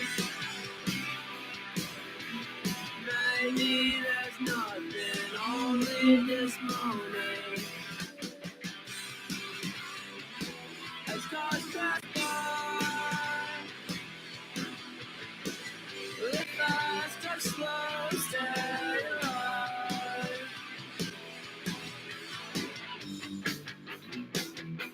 Where am I? While you're back home, time goes on and on and on and on. This strange routine. That's a good song. Anyways, see what else there is. It's all a sin, the Mr. Beastification of YouTube. Yeah, that's pretty much what happened. No James Rolfe, morality and BoJack.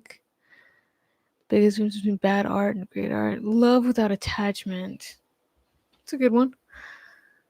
The thing about attachment is like, you don't want to be attached. Never get attached to anything. Attachment isn't good for you. Learn to let things go.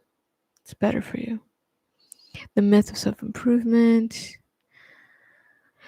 And on and on and on. Where am I? Well, you're back home. Maybe there's nothing, only this moment. Maybe there's nothing, only this moment. Where am I? While you're back home. Ba-na-na-da-na.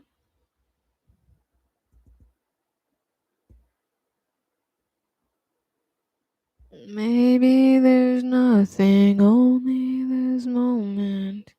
The downfall of you. I couldn't get into that show. It was, why is it repeating stuff?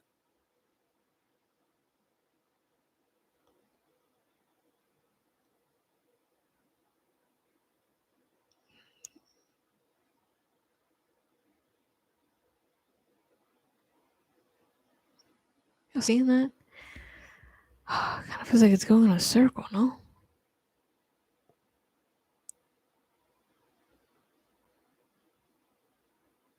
Okay. Maybe I just seen these.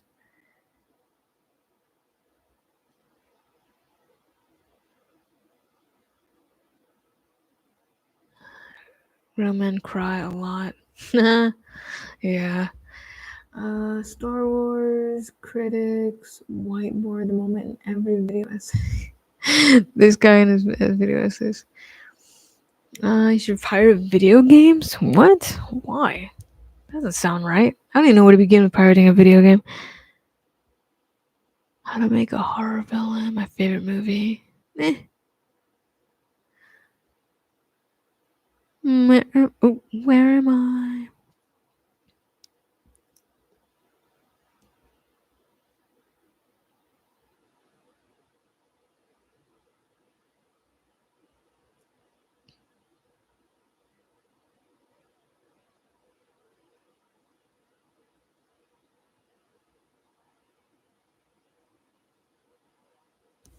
Breaking Bad, how consumers. We already went through that.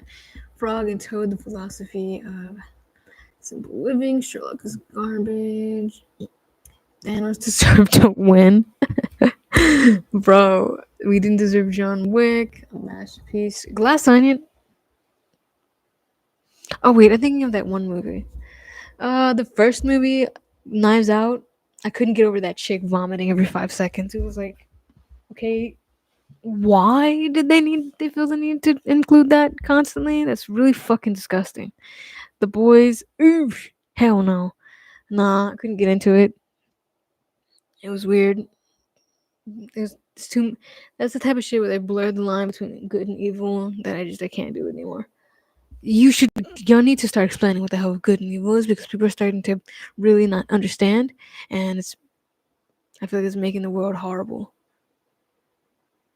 It makes sense, because like if you don't know what good and evil is, then people are gonna find a personality in evil, and yeah. Maybe there's nothing, only this moment. The Boys, I think, is making. I think it's making people awful. Optimistic nihilism, nah. Rediscovering your humanity. The Game broke me. Nah. Why Bluey? I don't fucking know. I never got into it.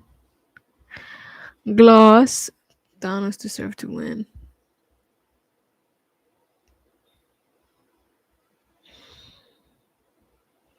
Interstellar was good. Black Adam, I don't know what that was about. No. Baby Driver changed my life. It was good, but it wasn't like insane.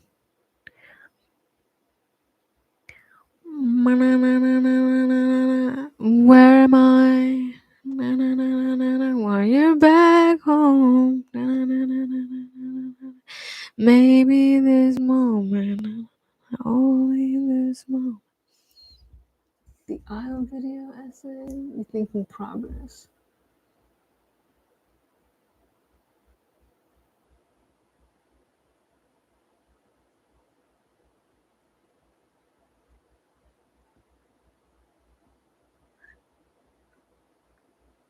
Everyone needs Layman. Best show that no one talks about.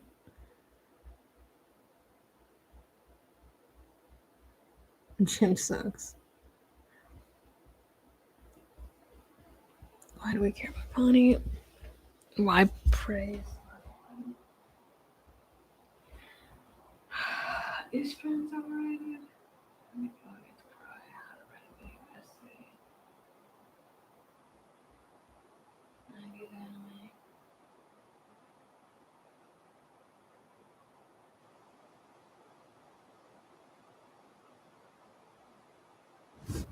Visceral femininity?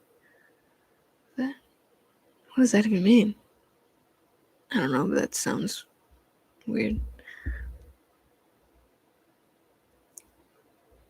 Yeah, it's okay. It's motivating, but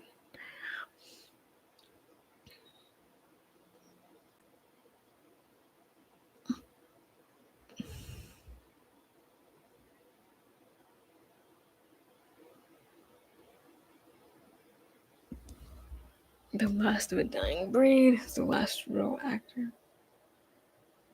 I don't think so. That makes no sense.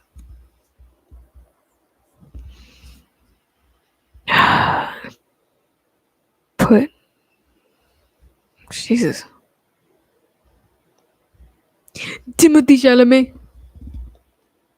Timothée. The best of Hulk. What is this? Is it Ip Man? I think it's something else.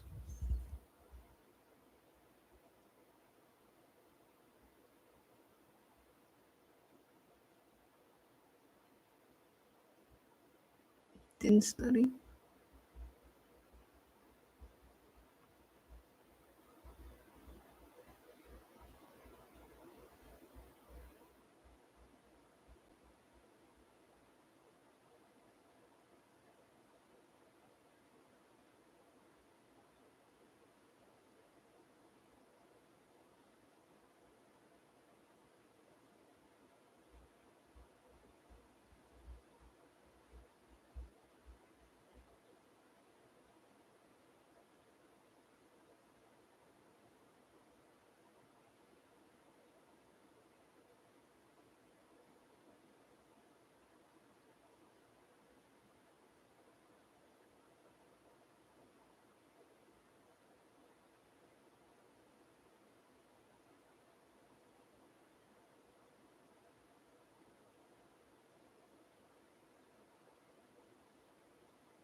Okay, let's see what else pops up, because now the YouTube algorithm has probably figured out that I only watch a handful of those. The Incel to Trans pipeline? Whoa. Maybe. Not completely, though. Also, there's something called intersex, but y'all are not even remotely ready for that. None of you are ready to hear about intersex people.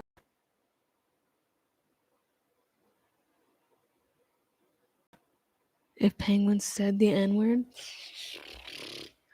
What does that even mean? When the audience doesn't get the joke, when video games were simple. Simpos!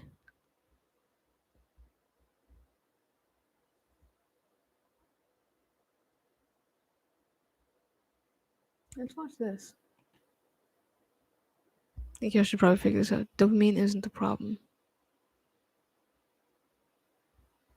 This video has 306,000 views, 25,000 likes, and 281 comments on Instagram Reels, and these numbers keep going up every day. What kind of video could I have posted that would go viral like that? It's only about practicing basic internet safety. There's certain things you shouldn't post that I feel like a lot of people aren't that aware of. Don't post anything identifiable about where you live or the places that you go to routinely. There's a bigger influencer in terms of following, and we both used to live in the same city. I love her content.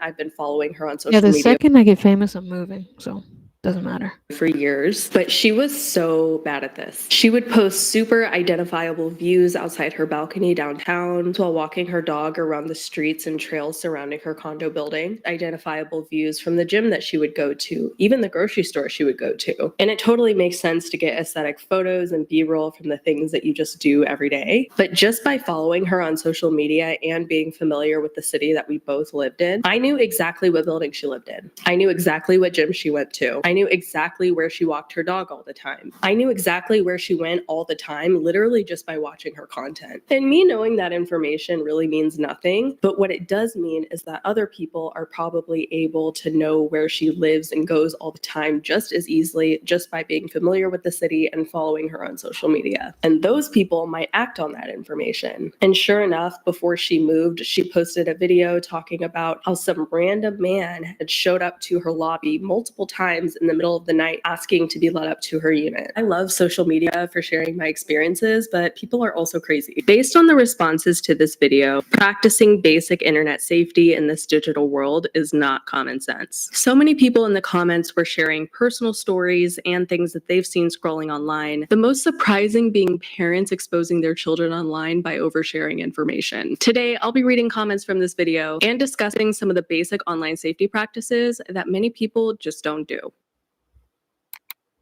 Commenters also shared what they've seen online, very similar to what I shared. Let's get into it. I'm reading now. This is so true. A reality star's daughter went to my alma mater and on move-in day posted everything.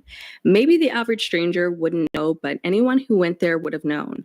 I knew exactly what dorm building and room this girl was staying in, and it was sick, especially because this reality star was not well liked. Glad her daughter graduated safely, but those posts of move-in day were wildly descriptive. Exactly. I'll show my move-in day process. Sounds like a great video idea, but when you're showing a play-by-play of how to get to your front door, no. A local in my city got— Oh yeah, okay. Definitely see that being a problem for sure.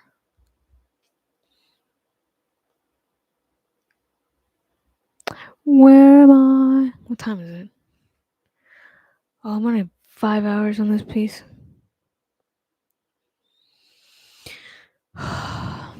Just living my life.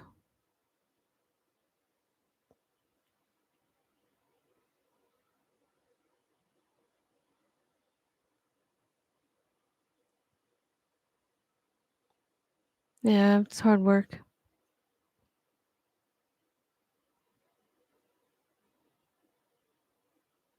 I literally just saw somebody post about it. It's not the dopamine.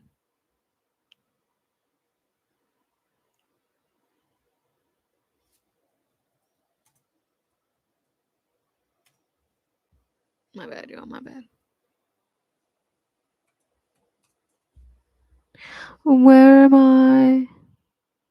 I want to see what this is about.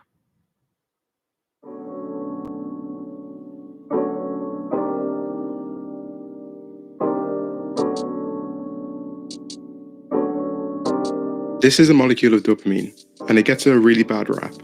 From articles and videos claiming that we have too much dopamine to the recent trend of dopamine detoxes, it's often painted as the bad guy in your life. I want to set the record straight and show you why this little guy can be your friend and not your enemy. So let's talk about what the internet gets wrong about dopamine. Okay, so spend long enough on the internet and you'll hear dopamine described something like this. Good things exist and people want them. When we get those good things, this pesky little guy called dopamine is released. Hell yeah, he's got Our sources. brains are kind of Let's go. addicted to dopamine and will do anything to chase bigger and bigger hits of it. And you should periodically purge yourself of it. And one way to do this is through what's called a dopamine detox. A dopamine detox basically involves temporarily purging everything that's pleasurable from your life.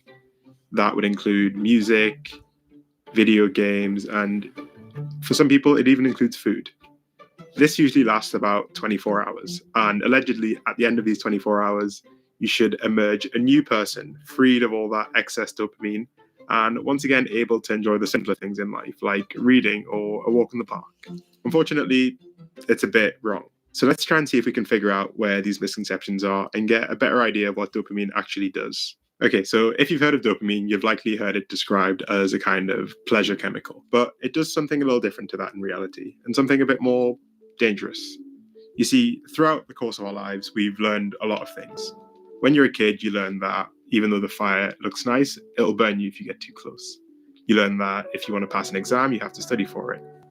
And you learn that if you want to feel rested and awake during the day, you have to get a good night's sleep or load up stimulants. And this process of learning can be divided kind of into two stages. You have an expectation and then you have an experience. And this is where dopamine fits in. It bridges that gap between expectation and experience. If our experience exceeds our expectation, dopamine gets released. If our experience doesn't live up to our expectation, we actually get a drop in the amount of dopamine that our brain cells would release. But dopamine does a bit more than this. It not only signals the difference between our expectation and our experience, it also helps us learn from that experience, and it helps us update the expectation for the next time. If you have an experience that vastly exceeds your expectation, the dopamine signal will teach your brain to update that expectation for next time. Okay, but what does this have to do with dopamine detoxing, or the idea that a person can have too much dopamine, for example? Well, with certain vices, you can get ever increasing rewards. Take video games, for example. Through the act of leveling up or through things like in-game items and paid-for cosmetics, it's possible to constantly exceed your expectations, constantly be presented with something new. And you end up in this kind of vicious cycle. Your expectations are constantly exceeded, and so they're constantly raised. When the time comes when you want to consciously quit, your brain or your reward system has learned to want the thing that gives you that great experience that seems to constantly exceed your expectations. And this is independent of how much you actually enjoy it. The things you want aren't necessarily the things that you like. And so odds are it's not the What?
I don't think I'm overwhelmed. I just Or if it's something interesting, kind of sparks some kind of, I don't know, dialogue.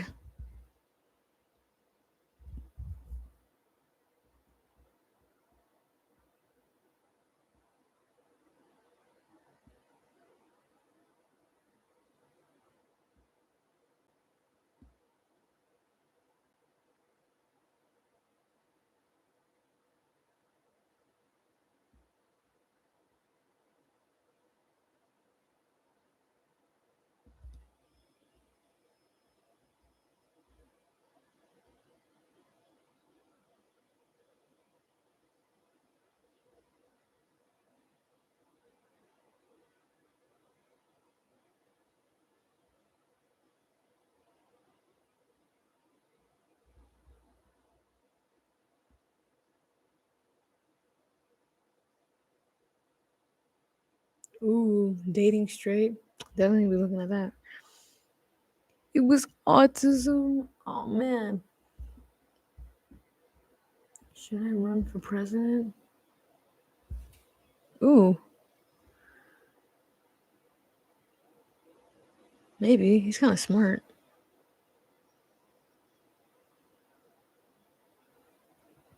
Not this November. Obviously. Maybe in 4 years, work on your stuff. You know, get a campaign going ahead of time. Maybe be more sure of yourself. You know, get a budget for the campaign. There's a whole thing that goes into being a president. What to do, Dinky? Yeah, one more time. Come on, give me something. Wow. Chamoy. 5 hours on my own video. That's pretty good. Yeah, these videos are gonna be a lot longer. Only because I literally won't run out of some stuff on here. A crush is just a lack of information. Let's check out what this chick has to say.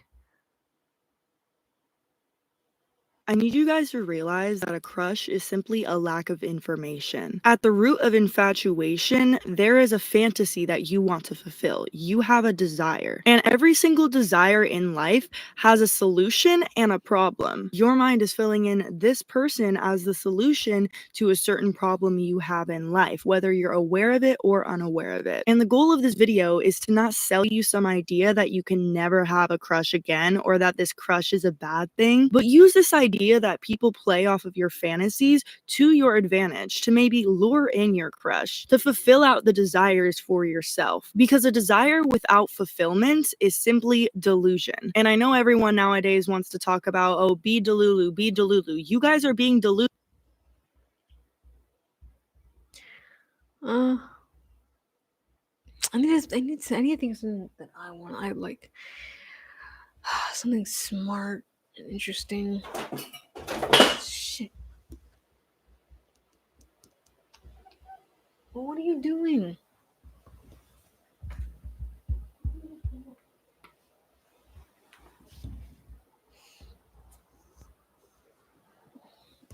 We're doing stuff here, pal.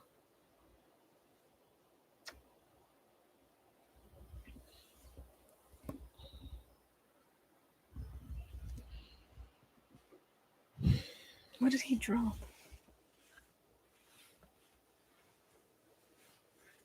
Just a water bottle, it looks like.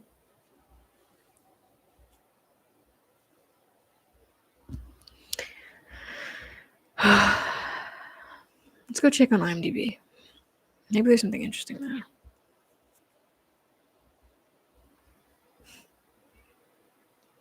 Gladiator 2.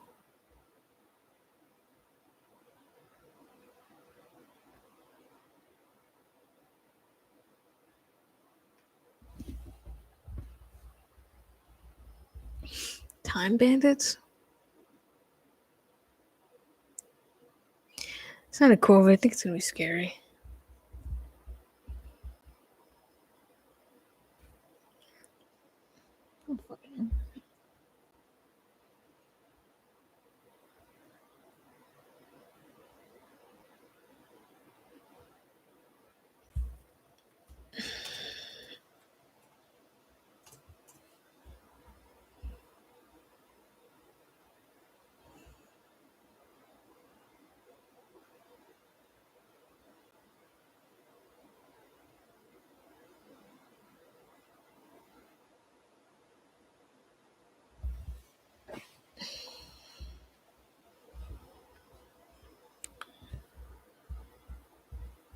Whoa. This guy's like it looks German. Maybe. Wie schaffe ich es nicht, süchtig nach Drogen zu werden, obwohl ich schon seit circa 10 Jahren ab und zu Drogen nehme? Und welche Tipps kann ich euch geben, dass ihr auch das Risiko, süchtig nach Drogen zu werden, reduziert? I don't know. Gosh, I don't speak German, so it's putting me in a spot. I think that's subtitles or something. Ooh, you know what? Something interesting, maybe. Psych substance.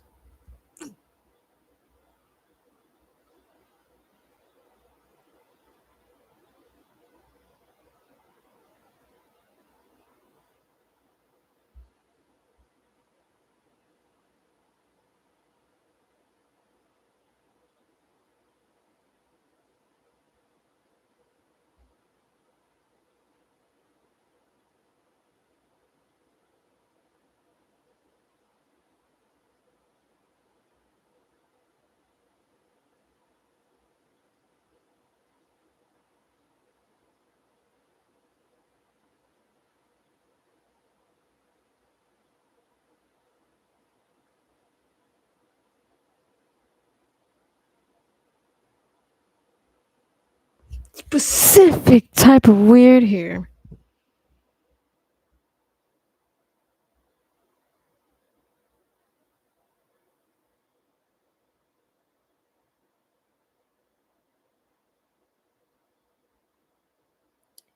Let me see what else there is.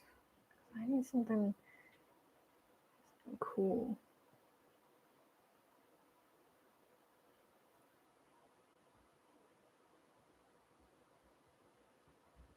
Trending, courses, news.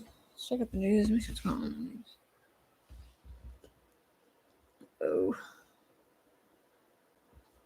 George Clooney.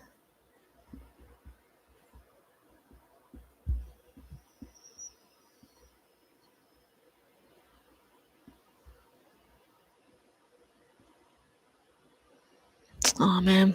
God, I hope everything is okay in Houston, bruh.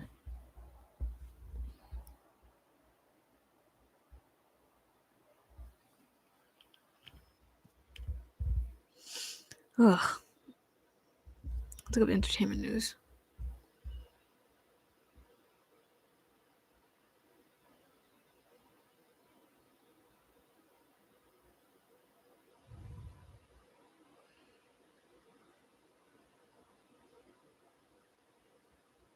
Oh shit, that's right. Freaking Alec Baldwin is going into this Rust trial.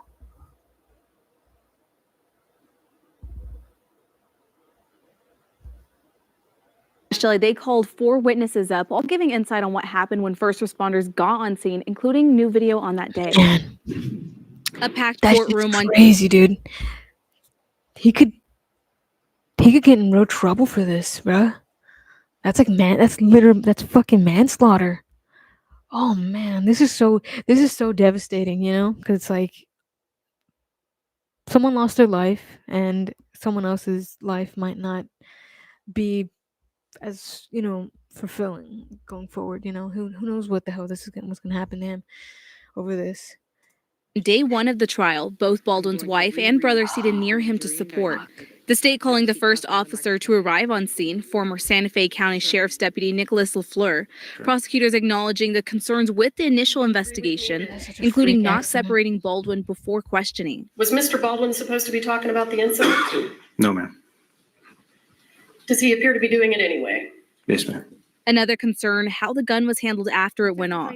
A lieutenant of the Santa Fe County Sheriff's Office says they were limited on deputies at the scene, even after requests to state police for backup. I don't remember if they said they didn't have enough, or they didn't have availability, or the supervisor just said no. Didn't the supervisor say that they believe this would likely be unfounded and it was probably an accident? Objection, Your Honor. The last to take the stand was the crime scene technician. She says the gun was sent to the FBI for analysis on DNA, fingerprints, and gun residue. However, the defense has argued this analysis damaged the gun. When you sent this firearm to the FBI, Did it appear intact? Yes. At some point, did you receive it back from the FBI? Yes. Had its condition changed? Yes. Popple says the ammo on set was also sent back to be tested. Some, she says, were live rounds. How many rounds altogether did you discover that you thought were suspected live rounds on the set of Rust? 5 and the spent casing, so 6 in total. Live round was found in Baldwin's holster. Tomorrow, the defense will cross-examine her. Reporting, I'm Melissa Munoz, KWT Action 7 News. K-Dot. Wow. That sucks.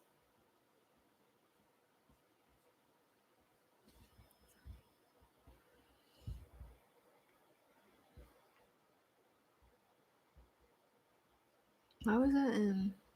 Where did I see that? It's always that thing.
We didn't really know what to expect when packing our bags for CES 2024. What would the breakout star of the show be? What new TV technology would we see? And what cars would we want to drive home?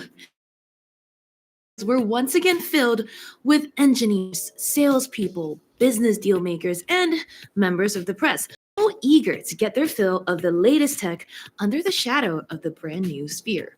The Engadget team spent weeks combing through the show's directories, researching exhibitors, and hunting down gadgets in person to determine which of these new products were worthy of the hype. We narrowed down our finds, shortlisted our candidates, and voted as a team to decide what were the best things we saw this year. So, without further ado, here are the winners of CES 2024. Not only is the Asus ROG Zephyrus G14 powerful enough to run the latest blockbuster video games, but it's also incredibly sleek. The ROG Zephyrus G14 has an aluminum chassis with clean lines, crisp edges, and a thinner, lighter design than previous models. A simple LED slash runs across the lid and can be programmed to show up in gray or white, rather than the garish rainbow favored by other gaming laptops. The ROG Zephyrus G14 looks sophisticated, but it'll also run any title on the market. This is what gaming laptops look like when they're all grown up. Samsung's line of frame TVs, first introduced back in 2017, do a great job of disguising a large screen TV as a piece of art. The Samsung Music Frame does the same thing, but for wireless speakers. Instead of a screen, there's a place to display art or album covers that you swap pretty easily. This wouldn't be noteworthy if the Music Frame didn't sound good, but in our demo, it did. The music frame includes 2 woofers, 2 tweeters, and 2 mid-range drivers, and supports Dolby Atmos. It's also quite the flexible speaker, working on its own in a stereo pair or connected to a TV as part of a bigger home theater setup. It's even wall-mountable. We have no price or release date, but given Samsung's success with the frame TVs, we imagine they won't wait long to get the music frame on the market. OLED TVs are great. An OLED TV you can see through? Well, that's just wild. The LG Signature OLED T is far from the first transparent TV we've seen at CES, but it is the first that will actually be sold to consumers. This is a 77-inch set with a retractable contrast screen. Keep the filter up and it looks similar to one of LG's standard excellent OLED sets. Bring it down and the image almost looks like it's floating in midair. It's a ridiculous, extravagant, probably unnecessary thing that won't make it into most homes anytime soon. It's also a stunning piece of tech design and just plain cool. So, a perfect fit for CES. TCL's new Pro tablet is different. It doesn't have the fastest processor or highest resolution screen, but it stands out compared to all of the competition. It's somewhere between a tablet and a giant. A little bit too much. Like, let's see what else there is. Steve does.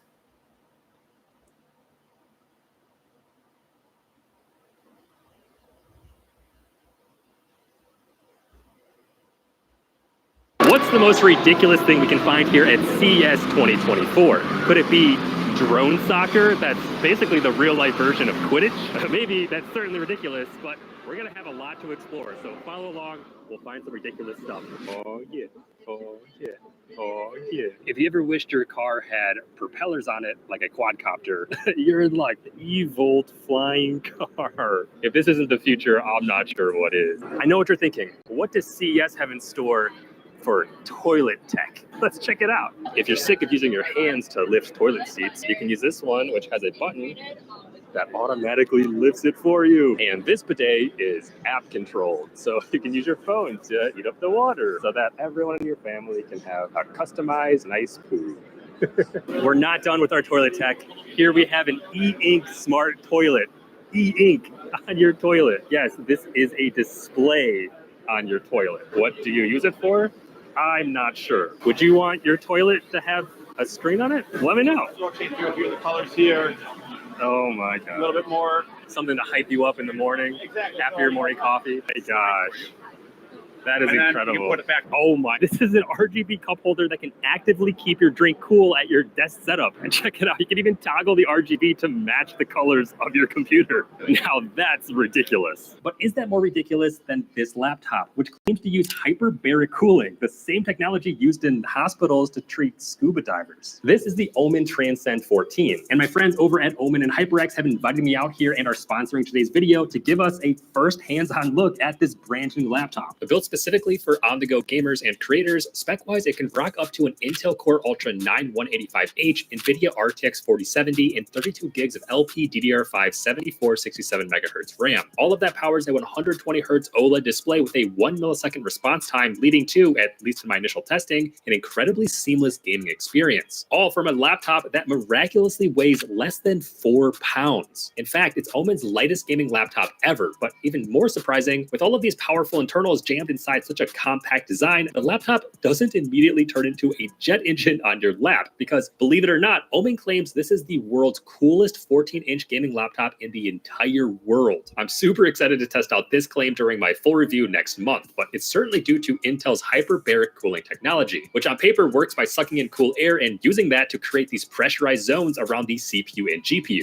As a first impression, this laptop truly does enable you to go anywhere and do anything with the Intel Core Ultra processors. So be sure to check out and pre-order the Omen Transcend 14 at the link down below, and keep an eye out for my full review once it comes out. I can confirm this laptop is ridiculous, but now let's see what other absurd tech CES has in store for us. Okay, my interest is piqued. Why is there a Fortnite banner next to a car display? This is the Afeela, the car by Sony and Honda that was announced last year. They say that they're going to try to make it into production by 2025, so, well, I guess we'll see. There's even this digital media display out in front, which I feel like is going to be used for ads, but I guess you could try to play Fortnite on that too. That'd be pretty cool. The era of robotic mowing starts 2024. Why is it in space? Oh, this one's all the way in Mars. Holy cow, they're like spaceships, but they just mow your lawn. Okay, so 4K projectors aren't all that new, but it's projecting from there. So it's an ultra short throw projector, meaning that it doesn't have to be behind you facing this way. It can just be right inside of your entertainment system, meaning that when you walk past this way, you're not blinded by it because, well, it's just getting thrown from such a short distance. But look how great it looks. Look at that, fly to real. Oh god, they make a 3D version of it as well. 3D TVs, man, I'm just not really that sold on 3D stuff in general. Now we see a lot of monitors that have glasses-less 3D, which is pretty interesting, but it's really hard to be able to be used by multiple people at the same time, and I'm not totally convinced the added value is worth it, but I'm all for innovations. And speaking of innovations, check out these transparent TVs from LG. They have a 4K resolution, and the image quality is surprisingly good, considering you can see directly through any pixel that isn't fully illuminated. The fact that transparent TVs work at all is fascinating from a technology standpoint, but in practice, if you're just going to put it against a wall so you can just see like the wood paneling behind it, doesn't really feel like the best use case. But now here in this use case where you put the transparent TV as a barrier between rooms or something like that, things definitely get a little more interesting. But the fact of the matter is, right now, if we look at the backside of a transparent TV, we can certainly still see artifacts of what's on screen, but the vividness of the picture from the back is way less clear than from the front. So again, I think they're still trying to figure out the actual use case of these, but I do think they'd be really cool in museums or on like storefront windows, anywhere where there's an actual benefit from seeing through the glass while having something else being displayed. Okay, so this looks like a normal everyday briefcase, but inside contains an entire TV and monitor. Having this would totally make me feel like an undercover spy. You ever see those anti-theft briefcases concepts from the 60s where if someone else tries to take it away, those giant prongs like stick out so you can't actually move it? It seems like you might actually want that tech built into this briefcase if there's going to be $1,000 TV inside of it. Ultimately, it's basically a super fancy version of a portable monitor, but I don't know, it's kind of neat. Were you guys aware that Segway makes things other than like the standing Segway scooter device? I wasn't. For example, they have a robotic lawnmower series. Hey, little buddy. They also have these Segway e-bikes, which definitely makes sense in their demographic. But they also have these like multi-terrain cruisers, and they have go-karts. Check that out. That's awesome. If you had to guess what BlackBerry's been up to recently, I'll give you a hint. It's not phones. It's cars and trucks. But specifically, they pivoted to be a software company building things focused on safety and security for other types of technologies, such as cars and trucks. Who knew? I was definitely expecting more AI buzzwords to be just kind of plastered on every single booth, even if their product doesn't truly need AI. But if I'm being honest, I'm not actually seeing that much just kind of AI slapped onto everything. No, don't get me wrong, there's a ton of AI stuff here, but it's not just constantly being shoved down my throat, which I appreciate. They got robo-dogs, but they're tired. He's just resting. How long do you think it'll take until there's more robots than people here at CES? Because honestly, every year we get closer and closer. This one rolls around on a ball and can grip these handles with its hands, which you can place on pretty much anything that you'd like it to interact with. It can grab trays, even purses. You can put it on anything. Also, it looks eerily similar to Ratchet from Ratchet & Clank, but the company didn't seem to have any idea of that game when I asked them about it. Just a happy coincidence. This TV's so sad that it's crying. Oh no. This is the most intense looking litter box that I've seen in my entire life. Check this out. It's an intelligent cat litter box. Ooh. Keep clean in 4 ways. I'm intrigued. I don't even own a cat, but this thing is sleek. Oh, look, there's a Hershey's bar in there. Yeah. That's intense. It is still eating. Oh, so it automatically bags it. Yeah. Oh, wait, there's even more smart cat litter boxes. So lasers here, cat goes in, does its business, yeah. Start to cycle. About 90. Why is there so much cat tech at CES? Drone soccer? What is this? Are you guys seeing this? What the heck? It's like Quidditch. Everyone's controlling a drone and you have to get it through a goal to score points. I suppose you can defend by blocking the attacker ball. Oh, and it scores and lights up. Here's what the drones look like up close and the controllers that they use to control them. At first, I thought this was a Roomba that also had like a blender on top of it. I don't think it moves though. But imagine if a robot could just follow you around and give you a smoothie whenever you wanted. Thank you. Illuminate the present, transcend the future. I love tech quotes.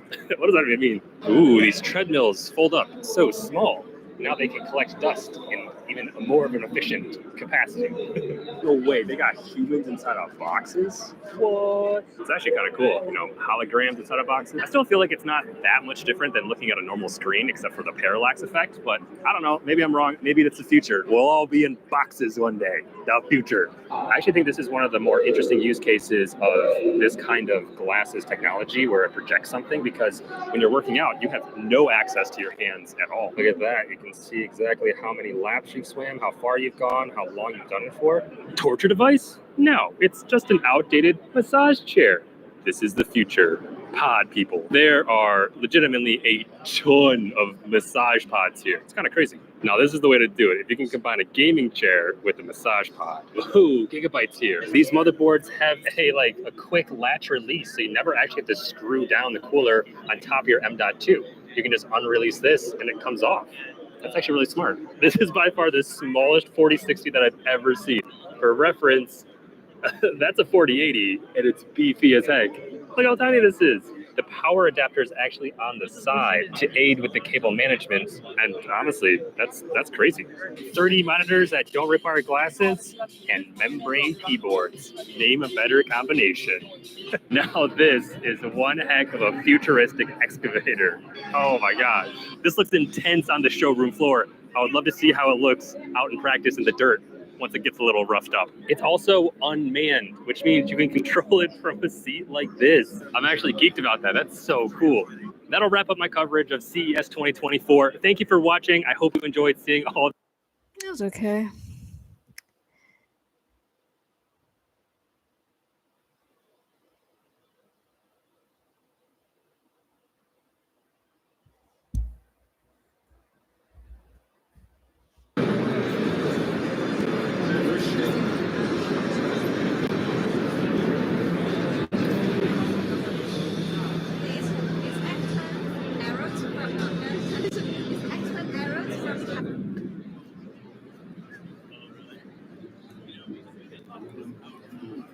And Kia's voice-controlled IVI solution will provide access to the Kia PPE app market as well as third-party developed apps.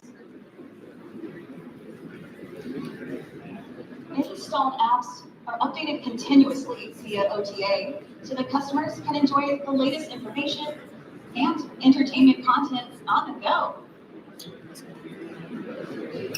while seamlessly accessing personalized data-supported services such as charging, parking, and payment. Connecting the IVI solution with specific business apps. That's what I was. CES. I don't know. We're probably gonna log out.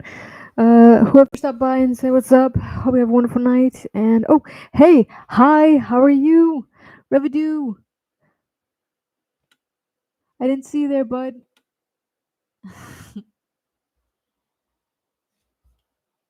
Well, I hope you have a wonderful night. I'm gonna take off. Yeah. See you later.